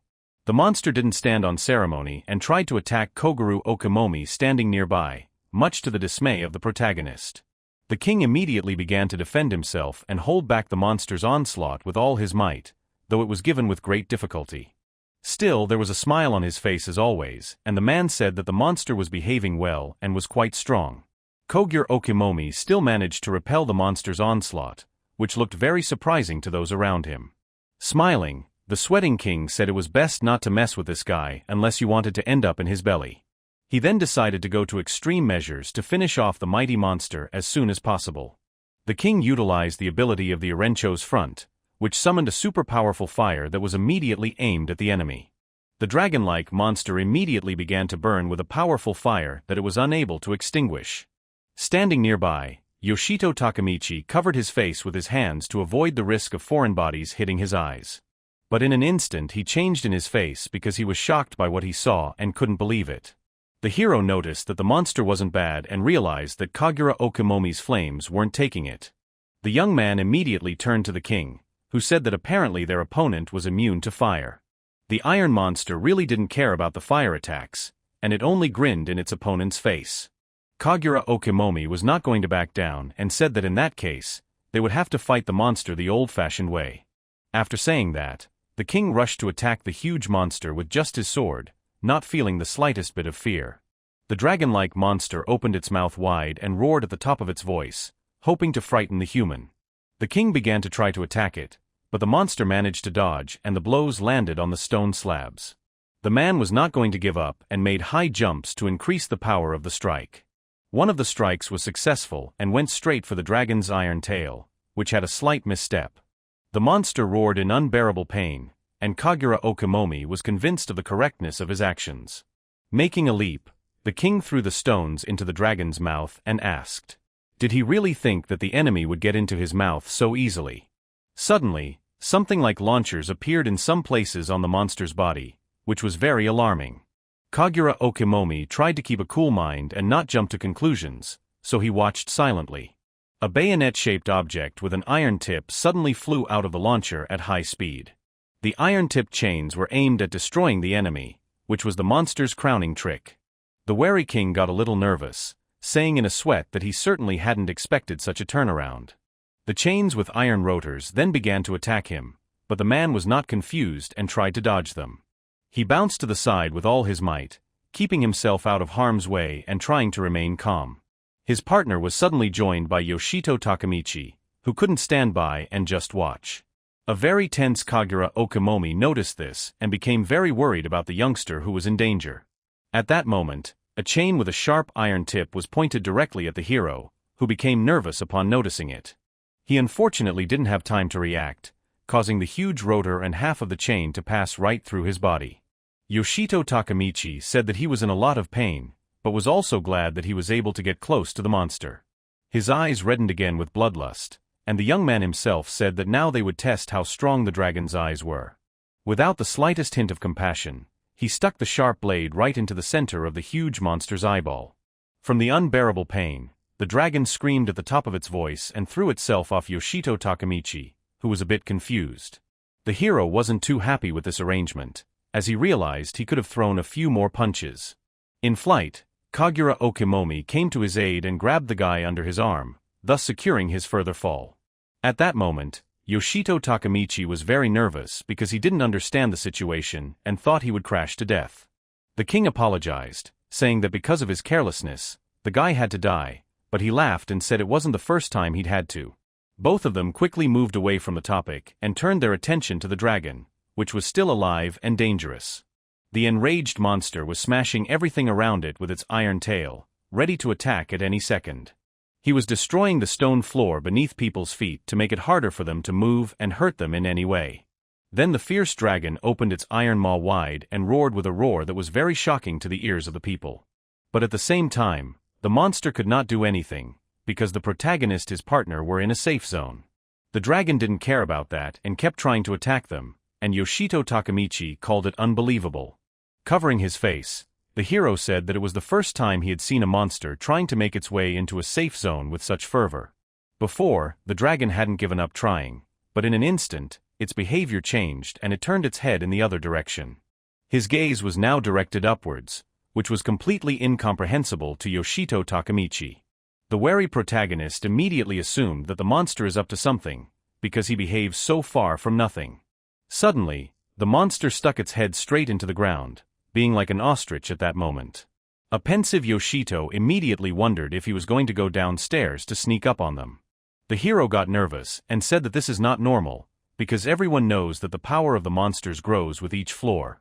He then said that if the dragon penetrated the floor below and attacked the invaders, they would not be able to escape. Very serious at that moment, Kagura Okamomi confirmed that this was indeed the case and began to calculate all the possible risks. The king said that all the conquerors downstairs would die if the dragon managed to get down to the floor below. Yoshito Takemichi decided to cautiously approach the hole created in the ground to inspect just how deep it was. After analyzing the situation, he said with trepidation that the monster was indeed headed to the lower floor. Kagura Okamomi said that usually a safe zone that monsters can't get into in any way is responsible for getting to the next floor. At the same time, he added that there were monsters with tremendous combat power that could literally punch their way down. With sweat on his face, the king said that this iron serpent was definitely an anomaly, which sounded alarming. Yoshito Takemichi was very surprised to learn that the management had set up a special category for such monsters. Being tense, the protagonist immediately inquired as to what category was set for them. Kagura Okamomi said the department described the category as an unauthorized threat. The name was even more frightening to Yoshito Takemichi, who had never heard of it anywhere before, and it was wild to him. The king said that information about such individuals was only available to experienced conquerors and kings, so the young man had heard nothing about it. He then rose from the ground and stood firmly on his feet, realizing that they needed to move on and waste no time. The man immediately told the surprised Yoshito standing next to him that it was already time for them to keep walking forward. Kagura Okamomi said they needed to report the situation to the management, and the hero only obeyed his order. They began to gradually leave the gorge, looking around for anything interesting.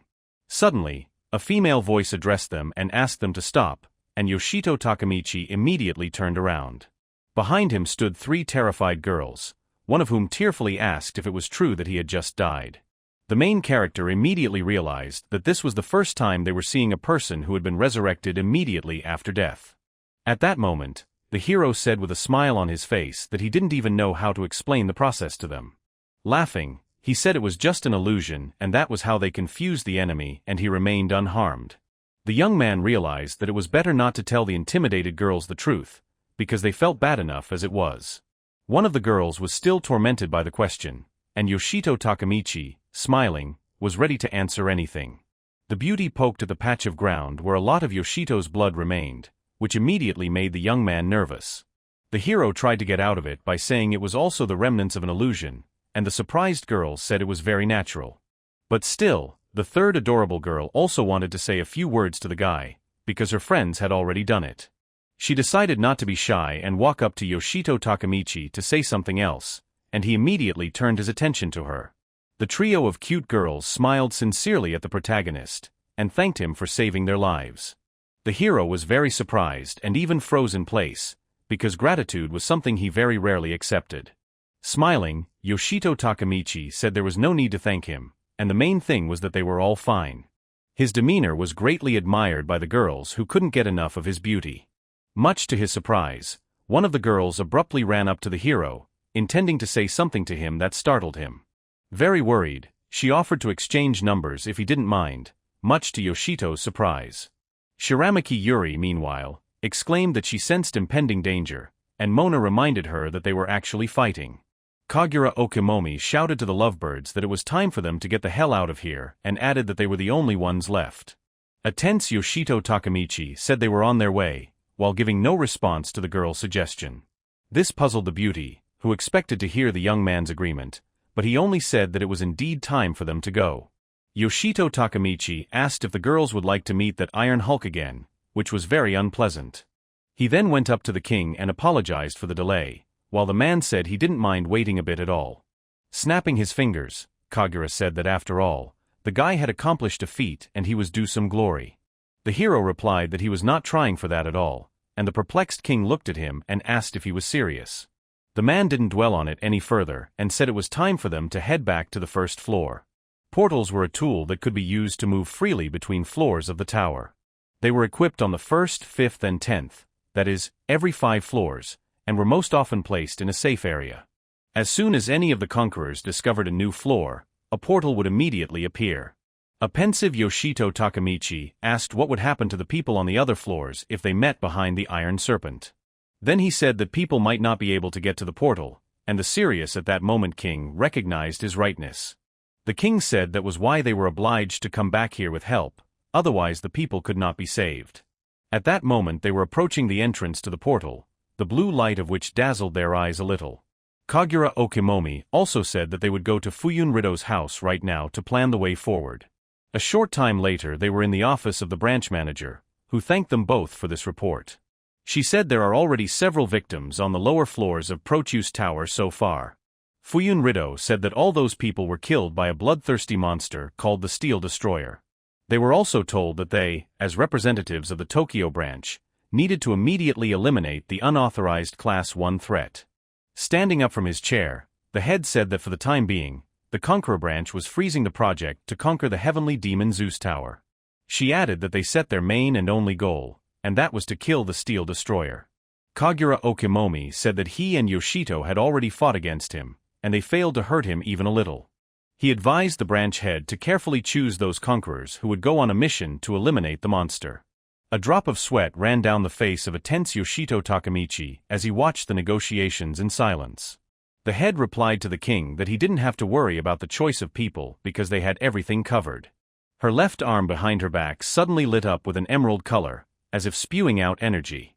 Fuyun Rido then clenched her fist tightly, as if gathering all the energy into it and preparing to show something. A very surprised Yoshito Takemichi stared wide-eyed at what was happening, not knowing what to expect. Filled with incredible power, the branch head made a sudden leap forward, which was even more alarming. Firmly grasping the hilt of her mighty sword, Fuyun Rido declared that she would personally participate in the operation this time. Yoshito Takemichi looked at the girl with utter bewilderment, saying that this was total Alesh. After a short period of time, the trio were already on the 8th floor of the demonic Proteus Tower. Fuyun Rido said that the Steel Destroyer had previously dwelt on the 25th floor, but after their battle, it had begun to descend to the lower floors. The girl also said that according to reports received earlier, tremors are still being felt here. She said confidently that their target was very close by, and with an eagerness to fight she promised she wouldn't let her get away. Yoshito Takemichi decided to ask if she was afraid for her agents who had gone ahead.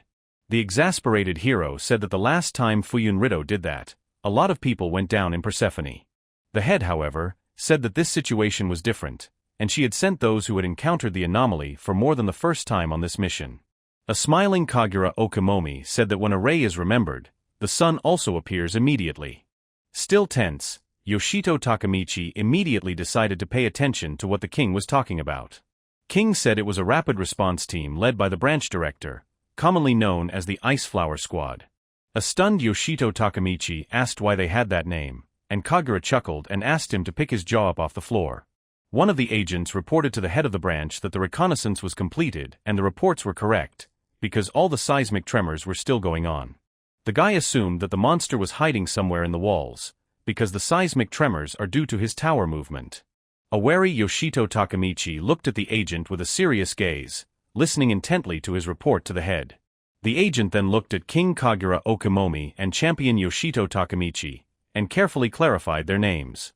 The protagonist asked the guy what he wanted, while showing his share of cockiness with his entire appearance. The blue-eyed agent looked at him silently at first, which caused the hero some bewilderment. The guy then bowed to them, saying that he was happy to cooperate with people like them, much to Yoshito Takemichi's surprise. The agent said that the ice flower was originally supposed to be able to neutralize the target, but the unauthorized threat is equal in power to the Tower Master. He added that together with such powerful people, the group will be able to minimize the casualties. The bewildered Yoshito Takemichi understood absolutely nothing and didn't know how to react to his words. Scratching the back of his head, the young man asked the agent what he was even talking about, while trying to understand anything at all. Kagura Okimomi put his hand on his pulkio and confidently stated that as long as they were here, no one would die. The stern Yoshito Takemichi, on the other hand, suddenly firmly stated that the only one who would die here was himself. The agent looked at them with a slight smirk, feeling calm, and said he was relying on them. Suddenly, the whole team was thrown upwards a few centimeters, feeling a powerful jolt in the ground. A nervous Yoshito Takemichi asked if it was a powerful earthquake while clenching his teeth. The surprised Fuyun Rido immediately realized that this was the work of a steel destroyer that was somewhere nearby. She didn't have time to assume he was somewhere below, because the monster burst out from under the earth and the heroes were thrown aside. A huge iron monster burst out from the ground, opening its mouth wide and preparing to attack. The Ice Flower squad leader was not confused and immediately began to command, addressing his companions. The young commander ordered everyone into position immediately, after which everyone spread out around the perimeter. One of the team members gripped the hilt of his sword tightly, preparing to inflict maximum damage on the enemy. After that, the completely calm members of the Ice Flower group rushed to attack the steel destroyer. Two rushed in to attack from the air while two more members of the group covered them from below, diverting the enemy's attention. The swordsman swung in flight, but suddenly, the Iron Dragon turned its attention to them and gathered to fight back. He immediately used chains with sharp iron tips that could pierce through a man. At first, the armed fighters managed to repel the tip attacks, but it got worse from there. At that moment, one of the fighters stalled because he noticed a sharp arrow flying at him. Still, he and his female companions managed to dodge the blow, while experiencing very high stress. Standing aside, Kagura Okimomi said that the Ice Flower Squad is an elite group that exists for situations like this. He said that to them, mid-level monsters were just ordinary flies, and Yoshito Takemichi watched the battle with great amazement. That said, the king was very serious and said that against this serpent, even such a strong group wouldn't last long. The man analyzed the situation and drew conclusions while observing the actions of each member of Ice Flower's group. One of the fighters swung his sword confidently, but the dragon fought back, which sometimes stressed the guy out. Kagura Okimomi offered his nearby young teammate a hand to help the team, and he didn't drop a word in response. The king energized his mighty sword and ordered Yoshito Takemichi to fight at full strength, and he promised to do so. At great speed, they rushed to attack, leaving only pillars of smoke and dust behind them.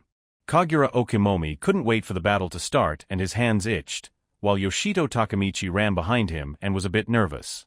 The king then took a high leap, and the Iron Dragon noticed this and opened its mouth wide to swallow him. His face showed all the rage and desire to destroy the monster that had caused so much grief to the families of the conquerors. An incredibly powerful sword strike was struck at the same moment. The steel destroyer was even confused after it. The enraged Yoshito Takemichi, meanwhile, took a high leap to stick his sword right into the monster's mouth. At a tremendous speed, he flew in a clear trajectory, and his eyes showed the same hatred for the monster as the king's. But suddenly, the insidious steel destroyer unleashed a chain with a sharp tip that was aimed straight at the hero's body. The protagonist at first failed to notice the approaching danger and attempted to strike with his sword. But in an instant he became very wary, realizing that there were 3 sharp tips within a few centimeters of him. At that moment, he had fallen into the monster's trap and was like being trapped in a vice, not knowing how to get out. Kagura Okimomi meanwhile exclaimed that the insidious monster had taken his chance and was now fleeing. After saying that, Fuyun Rido came into play and immediately rushed after the steel destroyer who was fleeing from the spot. She said that now it was her turn to show off, and a nervous Yoshito, trapped, watched with sweat on his face. The branch head was confident and kept right on the tail of the steel destroyer who kept running away. The girl firmly grasped the sword endowed with energy and exclaimed that she wouldn't let the monster get away. A surprised Kagura Okimomi said he hadn't seen Fuyun in action in a long time, while Yoshito froze and watched silently. The king noticed that she had strengthened her body and increased her movement speed through magic, which was admirable. He also couldn't help but mention the head's unique weapon, which was a huge sword with blue patterns on the blade, called Inage. The man asked Yoshito Takamichi to watch carefully, saying that Fuyun Rido has taken the fight seriously. After that, Kagura Okimomi added that this fight would end very quickly, and the head also looked at the steel destroyer coldly. Without any warning, she rushed into the attack, running at breakneck speed towards the wary monster. The mighty sword strike was successful and confused the steel destroyer, who was in great pain. Bouncing to the side, Fuyun Rido kneeled down, stopping her sliding and carefully analyzing her opponent's behavior.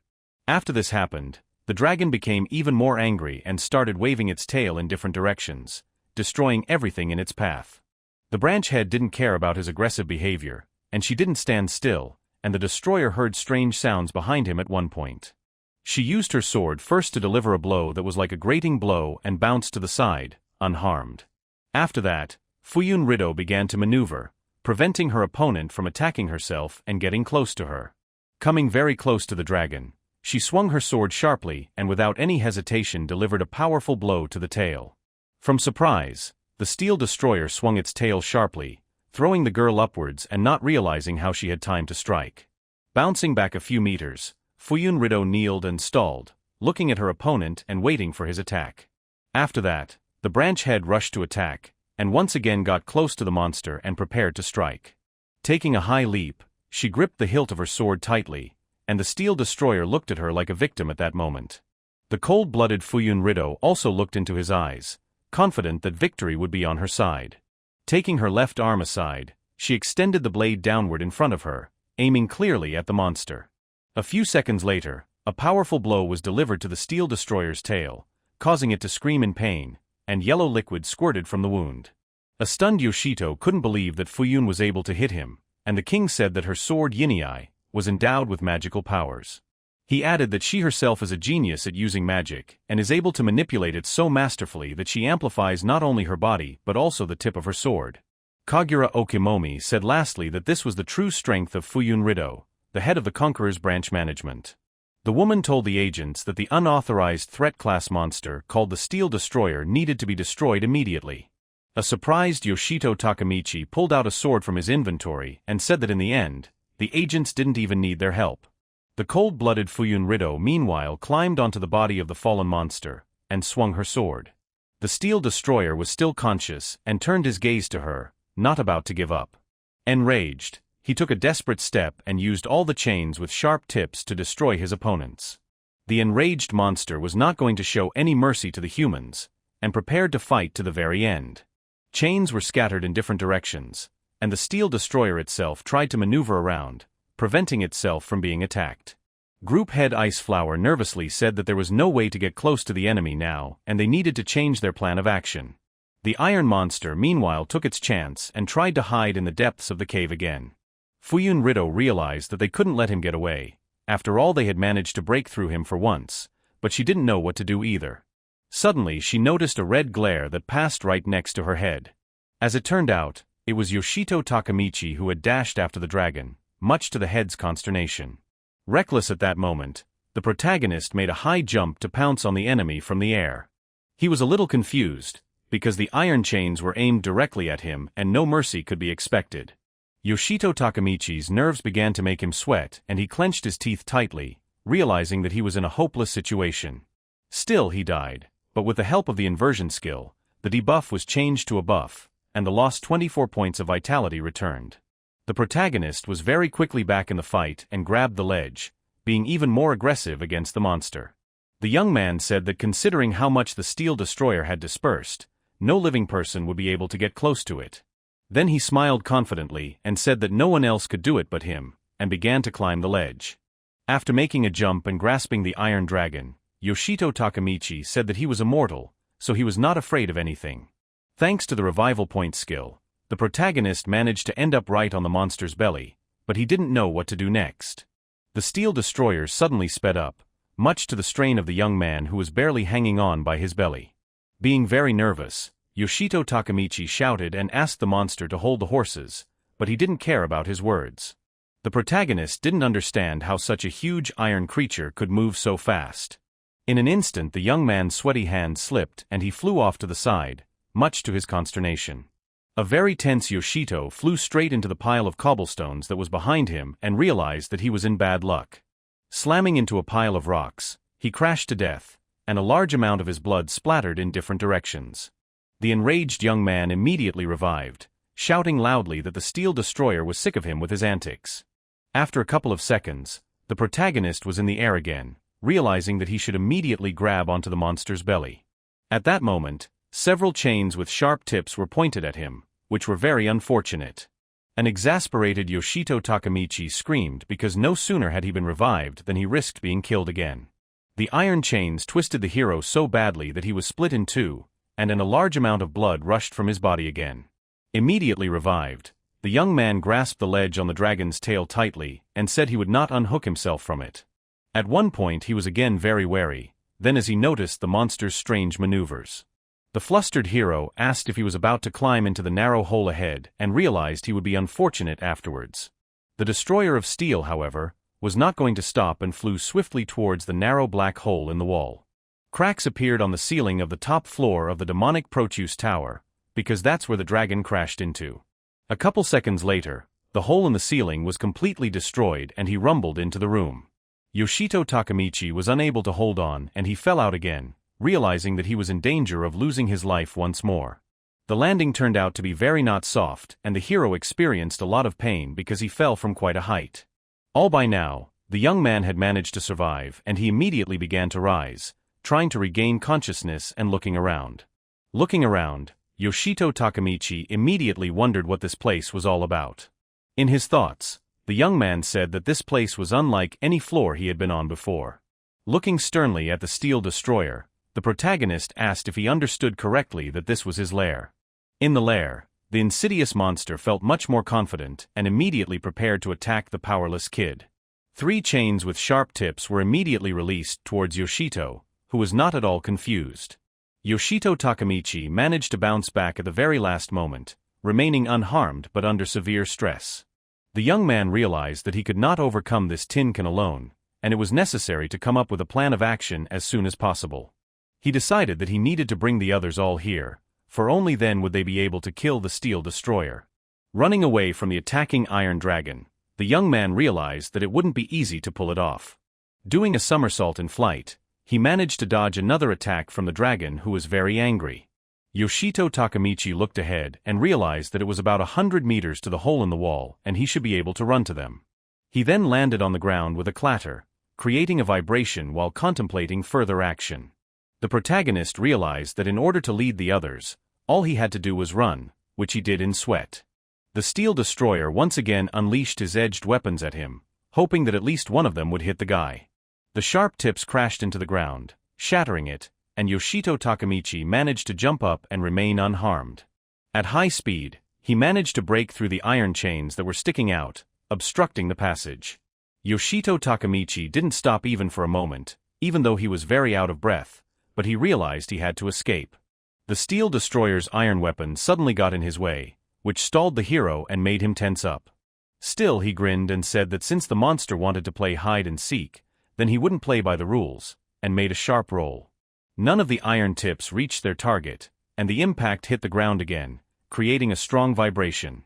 Yoshito Takemichi grinned as he said goodbye to the Iron Man and said that they would meet again very soon. Making a sharp leap forward, the protagonist fell into a narrow black hole, leaving the iron monster behind. Steel Destroyer was very angry, because the target had gone right out from under his nose, but he was unable to catch up with the enemy. The team of agents meanwhile were in the safe zone, along with the branch head and the king. Fuyun Rido immediately turned her attention to Yoshito Takemichi, who had suddenly emerged from the gorge a few meters away from them. All the team members were very surprised to see a panting protagonist who barely managed to reach them. Trying to catch his breath after the long run, the young man was glad he was finally here, though that joy was not on his face. Kagura Okimomi said they were already starting to worry about him, even though they knew he wouldn't die, but the hero apologized to them. At that, the young man smiled and said that no matter how it was, he had not come empty-handed. An interested Fuyun Rido expected to hear useful information from him and asked to report. The main character said that there was an iron dragon's lair on the upper floors, which he visited. The young man suggested that that was where they would be able to defeat the bloodthirsty monster, and the team listened to him carefully. The branch head began to analyze the situation after hearing this, thinking about the Steel Destroyer's lair. She then asked if there were any unusual magical stones in it, and the hero at first said he didn't know, but still, he remembered something. The guy said that if compared to the lower floors, the stones in the monster's lair sparkled with a golden glow. Fuyun Rido respectfully thanked the hero for the useful information and said that they could use it a lot. She said that during their first fight, Ice Flower had analyzed the Steel Destroyer's body structure. It was revealed that the monster only feeds on fossils with high magical energy content, but in this tower, all the magical stones with impurities. The chapter assumed that there was an area with the purest magical stones, but no one could have known that this place would turn out to be his lair. A wary Yoshito Takamichi asked if he had understood correctly that they were very lucky to have found the Steel Destroyer's lair. The woman replied that there was no more room in the tower with pure stones, and if they caught the monster unawares in the lair, there would be nowhere to escape. She then said with particular enthusiasm that it was time for them to move out, but Yoshito was not so eager. The bewildered young man asked why she had stopped, while hoping he wasn't going with the team. Fuyun Rido turned around and asked the protagonist to lead them to the lair, but he remembered that they didn't know where it was. It wasn't long before they were already in the lair of the Force Destroyer, who was eating the purest magic stones at that moment. Observing this process, Yoshito Takamichi speculated that this was the monster's way of replenishing energy. Suddenly, the young man became alert and turned around, seeing a human hand scrambling, trying to climb the ledge. It turned out to be one of the panting members of the Ice Flower crew, who had barely managed to climb in. The agent said Yoshito didn't even break a sweat as he walked up that hole up, which I expected from a champion. He was discouraged even more when he saw how easily Fuyun Rido and Kagura Okimomi jumped onto the hilltop. The branch head prepared her magic sword and said that they were about to start a very important operation. Keeping her composure, the girl looked forward and said that the target had been successfully located. After that, the entire team rushed to attack the Force Destroyer, and Fuyun Rido asked for all their strength to eliminate the target. The Steel Destroyer immediately turned his attention to the approaching opponents and realized that a battle was inevitable. He immediately became angry and began waving his tail, raising huge columns of dust and showing his aggressive mood. At that moment, Kagura Okimomi rushed to the attack without a backward thought, saying that as a conquering king, he no longer intends to play the monster's games. Grasping his sword tightly, he smiled and said that he would show the Steel Destroyer all his strength right now. The very confident Conqueror King used a magic attack to make the monster suffer pain. The enraged monster howled at the top of its voice, feeling intense pain and burning from Kagura Okimomi's fire. The king, however, showed no mercy and continued to throw more and more punches. Out of anger, the Steel Destroyer kept kicking and tried to slam his head into the ground to knock his opponent off his feet. At this moment, Kagura Okimomi took the chance and successfully struck a sword strike right at his head. With a sharp swing of his sword, he repelled his opponent's attack, who experienced more pain as he leaned back. Yoshito Takamichi, who was standing nearby, was watching the fight, covering his face as rocks flew everywhere. The enthusiastic young man called the actions of Kagura Okimomi, who managed to hit the monster on the head with his sword at the very last moment. The iron monster was still alive and wasn't going to retreat, realizing that there was nowhere else to retreat from its lair. Once again he went to the extreme and used iron bayonets, which had never failed him once. This made Kagura Okimomi take his opponent more seriously, and he asked if he didn't intend to give up so easily. The iron lugs were fired clearly in the direction of the conquering team, who didn't flinch. The team members stayed in place and tried to keep a calm mind to avoid any missteps. The iron bayonets surrounded them and prevented them from breaking free, making the members of the Ice Flower group start to feel nervous. Gritting his teeth in nervousness, Yoshito Takamichi looked around and thought of a plan of action. Fuyun Rido remained cold-blooded and grabbed her magic sword, intending to give a proper fight back to the Steel Destroyer. The two members of the Ice Flower group froze in place in an instant because the iron rotor was aimed straight at them. A few seconds later the attack began, which they fought off with all their might, holding back the onslaught of the enemy with their swords. One of the agents said they had a duty to destroy the unauthorized threat anyway, even at the risk of death. The fearless young agent said that the Ice Flower squad wouldn't just give up, but he also let his guard down in battle. A very tense Yoshito Takamichi noticed the guy's impending doom, immediately shouted at him to dodge. The eyes of the agent frozen in place saw the iron rotor that was at that moment approaching directly toward him. In the same minute, the merciless monster destroyed the young agents who didn't have time to react and dodge. Sweating from the exertion, Kagura Okimomi immediately took notice of this while feeling extremely stressed. Fuyun Rido also looked at the spot where the young members of the Ice Flower group had been killed, which was very unexpected. Everything turned upside down inside the senior of the group, and he couldn't believe that he had lost good fighters like Murashima and Hamano. At that moment, the merciless steel destroyer attacked him as well, and paying attention to it, the agent froze in place. He realized that there was no way to dodge and closed his eyes, waiting for death to quickly approach. But unexpectedly, Yoshito Takamichi came to the rescue and fended off the approaching rotors, thus saving the agent's life. Feeding hatred for the enemy, the hero asked the confused guy not to relax, and he was very surprised to be alive. The protagonist exclaimed that he realizes that it hurts a lot to see comrades die, but you can't give up. He told the agent who had lost his sense that if he too died, there would be no one to mourn their deaths. At that moment, Yoshito Takamichi remembered the death of Najasan and 2 other guys who died in the tower and their bodies were never claimed. After that, the senior of the group rose from his knees and looked at the bloody bodies of his dead comrades. He put his hand down into the large pool of blood spilled by his fallen friends and said that Yoshito Takamichi was right. Bleeding sweat, the agent said firmly that he had a duty to survive no matter what and prepared to fight back against the monster. Meanwhile, the steel destroyer continued to attack the team, clashing with Kagura Okimomi. King Conqueror successfully threw a punch and bounced to the side, landing beside Yoshito Takamichi. Being very serious, the man wondered where to aim them, and the protagonist began to ponder at that moment. At that moment, Fuyun Rido came into play, wielding a unique sword called Yinei with extreme power. The head used her mighty sword and froze everything around her, including her opponent's iron claws. One of the agents was very surprised, because right in front of her face froze the iron rotor of the steel destroyer. Another youth from Ice Flower's team froze in place, not understanding what was going on. Fuyun Rido apologized to everyone, saying that if she had been more serious from the beginning, no one would have died.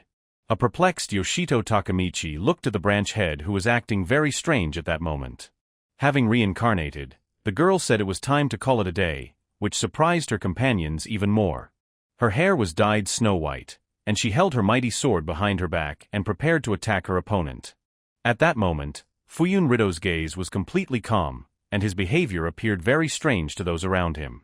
The steel destroyer was at the ready and could launch an attack at any second, and the calm head only slowly approached him. The insidious monster didn't let her do so and released the iron rotor, intending to finish her off as soon as possible. Fuyun Rido wasn't scared at all and was only filled with an even greater desire to fight to avenge her fallen comrades. She began to maneuver and move in different directions, hitting and getting close to the monster. The steel destroyer did not give up trying to attack her and swung iron chains, but the girl managed to dodge. The branch head looked around carefully to avoid the risk of being attacked stealthily. She tried with all her might to repel her opponent's attacks, but he immediately attacked her again and again. Several iron rotors were approaching Fuyun Rido at that moment, but she wasn't going to retreat. Mistress was able to dodge the approaching chains very deftly, hitting them with only her hair. More and more bayonets were aimed at her, but she rolled behind the hilt of her sword and prepared to fight back with dignity. Fuyun Rido then began to relentlessly swing her sword in different directions, holding back the steel destroyer's onslaught.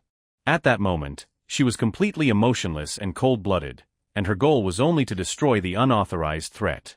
The branch head's assertiveness paid off and she managed to deliver a powerful blow, causing the monster to lose its yellow blood. The steel destroyer waved its tail in pain, and Fuyun Rido rushed to attack, realizing that there was still a little more left. In an instant, the monster opened its jaws wide to devour her and get rid of such a problem forever. After that, it abruptly slammed its jaws shut, swallowing only a pile of cobblestones, while the unharmed Fuyun Rido remained outside. While in the air, the girl said now that it had opened up, then prepared to strike. She raised her ice sword upwards, releasing several sharp crystals towards her opponent. The steel destroyer froze in place and silently watched his opponent's actions, unsure of what to do. Fuyun Rido used her magic power to deliver a decisive blow with great effort. The wary monster, on the other hand, still took her lightly and didn't think the little girl could straighten him out. The head of the branch, on the other hand, aimed her sword directly at his eye to give the destroyer of steel no chance of survival. With great effort, she raised a huge sword and thrust it clearly into the target, but the monster didn't even have time to react. She held the sword inside the steel breaker for a few more seconds, pressing down on it to increase the damage done. The magical energy triggered an explosion inside the monster, which raised huge layers of dust air. Upon landing, a completely calm Fuyun Rido said confidently in her thoughts that she had hit the exact target. But it wasn't that simple, because the steel destroyer survived, and immediately let everyone around him know about it. With a sudden movement, he swung his tail, raising a large puff of dust and attempting to attack the team of agents. As a result, Fuyun Rido was thrown aside and covered in a pile of cobblestones while coughing up blood.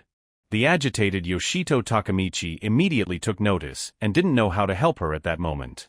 The branch head's mighty sword flew aside and stuck into the ground, while the tail of the steel destroyer was sticking out nearby. The protagonist looked at the sword and realized that Von Animo's strength wasn't enough to cut off this snake's head. Very nervous, Yoshito Takamichi pondered the next plan of action and considered using the head sword. He was fully confident that the head sword filled with her powerful mana would definitely be able to handle such a task. Meanwhile, the destroyer of steel gloated and grinned, confident in his invincibility. The monster looked arrogantly at Yoshito Takamichi, who was holding Von Animo's in his hand, preparing for a powerful attack. The main character had a very hard decision to make, and he didn't know what to do next or if he could handle the monster. Still, Yoshito Takamichi exhaled and gathered his strength, and the bloodthirsty steel destroyer rushed to attack at that moment. The young man stared fiercely into his opponent's eyes, defiantly asking him not to choke, and ready to fight back in a dignified manner. The iron monster opened its jaws wide, preparing to devour him, but the hero didn't even take a step aside. At one point he did rush to the side, threateningly saying that the destroyer of steel would pay with his life for this. The hero didn't stop for a second and said he wasn't as fast as Fuyun Rido, but he could do something too. The young man quickly got close to the head sword and grabbed it, twisting it in his hand and preparing to strike. Suddenly, he put his sword to his own throat and left a cut while smiling into the monster's face. Yoshito Takamichi in pain said that he had one proven method to help tear off the dragon's head. He died afterward, but was quickly revived at said point and said he normally wouldn't have gone for such a thing, but now he had an incentive. The protagonist realized that if he killed himself, the destroyer of steel would never guess where he would be reborn. The misled monster began to look around warily, trying to find an opponent who was taking advantage of this. At that moment, the furious Yoshito Takamichi was approaching him at great speed, eager to chop off his head. An incredibly powerful blow was struck directly into the belly of the steel destroyer, which immediately screamed in pain. The protagonist didn't sit him out and threw a few more punches, reducing the monster's chance of survival. The steel destroyer was in pain and knocked out, and Yoshito Takamichi was confident of his success. Kagura Okimomi watched on the sidelines, smiling and feeling proud of his young partner in whom he had confidence. Ice Flower's senior group, on the other hand, watched the main character's incredible power with great astonishment. A stunned Fuyun Rido, who was wounded, sat on the ground and watched the hero's skillful actions with the same stunned face. Meanwhile, the young man's assertiveness paid off and the steel destroyer's head was chopped off. After that, the main character bounced to the side, and Fuyun Rido rose to her feet and silently watched what was happening. Looking at the dust that had risen, she softly thanked Yoshito Takamichi, thanks to whom they were now safe. The branch head said that by killing this bloodthirsty creature, he proved that the sacrifices of the fallen agents were not in vain. The remaining agents were at that moment helping each other and trying to recover from what had happened. Yoshito Takamichi was standing behind Fuyun Rido at that moment, who decided to keep quiet for a while to remember her fallen comrades. At one point, the protagonist noticed a system notification that appeared very unexpectedly. He was surprised, because the notice said that he had killed the Tower Master Proteus, for which he had received unique weapons and magic stones. The alarmed Yoshito Takamichi, upon reading it, immediately called out to Fuyun Rido standing nearby. The branch head closed her eyes and admitted that it was her mistake, because she had said earlier that there was nothing abnormal in Proteus Tower. She said her statement was fundamentally wrong, and Yoshito Takamichi asked why she thought so. The girl said that based on the organization's reports, monsters with transforming arms had been recorded in this tower. Fuyun Rido added that they were called stone monsters, which could kill a conqueror in seconds. The branch chief also said there were reports of other subjects that were just as dangerous. Finally, she said that all the reports hid the true evil of this tower, which was the Steel Destroyer. The girl added that in this way the monster was revealing its presence, traveling the floors of Proteus Tower. After hearing the explanation, the puzzle in Yoshito Takamichi's mind began to take shape, but still, he decided to clarify something. The young man questioned if he had correctly understood that it was the Iron Serpent that was the master of the tower, and the head confirmed that it was. She said that normally the tower master wouldn't leave the upper room, but for that he appeared to be an unauthorized threat. Now the protagonist was clear and asked if it was true that he had just finished off the Steel Destroyer. Fuyun Rido asked the young man if he had any objections to this since he was so eager to ask. The hero scratched the back of his head and said that wasn't the case at all, and the branch head tried to figure out what he meant. The young man said that the head, Kagura Okamomi, and the Ice Flower Boys contributed much more to the battle than he did. The Conqueror King meanwhile kept his hand on the shoulder of the senior of the group, silently listening to the protagonist. Serious at the time, Yoshito Takamichi said that despite their best efforts, this battle was not without casualties. He then looked at the notification that said there were only 10 seconds left before the tower disappeared. The protagonist just wanted to become even stronger than he was now, and that was the only goal he had. Soon the tower began to dissolve into space, and he and the others were forcibly teleported to the real world. A short time later, Yoshito Takamichi and Kagura Okamomi were in the office of the head of the Tokyo branch. The young man placed a silver ring on the table and asked Fuyun Rido to take a look at it, believing it to be of value. She asked if it was true that it was the weapon that got him for defeating his boss, and the guy confirmed that it was. He also used the inventory window and dumped a whole bunch of magic stones on the table, which were also rewards. Fuyun Rido looked at them emotionlessly and asked if he was thinking of buying her, but the young man said that it wasn't like that at all. Yoshito Takamichi said that they defeated the Tower Master with their combined efforts, hinting that he should share with everyone. The guy then said he decided to give the award to them, adding that Kagura Okamomi supported his initiative. The protagonist asked the chapter to use this to support the rest of the conquerors. After a while, they were in a hallway where one of the agents approached Yoshito Takamichi. The young man immediately recognized the agent from the ice flower, and the serious man on the other hand introduced himself as Ryudo. He said he had business with them, and an interested Yoshito Takamichi immediately inquired as to what it was. Ryudo said that the control was preparing for a large-scale operation and added that the Ice Flower Squad would also be brought in as a strike force. Clenching a sweating fist, the nervous agent said that although he had become the squad leader, he was not yet strong enough to handle that role. With sweat on his face, he said he didn't want any more of his comrade to go to the other side of the world. After that, the agent suddenly bowed to a surprised Yoshito Takamichi and asked to take him as an apprentice. He kneeled for a while the protagonist and his partner Kagura Okamomi looked at the begging agent in silence. A month had passed since the Steel Destroyer's assassination, and the leader of the Ice Flower Squad, Ryudo, had been training all this time. Every day he put in a tremendous amount of effort and practiced his strokes, and it all started to pay off. He was throwing himself around in the gym, throwing some good punches and having a great desire to fight. Watching this, Kagura Okamomi smiled as he noticed that the student had a pretty good grasp of the material he had learned. Ryudo was now very confident and fought with dignity against his teacher, which pleased him greatly. The young leader had been practicing in sweat, and it was evident in his skillful movements as well as his confidence. Kagura Okamomi was making him sweat and dodging punches, so the guy understands that there are tense situations in combat. The teacher really liked the young man's fighting attitude, but at one moment, Yoshito Takamichi suddenly appeared in the arena. The protagonist swung his sword in flight, attacking from the back while being tense. He became even more nervous when Kagura Okamomi turned around, indicating that attacking unexpectedly would not work. The Conqueror King with a smile on his face immediately repelled his attack without even making much effort. His loss of vigilance was immediately taken advantage of by Ryudo, who crept up from behind and swung his sword. Both students were thrown off in different directions by Kagura Okamomi's powerful strikes, which were astonishing in their skill. A nervous Yoshito Takamichi tried with all his might to slow his slip while holding the hilt of his sword tightly.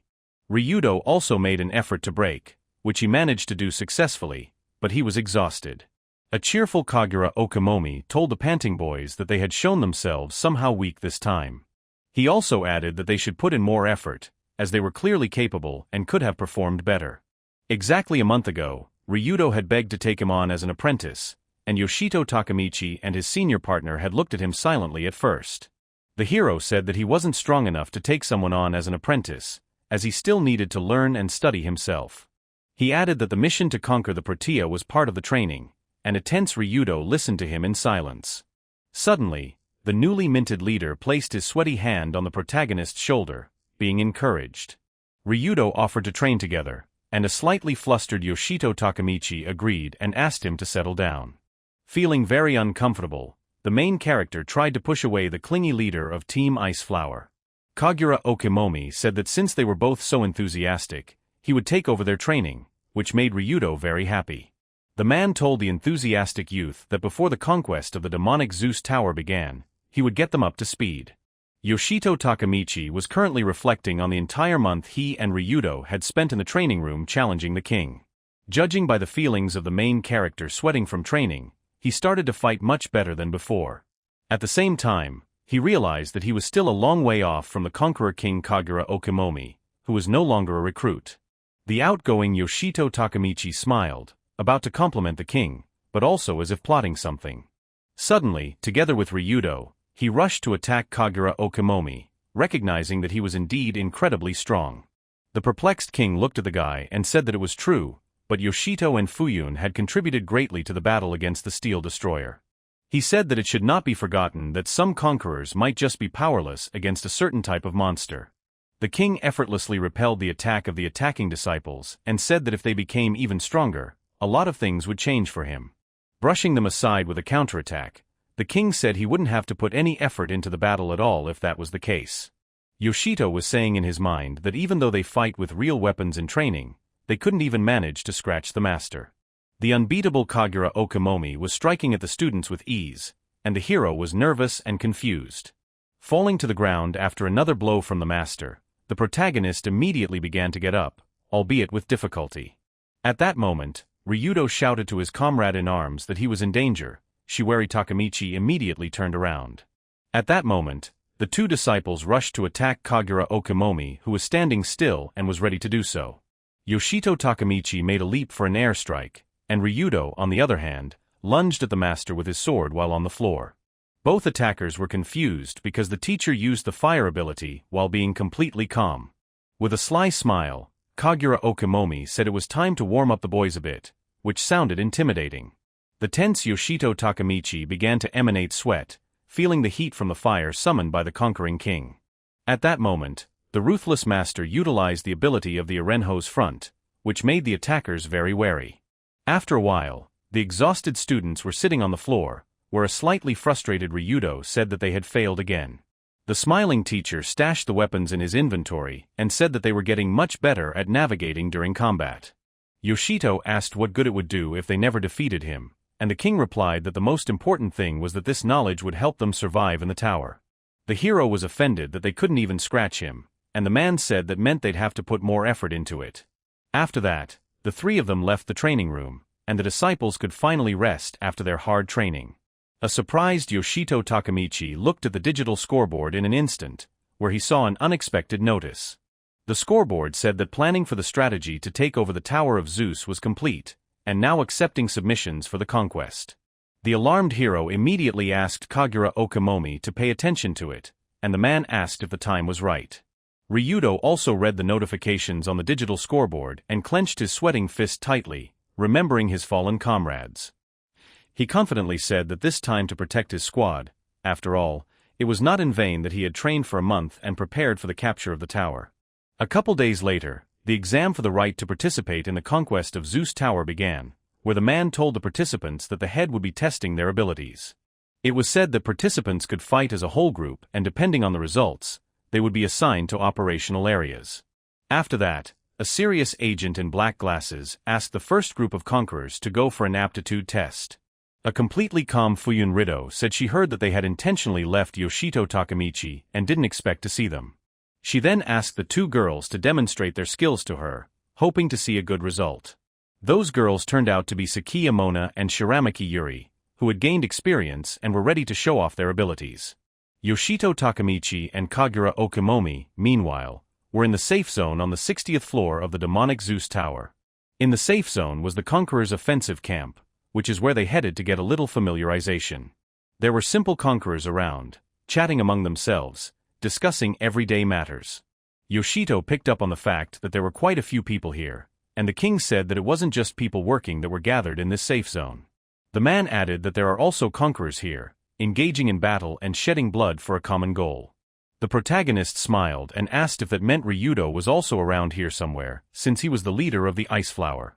Kagura Okimomi said that Ice Flower is one of the main offensive forces, so they can only meet him on the battlefield. Yoshito Takamichi said that they still had to live to see this meeting, and the king understood his sarcasm because he remembered his immortality. They both laughed a little, which provided some distraction and a chance to soothe their souls. People nearby noticed their laughter, and one of the men called them scumbags, saying they might as well be ashamed. The partners paid no attention to this, which really pissed off the defiant man, who called them underdogs.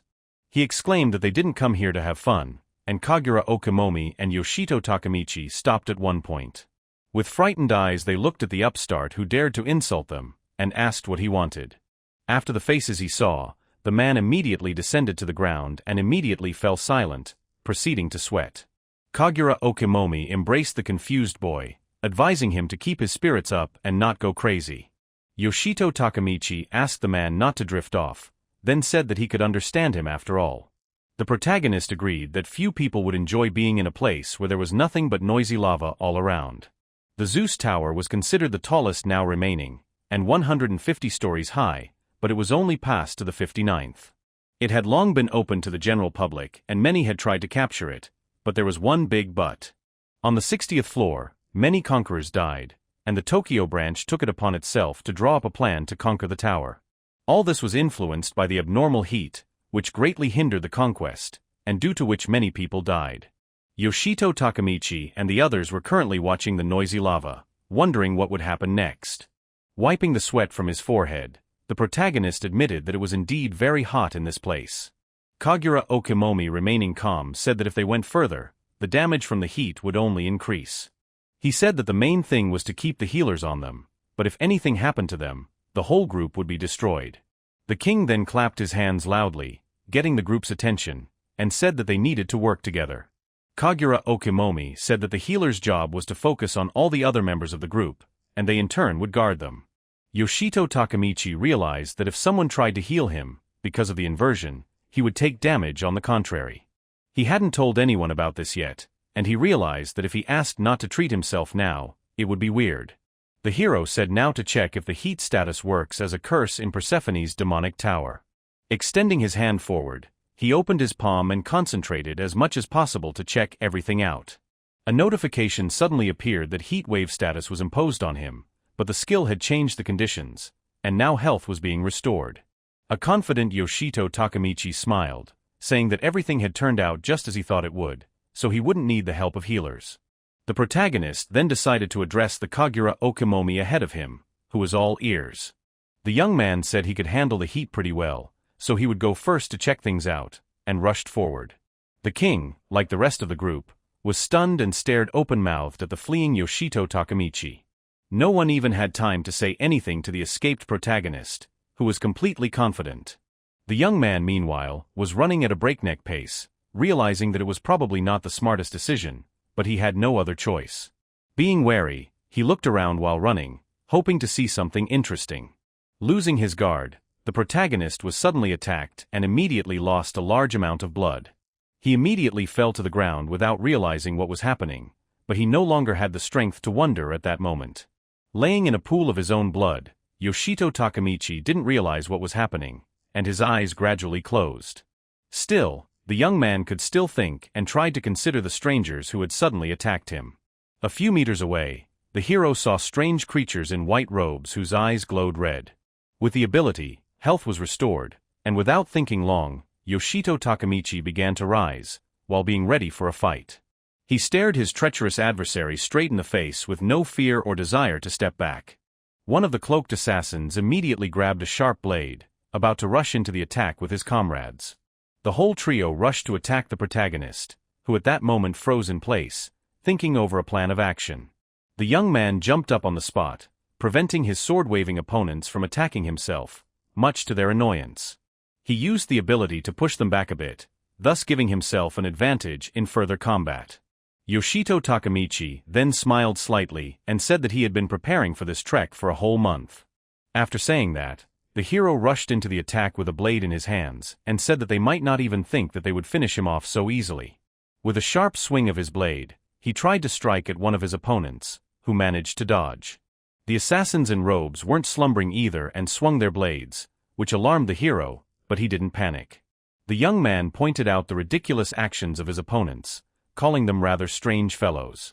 The system notified him that these strange fellows were a righteous assassination squad, which sounded very firm. A bewildered Yoshito Takemichi said that Angels in the Bake Zone is kind of out of place and very wild. Still, he disregarded it and rushed into the attack, figuring there was no point in thinking about it since he would end up finishing them off anyway. The protagonist managed to catch one of the righteous by surprise by getting up close and delivering a powerful blow. The righteous man had time to react and gripped his blade tightly, threatening the young man with it and preparing to attack. A swing of the blade was immediately produced, which surprised Yoshito Takemichi in a moment, but he managed to dodge without any difficulty. The hero grinned proudly, looking at the righteous man and saying that a month ago he would have been headless by now.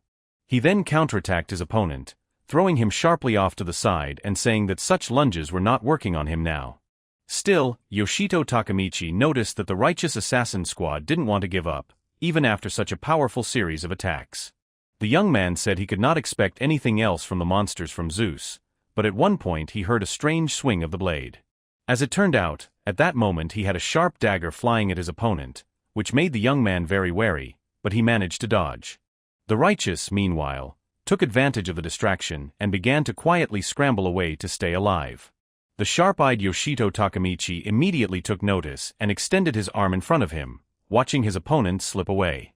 He immediately rushed after them with blade in hand, wondering if they had so easily decided to retreat. Finding himself in a strange place, the hero wondered if they were trying to trap him and tried to figure out where these moths were hiding. The wary young man was looking around in a place that was very hot, and sweat was running down his face profusely. Suddenly, an air attack from the enemies began, which Yoshito Takemichi immediately noticed, being a bit confused. The hero who lost his coordination was knocked out, and didn't understand how he should act in that situation. The rage-filled eyes of his opponent spoke of the fact that Yoshito Takemichi might not even expect any mercy. Without any warning, the righteous man was the first to strike a blow that knocked the protagonist aside.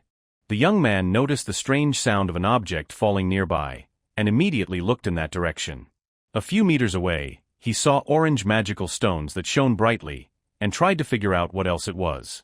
The light from the stone grew stronger and stronger and began to blind his eyes, and a puzzle began to form in the mind of a tense Yoshito Takemichi. He didn't have time to fully realize the scale of the problem, because a few seconds later there was a powerful explosion that threw him aside. A dumbfounded Yoshito Takemichi wondered if the righteous were using explosive crystals.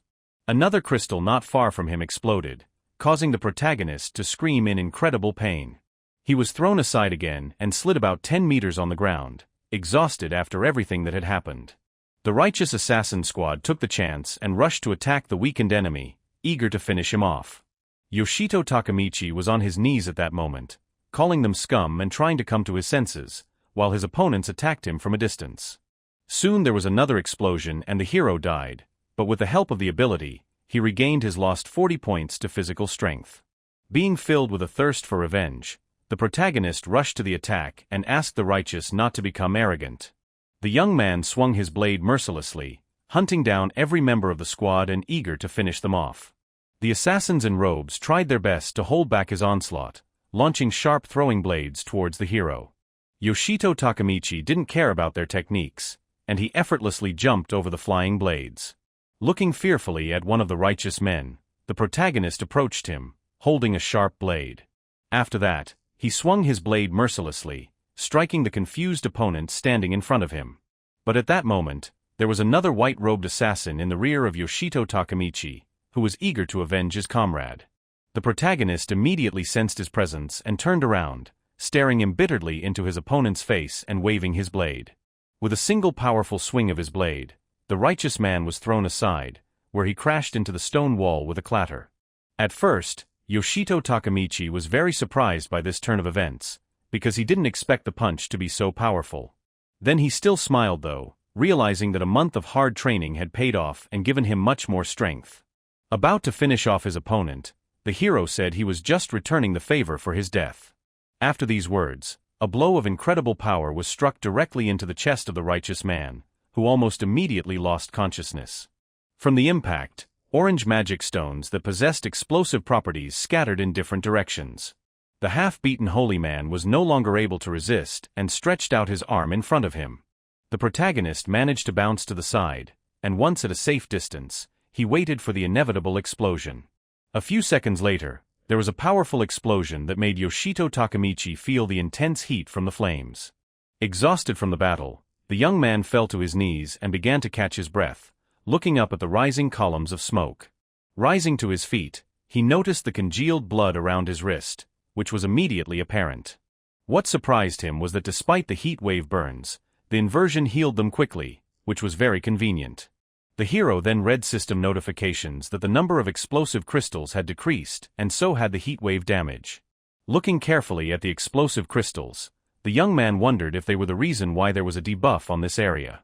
Looking around, he emphasized the fact that there were quite a few of them here and it was worth being careful. Yoshito Takamichi decided to think simpler and realized that if he destroyed all the crystals, the debuff would evaporate accordingly. Then he rushed forward at full speed, realizing he had a bunch of other things he couldn't wait to get done with. With his actions, the protagonist provoked explosions of magic crystals, doing it very carefully and quickly. The team of conquerors led by Kagura Okimomi meanwhile moved forward through the tower, keeping vigil. One crew member was very nervous, reading the system notifications on the red digital signage. Shouting rudely to the healer, he asked her to cure him immediately, saying that his health was rapidly declining. The excited girl immediately used the staff and concentrated to improve his health. Healer stood in the center of the tentative circle, and the rest of the team she was replenishing health around her. In an instant, the girl relaxed, expiring sweat like she had failed, and her gaze was frustrated. One of the group members asked her in a gruff tone why she was the one who had relaxed, and the healer became even more nervous.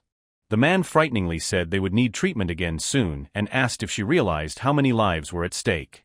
Suddenly a hand was placed on his shoulder by Kagura Okimomi, who did not like this tone. He asked him to stop pressuring the girl, saying that she was not stupid and understood everything, and a man's words could very easily hurt a woman's heart. At the same time, the group leader himself began to get nervous because he realized that all the team members were on edge and the situation was stalemate. The man realized that it was not surprising, as the agitated team members could not stop the debuff. He also feared that monsters might attack, and behind the distraught healer was suddenly a monster with red eyes. Kagura Okimomi immediately noticed the strange sounds and turned around, trying to figure out what had happened. One of the team members exclaimed that someone had injured the healer, and a second hitman immediately went over to help her. But suddenly, someone placed a hand on the blue-eyed girl's shoulder, causing her to freeze in place with fear. The strange man asked why she was doing this, which scared the girl even more, who was pouring out sweat. Odd asked what was the point of wasting energy on a useless person when you could take care of the rest. Suddenly everyone heard strange sounds and began to realize that somewhere nearby there was an unknown creature that was approaching them. As it turned out, it was one of the Righteous Squad's assassins, who were eager to massacre the terrified group. The team immediately began trying to offer resistance, but one of its members froze in place and watched the enemy approach. Kagura Okimomi tried to keep a cool mind, swung his blade, preventing his opponent from attacking himself. The righteous didn't care about his blows, and they only flew past the Conqueror King at high speed.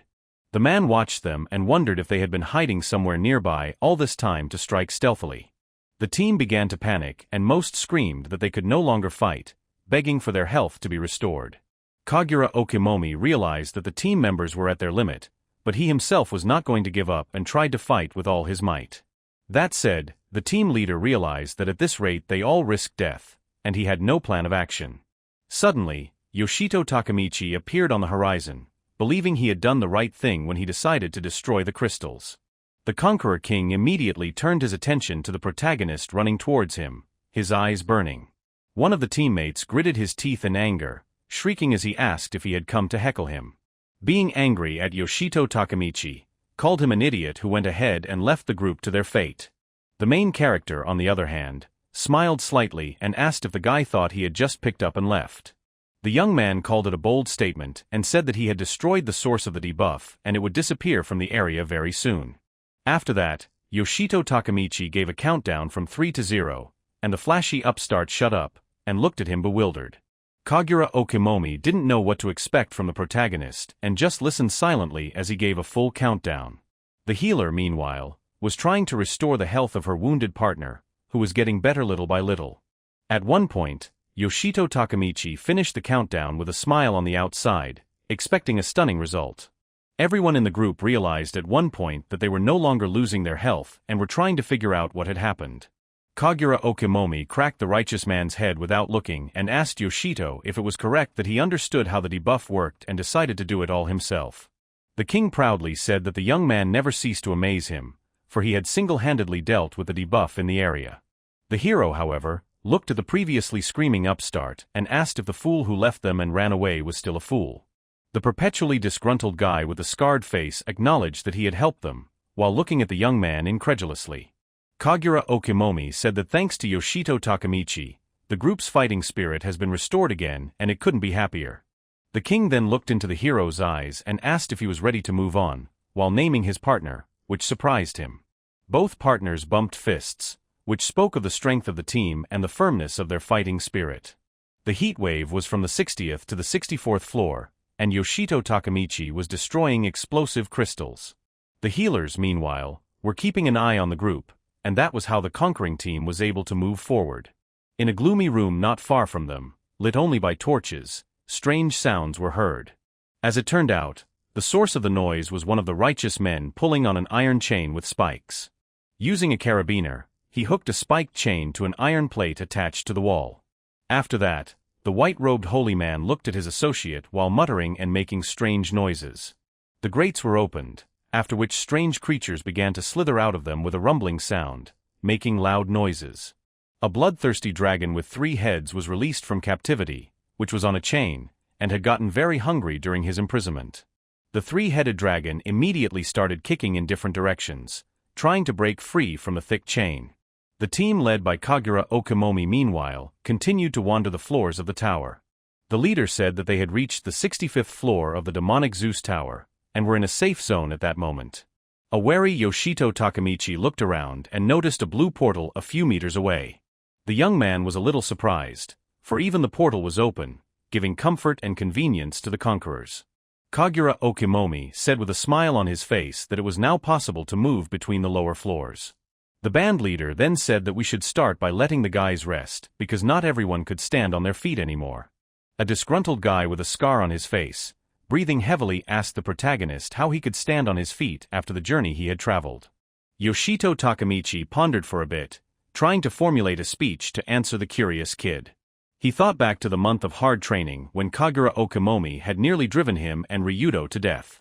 The hero did not talk about it and only said that he survived and not in such conditions, so it is not a problem at all. The young man then told the exhausted member of the group that they needed to gain strength to go on anyway. He added that he and Kagura Okimomi would meanwhile continue exploring the 65th floor, which amazed his companions. The scarred boy asked if they would go on alone, but suddenly a familiar male voice said they didn't have to worry about them. Kagura Okimomi and Yoshito Takemichi immediately turned around because the man's voice was very familiar to them. The main character immediately smiled, and Ryudo said that from now on, Ice Flower would join the exploration of the same point. Ryudo smirked and adjusted the tie on his shirt, saying that they had finally met, which couldn't have been more gratifying. He said that all the monsters that remained from the 61st to 64th floors, he and his squad had cleared out. It was also said that the technology group was gathering resources there, and they rushed to their buddies because no one else needed help. The Ice Flower leader smiled and said that they had apparently arrived just in time. Yoshito Takemichi slammed his fist against his fist, and said with a smile on his face that he was damn right. The pink-haired pretty healer and the guy with the scar on his face were smiling, because the moment of reunion was very pleasant. Soon the group continued on their way, where Kagura said there was no heat wave here and Yoshito said they wouldn't have to deal with destroying the crystals. Walking behind Ryudo warily said that it was too early to relax, while the protagonist on the other hand began to listen to his point of view. The ice flower leader said based on experience that with each floor, the probability of encountering a middle floor monster increased. He added that in a tower with few floors, such monsters are not found, but it's different here. In an instant, Yoshito Takemichi froze in place and remained silent, which was immediately noticed by Ryudo standing behind him. The hero said the guy got a chance to fulfill his duty as a commander and protect his subordinates, and he asked in what way. Suddenly, the ice flower leader's eyes went wide and drops of sweat began to run down his face. Seeing the huge door ahead, Yoshito Takemichi said with a shudder that what Ryudo was talking about had happened. A few minutes later, the team was already inside the room, the inside of which was dark and damp. Staring into the unknown, Yoshito Takemichi froze in place, concentrating on his senses. Somewhere in a dark corner of the poorly lit room lurked a three-headed dragon who realized he could get enough of the humans. He tried to get off the chain and free himself to fight his opponents without restraint. The three-headed monster turned out to be the bloodthirsty Hydra of Destruction, who was aggressively set against the people who disturbed its peace. A wary Ryudo immediately ordered his subordinates to get ready, and to be extra careful, for they were in the enemy's lair. The three-headed Hydra opened its mouth wide and immediately rushed to attack, ignoring the fact that it was chained up. Her eyes were frightening in their fury, and she herself let out a loud growl as she tried to pounce on the team. While the rest of the team rushed to attack, Yoshito Takemichi wondered why a dragon would be sitting on a chain. The wary young man immediately shouted to Ryudo that something was wrong with the monster and it wasn't worth hitting it, but it was too late. In the same minute, all three heads of the Destruction Hydra were chopped off, but that didn't speak of victory over the monster yet. After cutting off the heads, the Hydra was freed from its iron fetters, though it no longer needed it. The team spread out in a perimeter around the dead monster's body, scrutinizing it closely. The tense Ryudo exhaled with relief at that moment, but suddenly he heard strange sounds from the Hydra. At that moment, the blood from her severed head stopped flowing out, and it was as if a regeneration process had begun. The rebel monster managed to grow a head and once again glared furiously at the confused team, who hadn't expected it. A flustered Yoshito Takemichi couldn't believe that Hydra destruction had the ability to regenerate.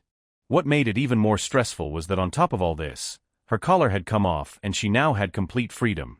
The bloodthirsty monster opened its jaws wide again, intending to devour the entire team to satisfy its hunger a little. The Hydra of Destruction stared greedily at the frozen-in-place Ryudo, who didn't know how to confront her. A worried Yoshito Takemichi shouted to Ryudo because he was very afraid for him, but the group leader asked him not to worry. Ryudo began waving his blade around, saying that he had trained as much as the protagonist, so he was ready to prove himself. The other members of the Ice Flower group froze in place as they watched his skillful actions. The leader of the group said he couldn't be killed that easily, but Hydra turned his attention to the two agents and tried to attack them. The battle-hungry Ryudo ran at breakneck speed, saying that he would not allow anyone to injure his subordinates. The fierce bloodthirsty dragon meanwhile wriggled around, trying to attack anyone, but nothing worked. Ryudo waved his hand, saying that all of his subordinates had undergone special retraining, so no one could be defeated so easily. In the mouth of one of the Hydra's heads was a magical sphere endowed with an enormous amount of energy. The same magic ball was also in the neighboring dragon's head, but that didn't scare the resistance members at all. The team leader swung his blade in flight, confidently saying that the current ice flower would not lose to anyone so easily. His subordinates didn't stand by and rushed into the attack as well, flying swiftly towards the Hydra of Destruction. From all sides, the huge dragon was struck by the sharp blades of the Ice Flower group members. Yoshito noticed that they started moving much faster and their movements became more precise, and Kagura said that they really didn't have to worry about the Ice Flower. He then happily rushed into the attack with his young partner, saying that it was their turn to advance. The Hydra of Destruction, meanwhile, was filled with more and more rage, not about to surrender to the wretched humans. Yoshito Takemichi pointed out that this insidious snake only regenerates its head, but the wounds on its body do not heal. The young man asked the king if they should focus on other body parts to defeat the monster. Kagura Okimomi called this a bad idea because the dragon is too huge and they won't be able to land a fatal blow on it. Focused on the target, the king swung his blade and said that they needed to find out how the monster regenerated. He then made a high jump for an aerial attack, intending to strike to probe the ground. Kagura said they would have to decapitate the monster again to see how it regenerated, then cut off one of the heads. A large amount of blood began to gush out at the sight of the severed limb, and the Conqueror King watched it closely. In an instant, his attentive eyes began to sparkle with blue light, yet he failed to draw any conclusion. After that, the king loudly asked Yoshito Takemichi to look at the slice with his magical sense, hoping to learn something. The protagonist immediately used his magical sense, and began to carefully analyze the location of the severed limb. He immediately noticed that there was a huge amount of magical energy concentrated at the site of the severed head. The young man said that the Hydra had 3 magical cores located in each neck, and it was from them that magical energy emanated. The hero then said that they only had one way out in that case, and Kagura Okimomi immediately agreed with him. After that, they rushed to attack because the only way out was to smash all 3 destruction Hydra cores. The blows were successful, and the 3-headed dragon screamed at the top of its voice from the unbearable pain it was in. He began kicking in all directions, hoping to push his opponents away from him, but it was no use. Yoshito Takemichi, covering his face, kept running towards Hydra to keep her from whisking away. All the team members continued to run towards the bloodthirsty dragon, which jumped up and tried to take off. The Hydra of Destruction took advantage of the magic orbs it had in its jaws to attack its opponents. At the same minute, dozens of empowered energy balls were released towards the team, which was a bit confused. However, Yoshito Takemichi was not frightened at all and continued to get close to the enemy without looking at the explosions. Suddenly, he noticed another iron shackle that had come off one of the heads of the Hydra of Destruction. The steel collar was quite heavy and large for humans, and the excited hero asked everyone to be careful. He then stopped where he was, scrutinizing the collar for any clue. At one point, the hero remembered that there was some sort of magical seal inside the collar that could be a clue. Kagura Okimomi turned his attention to the guy frozen in place and asked what was wrong. An agitated Yoshito Takemichi said he was concerned about the seals on the collars, which looked rather strange. Distracted by the explosions, the wary Conqueror King understood nothing and asked what the young man was talking about. The protagonist speculated that the collars may have restrained the dragon's power, thus restraining it in battle. He then wondered why the color of the seal had changed, if even his guesses were correct. The young man turned his attention to the collar with the red seal and noticed the most magic emanating from her. The hero realized that some of Hydra's head was still restrained by the seal, and it was clearly a head that had never attacked with magic yet. After briefly thinking, he realized it was the center head and wondered what if the collar with the red seal belonged to her. The bloodthirsty dragon meanwhile made a high jump from his seat, surprising the resistance team. The abrupt jump gave him a chance to spread his wings and start fluttering, which alarmed the members of the group. One of Hydra's heads used magic, forming a fireball that she was about to launch at her opponent. Yoshito Takemichi froze with the rest of his companions, waiting for the monster to strike next. The members of Ice Flower's group silently watched the scene while being ready to act at any second. The Hydra of Destruction meanwhile finished forming a fireball, and the hero realized that it was the center head that would be struck. A few seconds later, the fierce dragon released a fireball towards the opposing team without any pity. Colliding with the ground, the balloon triggered a powerful explosion that scattered whole piles of cobblestones in different directions. The team members managed to survive being on the sidelines, but everyone was nervous, not knowing what to do. A tense Kagura Okimomi ordered everyone to jump immediately, and the entire team obeyed this, thus remaining unharmed. A nervous Yoshito Takemichi was saying in his mind that the lightning had spread throughout the room and there was no escaping it. Then he turned his attention to the current that was spreading through the room and was visible to the naked eye. Only surrounded the team from all sides, clamping everyone in a vice, much to the delight of the 3-headed Hydra of Destruction. A very tense Ryudo understood the full extent of the tragedy, yet he had no plan of action. It was clear that the current hadn't gone anywhere and the entire Ice Flower group was hit by it, screaming in incredible pain. Concerned Yoshito Takemichi, meanwhile, was puzzling over what they should do and how to stay alive. The electrocuted Kagura Okimomi took a knee and stuck his sword into the floor, trying to recover from what had happened. The protagonist is suddenly trapped and also steps on the ground doused in electricity, getting a very strong shock. From the incredible power of the current, he shook and screamed very loudly, experiencing at that moment unbearable pain. In his thoughts, the young man said it hurt incredibly, but not enough to die of pain shock. With a smile on his face, the hero turned around, realizing that the others were fine as well, but in an instant changed in his face. Yoshito Takemichi turned his attention to the members of the Ice Flower group lying on the floor, who showed no signs of life. The stunned hero, in the moment frozen in place, did not understand how this could happen, because he managed to survive the electric shock. He then read the system notification that the lightning paralysis debuff had been activated. The debuff was changed to a buff and the effects were removed from the hero, and he noticed that his companions were unable to even get up. With sweat on his face, Yoshito Takemichi began to think about the pressing matter at hand and realized that he was different from the members of the Ice Flower group. The bloodthirsty and insidious three-headed Hydra meanwhile began to approach him because he was the only one left. The protagonist very quickly realized that he was left with this nasty monster one-on-one, and prepared for battle. The three-headed monster opened its mouth wide, showing its aggressive mood and desire to finish off the young man. A tense Yoshito Takemichi didn't know what to do, as he was sure he couldn't defeat the monster alone. He then looked at his wounded companions, who at that moment couldn't even move. The young man realized that if the dragon tried to attack Kogoro Okamomi or the Ice Flower Squad, it would be impossible for them all to survive. That thought created panic in the mind of Yoshito Takemichi, who was in great pain to even imagine such an outcome. However, he had no time to think, because the insidious dragon was not slumbering and attacked the hero. Yoshito Takemichi was thrown aside, and one of the heads began to form a magic ball to launch the next attack. The exasperated protagonist grabbed the ledge, hitting his torso in the process, but by no means was he going to give up. He cushioned his fall a bit, and as he landed he wondered if the monster thought he would lose so easily. At that minute, an energized dragon magic ball was released towards the hero, which was meant to destroy him. The young man died, but the ability immediately returned his lost points to health, and Hydra turned her attention to the wounded.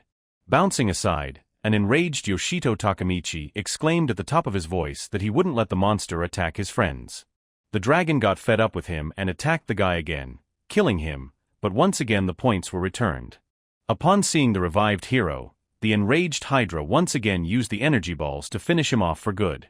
A tense Yoshito Takemichi was tired from the battle and said that it was very hard to fight against such a huge monster.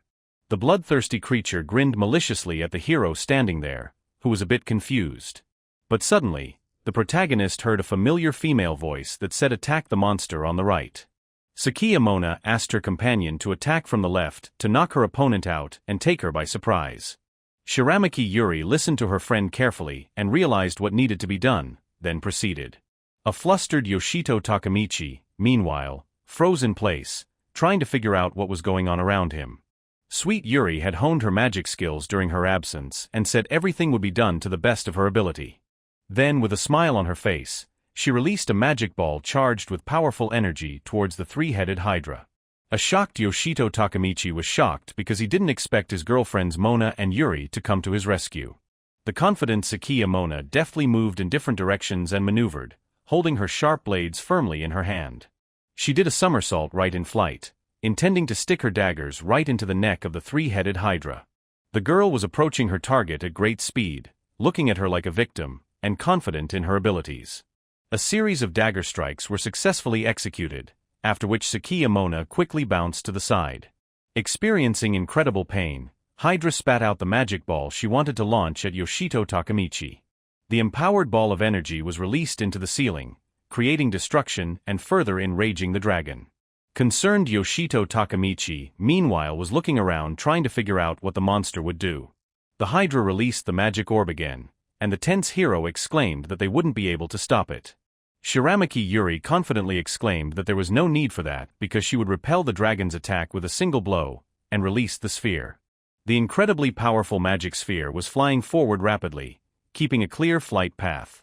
The precise magic strike converged in flight with the dragon's energy sphere, which spoke of the success of the girl's actions. After that, there was a powerful explosion that created a strong wave, and the three-headed Hydra's attack was successfully repelled. Such a move on the part of the opponents startled the three-headed serpent, and one of its heads was severed at that moment. Yoshito Takemichi, who was standing nearby, watched the blood flowing from the monster's severed head. The girls immediately approached him, and Sakiya Mona asked the discouraged boy how he was feeling. Laughing sweetly, Shiramaki Yuri asked her old buddy if they had gotten stronger in his opinion. The astonished protagonist, with his mouth open in amazement, asked what they were doing here, since they had previously set out to conquer the tower. Mona said they wanted to get involved too, but had to get permission from Fuyun to meet with him. Shiramaki Yuri then told the frozen Yoshito Takemichi that they would no longer be a burden to him. At that moment, the hero remembered how at the very beginning of the journey they underestimated him and considered him ballast, even though he tried to prove otherwise. Afterward, a moment came to mind when his girlfriends complained that he was forever defending them. Then they said they couldn't even do anything to help him, and Yoshito Takemichi didn't know how to stop them. The moment when the girls clenched their fists tightly and Sakiyamona asked the hero to wait for them to build up their strength also came to mind. Remembering all this, Yoshito Takemichi smiled, and now it was clear to him that the girls had already gained enough strength. With a sly smile, he kneeled down and said that since that was the case, then they would end this monster together. The protagonist said that in order to stop the enemy's regeneration, the core inside the body must be destroyed. He immediately turned to Yuri, ordering her to use her magical sense to see their location. The girl immediately obeyed his request and saw the location of the nukes in the dragon's body. Shiramaki Yuri said she found them, and the young man asked if she could break through those cores with magic. After that, she focused on her magical sense, replying to the protagonist that she could handle the task. The girl then used her magic ability to strike directly at the cores of the three-headed Hydra. The knocked-out monster, meanwhile, was trying to recover from chopping off one of its heads. Maximizing her attacks, Yuri wasn't going to stop, and began to prepare for the next strike. Another orb charged with magical energy was sent towards the Hydra that had yet to recover. The monster immediately noticed the ball flying at him, but there was no time to dodge it. The magic sphere at that moment successfully hit the three-headed Hydra, passing through the neck and destroying the core. Hydra cried out in pain at the top of her voice, and all that was left in the place of the destroyed core was a through hole in her neck. Rejoicing, Yoshito Takemichi exclaimed that the core had been destroyed and now one head would be unable to regenerate. But it was too early to relax, because Hydra suddenly jumped up from his seat and flew the air, preparing to attack his opponents. The worried protagonist immediately realized that the dragon was planning to use lightning paralysis again. Throwing himself into the attack, he said they had to stop him, but Sakiyamona shouted that she understood. At breakneck speed, they rushed forward before making a leap to strike the enemy in mid-air. At that moment, the gaze of both of them was fierce and eager to kill, which greatly alarmed the three-headed Hydra of destruction. Sakiyamona was about to strike while in the rear of the enemy, while Yoshito Takemichi was the opposite right in front of her eyes. This made the bloodthirsty dragon very angry and released a fireball, but the blows had already been struck. The heroes rejoiced, realizing that their plan had succeeded and they were able to prevent the dragon from doing what it intended. Still, a tense Yoshito Takemichi exclaimed that the monster kept reading the spell, so their plan didn't work. The three-headed Hydra watched it unerringly at the released fireball while reciting a paralysis spell. A flustered Shiramaki Yuri used magic and shouted that she would stop the monster now. Another blow of magic destroyed another core in the neck of the three-headed Hydra, causing it to scream in terrible pain, and leaving another hole. After what happened, the huge dragon lost its coordination and began to fall, no longer having the strength to resist. A few seconds later, the monster collapsed to the ground with a violent rumble, which spoke of the success of Shiramaki Yuri's actions. The girl rejoiced, realizing that it was all behind her, but a few meters away from her was a paraplegic. In an instant she froze in place, realizing that the paralysis Hydras were behind her back, threatening her life. A worried Sakiyamona immediately took notice and was very scared for her friend, but there was nothing she could do to help. Yoshito Takemichi was also incredibly worried, and immediately shouted that Shiramaki Yuri was in danger. Ryudo, meanwhile, woke up and said that he was lucky to come out of the paralysis first, and now he would definitely be able to protect everyone. The protagonist could not believe that his comrade in arms had recovered from such a strong electric shock and was doing quite well. The young man immediately rushed towards the leader of the Ice Flower group, shouting at him to leave the unsafe area right now. The pensive Ryudo sighed heavily, pondering the pressing issues at hand while expiring sweat. Then a slight smile appeared on his face, and his blue eyes even sparkled a little, as if there was hope in them. The leader of the Ice Flower group abruptly got to his feet, smiling, saying that his wish had come true after all. After these words, there was an incredibly powerful fire explosion that caused immense destruction. Holding on tightly to the hilt of his sword, Ryudo said with a serious face that he would definitely be able to protect everyone now. He then smiled as he looked at the aftermath of the powerful explosion, with a very strange demeanor. Standing nearby, an alarmed Shiramaki Yuri looked at him in surprise, not understanding what was happening to him. An equally perplexed Saki Amona stared at the ice flower leader, trying to figure out what purpose he had in mind. Concerned Yoshito Takamichi, unlike them, realized that Ryudo was in danger and at risk of death. After that there was another powerful explosion that threw the leader up and then tossed him aside at high speed. He flew a few dozen meters to the side while feeling a lot of pain after the explosion, with no way to prevent it. Ryudo soon crashed into one of the walls, destroying some of the structures and completely collapsing to the ground. The rumbling fall provoked the raising of much dust and smoke, behind which the crashed leader could not be seen. Still, the smoke gradually began to dissipate, and lying in the ruins was a bloody ice flower leader who showed no signs of life. Meanwhile, the tenacious three-headed hydra jumped up again, showing its fury, albeit without its two cores. What he saw made Yoshito Takamichi's heart squeeze and he became furious, eager to finish off the vile monster. The protagonist then heard the sound of a sword making contact with a stone slab behind him and immediately turned around.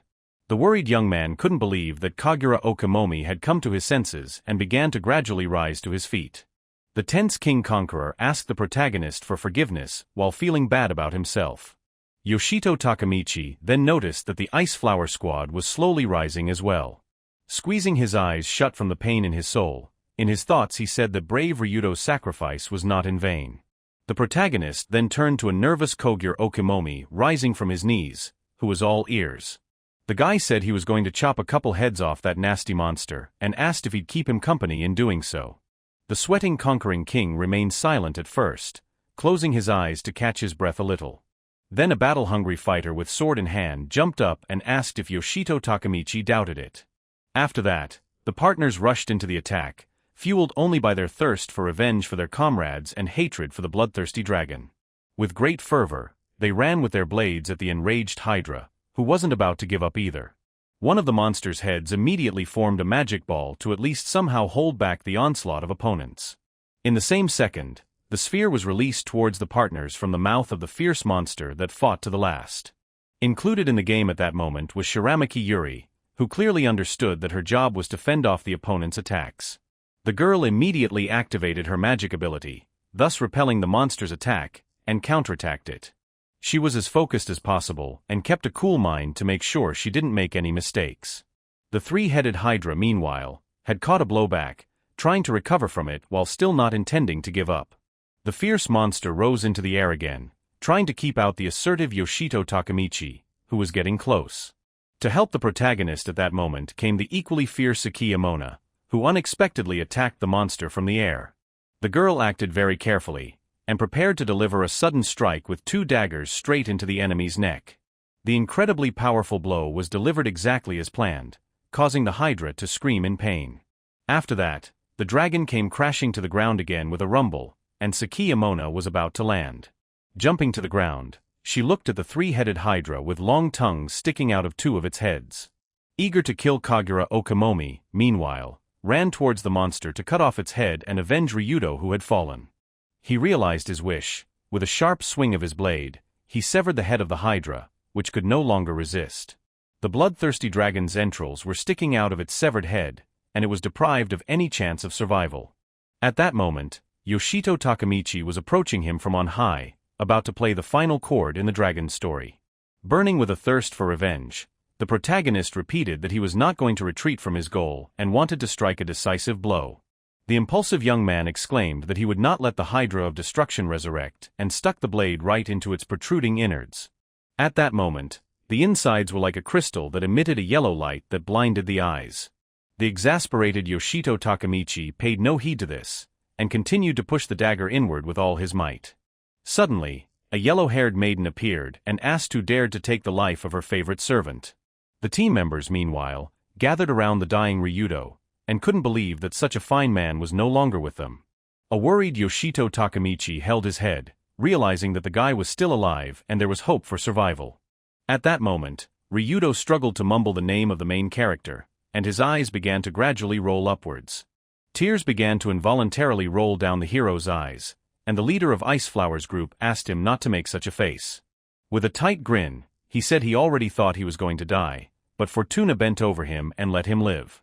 The blue-eyed Ryudo said it looked like he would live, which gave hope within the associates gathered around him. Extending his arm forward, the guy said that he would be patched up and rest for a while, and then burst back into the fray. Yoshito Takemichi cried, looking at his comrade with pain and realizing that all these were just words, but in reality he was dying. Closing his eyes, Ryudo muttered softly one last time that he would definitely burst into battle with him soon. After that, his snow-white arm weakened and the brave leader of the Ice Flower group no longer showed any signs of life. The main character couldn't believe his demise and screamed, and his eyes poured uncontrollably with words of heartache. The strange yellow-haired maiden mumbled that this person possessed the gift of endless rebirth.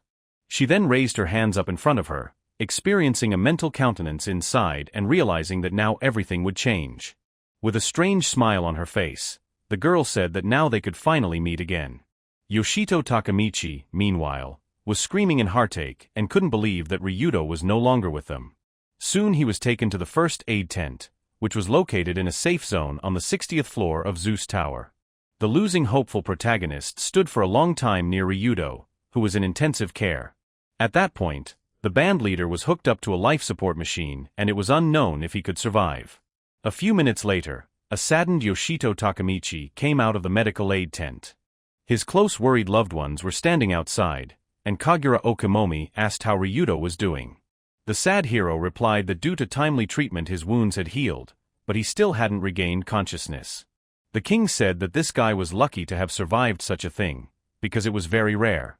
The man added that we can only wait and hope that the Ice Flower bandleader will recover. Sakiya Mona suddenly asked Yoshito Takemichi what he would do in this situation, and he, being surprised, didn't realize what she meant. The girl said she thought what had happened to Ryudo had shaken him badly and asked if he wanted to rest for a while. To her surprise, the protagonist replied that he couldn't rest right now, a smirk appearing on his face. He said that if he stopped now, Ryudo wouldn't forgive him, so he needed to keep fighting. Smiling at his companions, the young man confidently said that the leader would wake up soon, but he would go ahead for now. The blonde-haired maiden meanwhile turned to her subordinates and said that they should bring their master here. From her lofty throne she addressed a righteous band of assassins who obeyed her in all things. The leader said their lord was hiding modestly in the crowd of mortals, but he must be found. Then she blushed and said in an intimidating voice that such a wretched brat didn't deserve to see the lord's countenance. In a loud tone, the empress ordered the squad to get rid of these plebes, and make way for the lord to come to them. The maiden said that by killing these mortals, she would finally meet him, the possessor of infinite rebirth. After that, the mad laughter began, and the eccentric empress herself could not wait to meet the gentleman. In the former abnormal heat zone on the 60th floor of Zeus Tower, meanwhile, ordinary people were toiling away mining stones. One of the branch's inspectors commented that the resource extraction work was going smoothly, and Fuyun Rido confirmed that this was the case. The chapter said that Zeus is full of useful resources and one of the main tasks of the branch is to collect and transport them. Her colleague also said that in this area, all the monsters have been defeated, which means the conquerors can quietly do their work. She expressed hope that they would be finished here soon, and Fuyun Rido said not to let their guard down. The head of the branch said that although things are calm now, it is impossible to know in advance when the situation might change. Suddenly, there was a loud scream that immediately drew the girl's attention because it was abnormal. Fuyun Rido immediately rushed to run towards the source of the scream, ordering the confused subordinate to go with her.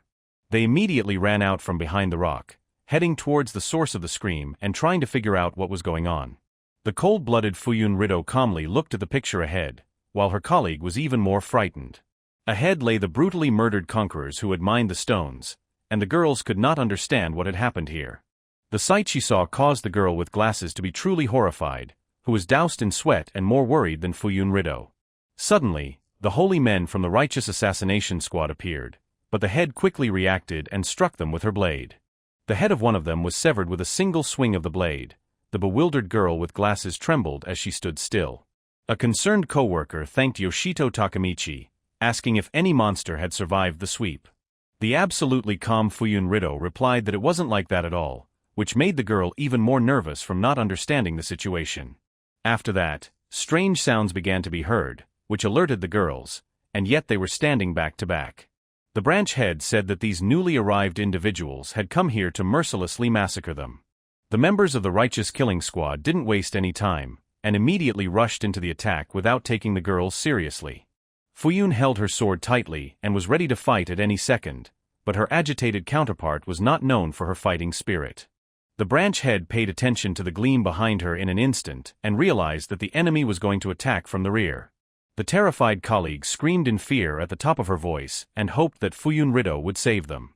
Meanwhile, several holy men from the righteous assassination squad were rapidly running towards the girls to swiftly massacre them. But suddenly, all of them were attacked by a red blade that shredded them into small bars. As it turned out, Yoshito Takamichi, who was just hanging around, came to the girls' rescue in time. The worried protagonist managed to hold off the onslaught of assassins briefly, but still, it wasn't safe to be around. Fuyun Rido was annoyingly calm at that moment, while her colleague was shaking with fear and couldn't do anything about it. An alarmed Yoshito said that the entire floor was overrun with winged freaks who were killing everyone indiscriminately.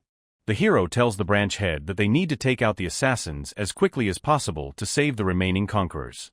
The serious-minded young man convincingly asked Fuyun Rido for help because he had no one else to turn to. The head couldn't refuse his help, whereupon Yoshito Takamichi rushed to attack one of the assassins in the robe. The wily opponent was in the air and prepared to strike, and the tense hero froze in place. Still, the guy managed to set up his sword, thus blocking the enemy's attack, leaving him unharmed. The onslaught was repelled, the robe-wearing assassin was thrown aside, but there were several other scum like him besides. The absolutely calm Fuyun Rido meanwhile rushed towards one of the righteous people at high speed. Right in mid-air, she delivered several crushing blade strikes, and her opponent didn't even have time to do anything. The branch head didn't stop there and rushed back on the attack, delivering another series of successful strikes on the other holy men. Finally, she descended to the ground and silently began to walk forward while remaining completely calm. A smiling Yoshito Takamichi said happily that he didn't expect anything else from the head, and his frightened colleague stopped worrying. Fuyun Rido approached the protagonist and asked him to report everything that happened on this floor. The earnest young man said he would tell everything as they walked, and there was indeed much to tell. He soon began to tell me that he had been in a safe zone earlier with the rest of the squad. The hero then added that at one point they heard screams coming from outside the safe zone. The young man said that as soon as the sources of the sound were reached, they saw the hell that was going on right before their eyes. At that moment, he saw with his own eyes what kind of atrocities the ruthless holy men of the righteous killing squad were doing. The protagonist added that even after the horror he saw, the screams still didn't end, and Fuyun Rido listened to him intently. Yoshito assumed that not only the 60th floor, but the other areas were under attack as well, and added that they wouldn't be able to handle that many assassins. That was why he left the battle group under the command of Kagura Okimomi, and went to search for the branch head himself. After listening to the protagonist carefully, Fuyun Rido drew some conclusions and said that everything was clear to her now. A small team of conquerors nearby, meanwhile, were trying to fend off an onslaught of assassins they hadn't expected to see. The ruthless assassin managed to knock the sword out of the hands of the sturdy conqueror, who then became confused. After that, the monster immediately gripped his blade tightly, intending to stab the man through. Blowing a tear of fear, the sturdy conqueror could not believe that hear and die at the hands of a brutal killer. But unexpectedly, the righteous man was riddled with the blades of powerful conquerors, not expecting it at all. As it turned out, Yoshito Takamichi and Fuyun Rido came to the lonely boy's rescue and deftly dealt with the monster. The bewildered man could not understand what had just happened, because a few seconds ago he had already said goodbye to his life. Busy with the battle, the protagonist asked the knocked-out conqueror how he was feeling, and he replied that he was in one piece. The white robe of the righteous killer began to turn to ash, which caught the hero's attention at that moment. He was then approached by Fuyun Rido, who ordered the evacuation of the survivors to a safe zone. The head of the branch also suggested checking other floors, as there may be people in trouble there too. Smiling, Yoshito Takamichi said that he understood the task at hand and added that they would meet again soon. He looked at the terrified survivors and asked them to follow him, promising that he would lead them out of here. The three terrified survivors immediately rushed after the hero, who confidently led them away from the danger zone. At one point they stopped behind a rock because there was an evil angel in the safe zone that wasn't supposed to be there. Yoshito Takamichi pointed a finger at the danger nearby, while keeping in mind that Okimomi and the others had to take care of it. Then the protagonist was glad, because he saw a camp nearby, in which a light was burning brightly. He immediately saw his girlfriends and the Conqueror King, whom he was incredibly happy to see that moment. Shiramaki Yuri's blue eyes immediately sparkled with happiness, because she was also very happy to see the young man. The hero told the lucky survivors that they were very close and had a little more to go. But suddenly, fierce angels appeared and made themselves known, attacking the team and preventing them from advancing. Yoshito Takemichi immediately took out a blade from his inventory, realizing that 2 more scum had arrived, eager to kill them. Running even further, the protagonist became very wary, because he realized that the angels were far from 2. Ahead of him was a large number of righteous assassins who held their blades at the ready to massacre him. The companions immediately saw this and rushed to attack, with Sakiyamona running ahead of everyone who could get up close. A wary Yoshito Takemichi at that moment turned his attention to the yellow portal that had suddenly appeared. At the same minute, a fierce angel came out of the portal and immediately began to attack the hero, but he managed to block the blow. The tense young man shouted for the survivors to run away from here immediately because it was very dangerous around. Stunned by what was happening, the survivors froze in place, not knowing if running away was the right thing to do in this situation. Still, they apologized to Yoshito Takemichi with a tremor in their voices, then rushed to run away. The hero meanwhile was busy fighting and didn't give it much thought, and the enemy was suddenly attacked from behind by Mona. She had planned to strike stealthily, taking her opponent by surprise, but suddenly, the situation changed. The survivors continued to run away while the 2 righteous killers froze in place, much to Yoshito Takemichi's alarm. The atmosphere around them was tense, and the hero and his team realized they were surrounded on all sides by assassins. A wary Shiramaki Yuri and Sakiyamona stood back to back, ready to engage in battle at any second. Yoshito Takemichi and Kagura Okimomi stood at a distance from each other while looking sternly at their opponents who were frozen in place. The strange surroundings made the hero nervous, and he didn't understand why the holy men were acting so strangely.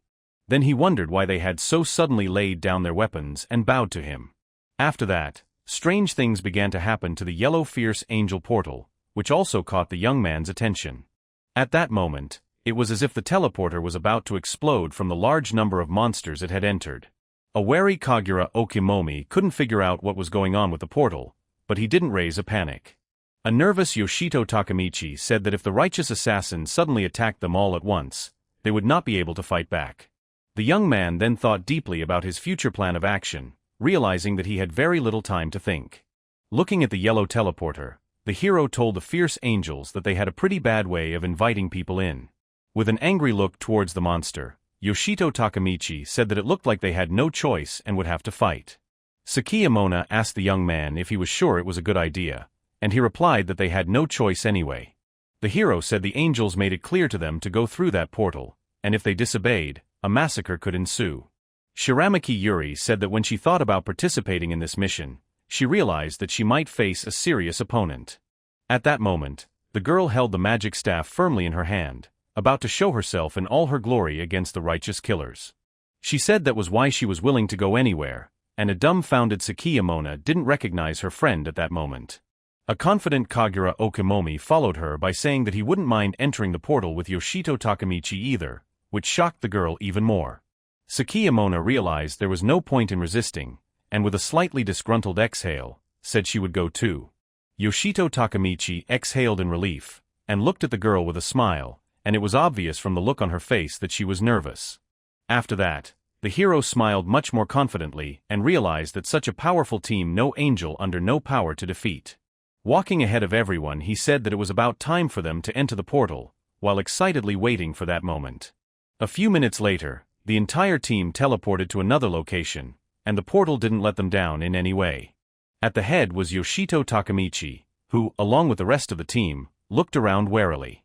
Suddenly, the protagonist heard a female voice that made him tense up and freeze in place. A strange voice greeted him, calling him Lord, and the tense young man grabbed his sword and stood in a fighting stance. The girl from the huge throne greeted him on the highest, 150th floor of the great demonic tower of the abode of the highest. That strange girl was the heavenly superior who was very happy to see the Yoshito Takemichi she respected. A bewildered Yuri didn't understand what the hell this tower was, and Sakiyamona was trying to figure out what had been done to them. The wary hero didn't let her finish and immediately told her that they had been transported straight to the boss's room. The heavenly superior was kneeling while looking at the protagonist and about to say something to him. Suddenly she was strange about something, but Yoshito Takamichi didn't know what it was about and remained as tense as possible. The girl asked where he was and said she could clearly feel his presence, but she was only an ordinary mortal in front of her. The nervous protagonist still stood silently in place, and the abbess saw a yellow particle inside him. Sitting with his eyes closed, the completely calm abbess felt something strange inside him. She then asked in a loud tone why there was a piece of their god's power inside Yoshito Takamichi. The tense protagonist still didn't understand anything and didn't know what to do next or how to survive.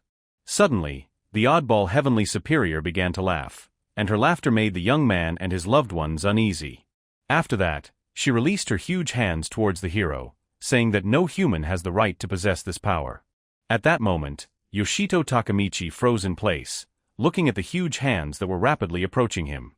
One of the arms struck the ground powerfully, thus throwing the protagonist and his team aside and knocking them off balance.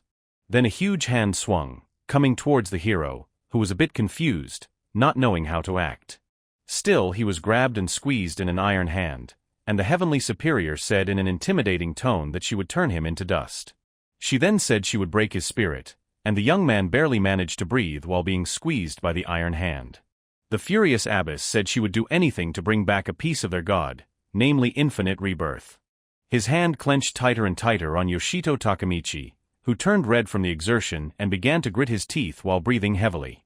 The pressure was so high that all the veins in the hero's face protruded and he felt like his eyes were about to pop out. At one point, the iron arm opened up and dropped the protagonist, who began to freefall from the height. During the fall he did not give any signs of life. Because of the strong pressure he lost consciousness. Right in flight, a hand intercepted the falling young man who didn't care anymore, but no one was going to spare him. At that moment, Yoshito was incredibly tightly squeezed in his hand, causing a large amount of his blood to scatter in different directions. The system immediately notified him of his death, and the worried Shiramaki Yuri was very worried about the hero. A few seconds later, the panting youth revived, and the inversion skill gave him back the lost 20 points to his attack power. Gradually coming away from what had happened, Yoshito Takamichi looked sternly at the treacherous celestial superior. She said again that minute that the gift of infinite rebirth should not belong to mortals.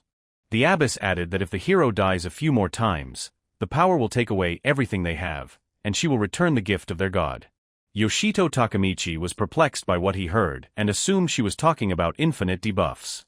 The girl then swung her arms out to the sides, thus taking control of the huge iron hands. Hands were immediately sent toward Yoshito Takamichi, whom she wanted to end as soon as possible. Engaging one of the special techniques, the heavenly superior began to destroy the floor right under her opponent's feet. Sakiya Mona and Kagura Okimomi managed to bounce to the side, unharmed but highly stressed. A tense Takamichi dodged the enemy's attacks along with the rest of the team, thinking of a further plan of action. He immediately decided to go around the heavenly superior from the rear to strike a surprise blow, taking her by surprise. A few seconds later, a high jump was made that gave the protagonist a slight advantage in the air. Swinging his blade, a furious Yoshito Takamichi said it was better to attack than to run away from the abbess endlessly. Suddenly she stuck her arm out in front of her, using magic against him to stop the guy right in mid-air. The magic worked immediately, and the golden glowing chains were meant to stop the protagonist. A knocked-out Yoshito Takamichi didn't understand how this could happen, yet he was stuck in mid-air and unable to move. He was shackled in magical chains, and the gloating abbess laughed in his face at the top of her voice. Laughing madly, she grabbed her head and asked if he really thought he could hit it. She told the discouraged hero that he should be punished for taking a piece of their great god. After that, the abbess took the blade in her hands and said that since it possessed the gift of endless rebirth, there was something she should do. With a swing of her blade, the madwoman let out a lot of blood from the hero, saying that she only had to kill him an infinite number of times. Yoshito Takamichi immediately panicked, realizing that this would continue indefinitely, but he couldn't free himself from the shackles. Losing more and more blood with each passing second, he began to lose consciousness, and the abbess said it was necessary to exhaust his body and spirit. The young man's flowing blood made her soul rejoice, and she told herself that once the pain of death broke him, she would take the gift for herself. Suspended on gold chains, Yoshito Takamichi was not showing any signs of life at that moment, only bleeding. At that moment he, still unrevived, wondered what this madwoman was carrying and tried to figure out how to get out. The The hero then revived and immediately grabbed his blade, glaring angrily at the abbess who had caused him much pain. At the same moment the blades struck each other, which was a surprise to the mad woman, for she thought it would be impossible for him to get out. The enraged young man exclaimed that before he went completely mad, he would blow her head off, much to the abbess' surprise. Fighting off his attacks, she smiled not at all fearfully and said that he was trying for nothing, because in the end it wouldn't work out anyway. With just one swing of the Heavenly Superior's blade, Yoshito Takemichi was abruptly thrown aside and knocked out. The deity again used the chains to prevent the protagonist from moving and killed him. The young man could not resist this special move and only tolerated her antics while still keeping his foot in her hand. This whole situation made him very nervous, because there was no way to get out, and the chains were clutching him around his neck. The treacherous Heavenly Superior only smiled, once again convinced of her invincibility. A flustered Yoshito Takemichi tried to get out, but the long chains began to pull him in different directions, making him even more frightened. The gloating mad woman was enjoying his torment at that moment, showing no mercy. Soon, the protagonist was blinded by a sudden yellow light that appeared, which brought on even more fear. Tears flowed from the young man's eyes in that second, and he continued to stare at the blinding color without averting his gaze. As it turned out, it was a sharp guillotine that flew in his direction to take the protagonist's life. At that very minute, he was beheaded by the merciless actions of the Heavenly Superior who was eager for his death. Reborn, Yoshito Takemichi began to touch his face and calm down a bit, realizing that he was fine and his head was in place. He then shouted at the top of his voice, noticing that he was falling and had no way to stop. The Heavenly Abbess immediately took notice and asked who had allowed him to leave. Yoshito Takemichi was once again swept up by her magical chains that bound him tightly, destroying any hope of escape. With her actions, the abbess stretched the chains in different directions, causing more and more pain to the powerless young man. After that, the ruthless crazy damsel chopped the protagonist in two, which brought joy to her soul. After his death, the young man was revived very quickly, while realizing that he would again suffer unbearable torment. He screamed at the top of his voice in fear and unbearable pain as he tried to break free of his chains, and the abbess only gloated. She released the magical chains at him again to shackle him and continue to taunt him, bringing joy to herself. This time, the chains began to encompass the neck of Yoshito Takemichi, who was very nervous at that moment. The Heavenly Superior firmly grasped the hilt of the blade and said that she would pierce through his heart. In the same instant, a sharp blade passed through Yoshito Takemichi, who didn't even have time to react in any way to her words. He began to cough up blood and his eyes rolled back, and the Mother Superior asked him to remember to curse his natures as he died in agony. Gloating over the hero's agony, she asked him to pray with all his heart for the deprivation of the gift, but at that moment the hero didn't even hear her. The merciless Heavenly Abbess continued to hold the blade inside him, saying that he should forfeit the endless rebirth. She then slid the blade out of Yoshito Takemichi's body, who immediately collapsed to the ground with a clatter, showing no signs of life. The young man was lying in a huge pool of his own blood, and the mad woman said she would end his miserable torment if he lost the skill gift. Meanwhile, Shiramaki Yuri, who was standing nearby, looked on with a pained expression, but did not intervene. The girl looked silently at the bloodied and exhausted Yoshito Takemichi, who gave no signs of life. The main character was lying face down, and with the naked eye you could see a huge through hole in his back. Shiramaki Yuri was very unpleasant to look at, and the desire to avenge his loved one was growing stronger by the second. With tears in her eyes, the blue-eyed girl shouted at the top of her voice, feeling anger and great hatred towards the Heavenly Superior.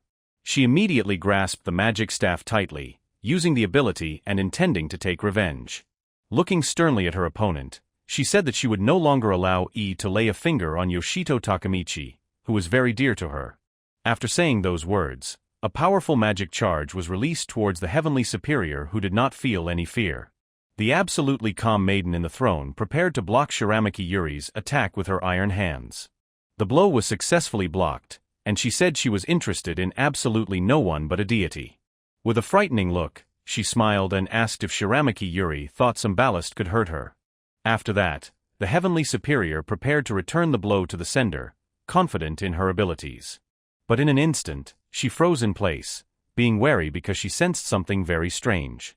Looking at the open palm, the girl noticed that there was no energy or charge in it. She smiled and said that in all likelihood she had jumped to conclusions, but she was not at all confused. Serious at that moment, Shiramaki Yuri firmly said that she had made a very important decision in her life. She decided that she would never again be a burden to Yoshito Takemichi, for whom she had great respect. Standing her ground, the girl said she would destroy anyone who got in the way of the protagonist and would do so without mercy. She then gripped the handle of the magic staff tightly, concentrating as much as possible and preparing to strike. From the magic charge, blue stars were flying everywhere, indicating that they were ready to strike. Shiramaki Yuri was a flint at that moment who was willing to fight for Yoshito Takemichi to the last drop of blood. A few seconds later, several powerful charged spheres were sent towards the Heavenly Superior. The Heavenly Essence prepared to repel the attacks, remaining completely calm and unaffected by the effects of panic. Extending her palm in front of her, the Heavenly Superior called Shiramaki Yuri's attacks careless in a calm tone. The orbs endowed with powerful energy were meanwhile already flying towards her high throne, but she wasn't going to let them reach their goal. The orbs flew closer and closer, and the Heavenly Superior tried to stop them, although it didn't work initially. Subsequent attempts were also unsuccessful, and one of the magic spheres suddenly glowed with a bright white light. The magical charge successfully reached its target, exploding right next to the great throne of the abbess, who became wary.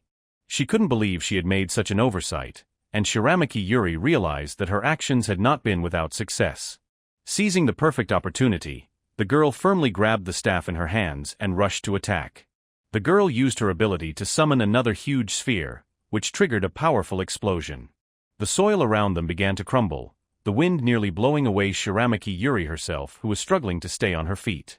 With a little effort, she created a protective barrier around herself, after which she was completely safe. The bewildered Celestial Superior could not understand how such a thing could happen, yet she did not panic. Still sitting on her throne, she looked up at the huge blue charge that threatened her life at that moment. All of this was very annoying to the Heavenly Abbess. A vein even protruded on her left cheek. Spreading out several huge white wings, the Heavenly Abbess prepared to give a befitting reply to the enemy. With a few flaps of her wings, she managed to cut the magical charge, thus disarming it in mid-air. After her mighty strike, the blue sphere gained a yellow light that greatly blinded her eyes. The agitated Shiramaki Yuri was bleeding sweat from her nerves, previously not expecting the abbess to be able to repel her attack. Frozen in place, the girl turned her attention to the yellow rings in the air, which were getting bigger by the second. As it turned out, Kagura Okamomi came to her aid, using the Irenho's front ability, and a massive fire started around her. The Conqueror King with vast experience asked Shiramaki Yuri to stay out of the way, realizing that the enemy was very strong. Looking sternly at the Heavenly Abbess, the man said that Yuri wasn't the only one who wanted to protect Yoshito Takemichi. After that, he smiled kindly at the girl, telling her that she could rely on them for this matter and get some rest. The blue-eyed beauty smiled and felt safe in saying that the king was right. The Celestial Superior meanwhile said that it was ignorant to be distracted, which drew attention to herself as well. Her huge hand suddenly hovered over Shiramaki Yuri and Kagura Okamomi, who didn't know what to do at that moment. But suddenly, Sakiya Mona told the blonde weirdo that she shouldn't be distracted either. The cautious Heavenly Superior didn't understand anything, yet she was even a little confused from surprise. After that, sneaking up from the back, the girl delivered a series of blows to the iron arm, taking her opponent by surprise. The series of strikes seemed so successful that the huge arm was shattered and scattered in different directions. Upon landing, Mona told her opponent that she realized she was only interested in Yoshito, but asked that the three of them not be forgotten about as well. Smiling, the confident girl said that together, they would definitely defeat the Heavenly Superior. The blonde-haired weirdo, meanwhile, was not frightened and smirked strangely, looking down on her opponents. She continued to slyly grin, as if plotting something and preparing to strike a surprise blow. Suddenly, the Heavenly Superior laughed madly at the top of her voice, which looked very strange and frightening. Her terrified laughter alerted the trio, who watched silently below, while slowly expiring sweat. Stopping laughing, the abbess apologized to them for giving them false hopes. She then said that she should have shown them the difference in their abilities from the beginning to prevent this from happening. Looking down at her opponents, the blonde-haired weirdo began to smile, preparing to show off her full power. After that, the Heavenly Abbess closed her eyes and turned to her esteemed master, saying that she would lend his strength. Folding her arms across her chest, the blonde-haired girl began to recite the spell, muttering it to herself. After reciting the spell, she successfully summoned a continuous god's light that was to overpower all enemies in her path. A surprised Sakiya Mona watched and couldn't believe that her destroyed arm was beginning to recover. The huge hand actually began to recover rapidly while under the influence of the ability. The abbess said that it was the grace of God himself, and no matter how much they tried to wound her, their attacks would have no effect. She added that her wounds would be healed in seconds and said that now they would know the taste of despair. The Lordess also ordered and learned the taste of fear, while exalting her arms upwards and laughing frighteningly. The abbess told her opponents to feel how weak and feeble they were before the power of her mighty deity. Yoshito Takamichi was suddenly revived and caught everyone's attention, asking if it was just a recovery with a buff. The blue-eyed Shiramaki Yuri was immediately happy when she saw the main character who was whole unharmed. The young man, however, looked at the heavenly superior with sweat on his face, gambling that in that case, defeating her would be the easiest thing to do. He immediately used the Fos Animo's blade, after which he rushed with burning eyes to attack the opponent, which caused him a lot of pain. Admired Shiramaki Yuri was very happy to see the protagonist in battle, while energetic and very strong. The bewildered abbess said she had killed him 3 times already and didn't understand how he was still alive. She was sure that the infinite rebirth was supposed to punish the guy, but for some unknown reason, he was still able to move. Clutching her head, the weirdo wondered if Yoshito Takamichi had found a way to get rid of the punishment of the gift. The completely calm protagonist smiled and said she didn't know why she thought punishments made him weaker. After that, he followed up with a high jump from his seat, aiming for an incredibly powerful airstrike. While in the air, Yoshito Takamichi said that the more he dies, the stronger he becomes afterward. Striking a blow, the hero exclaimed that the abbess's plan was initially a failure, but she desperately believed that victory was hers. The bewildered heavenly superior called it unthinkable, while trying her best to fend off the onslaught. Still, the attack was repelled and the protagonist was thrown aside, while doing little to no damage to her. A huge hand immediately reached out to grab him, but the Lordess asked what the young man had done with his body. Yoshito Takamichi, on the other hand, turned his wary gaze to the huge hand that was approaching him faster and faster. He didn't want to fall into that trap again at all and tried to bounce to the side to outwit her. Luck was on the hero's side and he successfully managed to bounce aside without getting hit by the huge arm. The heavenly superior meanwhile raised her index finger upwards, using supreme analysis. After that, the activation of the ability immediately began, and a bright red light began to envelop the room around him. Yoshito Takamichi's call immediately turned to the strange glow on his body, which was alarming. The hero immediately realized that the celestial superior was analyzing his body, trying to find any clues. The young man was saying in his thoughts that there was no way he could let her know about the inversion he possessed. After that, he immediately rushed forward to run forward so that he wouldn't stand still and let himself be analyzed. Running towards the heavenly superior, the protagonist firmly said that he would defeat her, but she still wasn't afraid of him. The young man firmly declared that he would defeat her with a single blow, then attacked with both of his huge hands while remaining unharmed. The abbess asked her not to make it difficult for her and said he should stand still when analyzing. She continued trying to analyze Yoshito Takamichi, saying that on top of all that, he should also keep quiet. Unexpectedly, Shiramaki Yuri came to the protagonist's aid, stealthily attacking the enemy with magic. After that, the girl looked seriously at the heavenly superior who was trying to recover from what had happened. The enraged blonde weirdo immediately realized that Yuri had done it and lit up with a desire for revenge and, pointing a finger at Shiramaki Yuri, she called her an inferior being and told her to disappear immediately. At that moment, the attack was aimed directly at the girl, who from nerves froze in place did not know what to do. At the same time, she tried not to panic and stared firmly at her opponent, trying to anticipate her actions. Suddenly, the girl cried out in fright at the top of her voice because the ruthless heavenly superior had attacked her. At the last moment, Sakiya Mona came to the rescue, grabbing Shiramaki Yuri in her arms and bouncing off to the side with her. The savior with a smile on her face remarked that her friend had lost weight, for she had become much lighter. A shocked Shiramaki Yuri couldn't believe that Sakiya Mona had come to her rescue and saved her from death. It was too early to rejoice at that moment, because the heavenly superior didn't slumber and continued to attack them.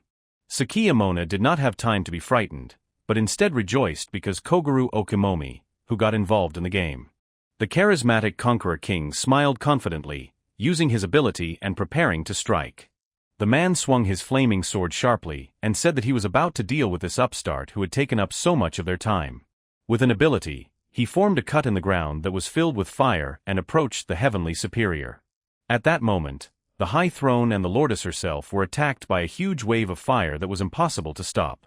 The heavenly abbess, who had become furious, called them bugs and asked them how they dared to resist. Yoshito Takemichi caught her off guard and told her she was looking in the wrong place, then stabbed the weirdo through her. The abbess immediately regenerated, and the hero realized that one blow would not kill her, because wounds heal too quickly. He decided that in that case, he'd have to beat her until she could finally recover. The enraged blonde-haired monster immediately used the ability and rushed at him to attack with magic chains. This time, the nimble Yoshito Takemichi dodged the attack and said he wouldn't fall for it a second time. Looking fiercely into the eyes of her opponent, the protagonist firmly grasped his sword and prepared to deliver the final blow. A strike of incredible power was successfully struck, and the knocked-out heavenly superior froze in place. For the fatal blow, Yoshito Takemichi used an incredibly strong ability, the inflorescence chain, which helped him a lot. The defeated heavenly superior was in unbearable pain, going through the agony that the hero went through. After a few seconds, half of her body dissolved, but the protagonist still didn't relax. Being tense, with sweat on his face, he wondered if he had actually killed her while looking at his opponent. At that moment, half of the heavenly superior's body wasn't there, but still, she said in an intimidating tone that the analysis was complete. A very nervous Yoshito Takemichi immediately began to streamline with sweat, and the monster realized that he had an inversion skill. The superior then began to regenerate, while laughing slyly and realizing that she now knew all the trumps up the guy's sleeve. She happened upon the throne again and prepared to attack Yoshito Takemichi, who at that moment didn't know what to do next. Laughing frighteningly, the Lordess called his skills a vile combination and was sure she would overpower him this time. The abbess said she could share the blessing with him, only needing to re-borrow the power of the deity itself. Raising her hands up, with a smile on her face, she once again took advantage of the continuous divine light. A tense Yoshito Takemichi was in the center of the trap, and the monster called the incredibly fast healing of wounds a wonderful sensation.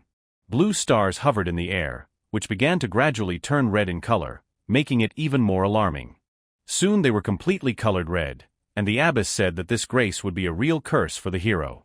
Sweating from nerves, Yoshito Takemichi froze in place, not even realizing what awaited him next. Laughing crazily, the blonde-haired weirdo said that he would now die countless times. The hero was again subjected to agonizing torture, and a large amount of blood suddenly spurted from his mouth. The abbess wondered how soon he would break, whereupon the hero died, but quickly woke up elsewhere. He said to use the above recovery on it, knowing the inversion is a real effort. Yoshito Takemichi realized that her magical light was repairing any damage in seconds, and killing him in the same instant.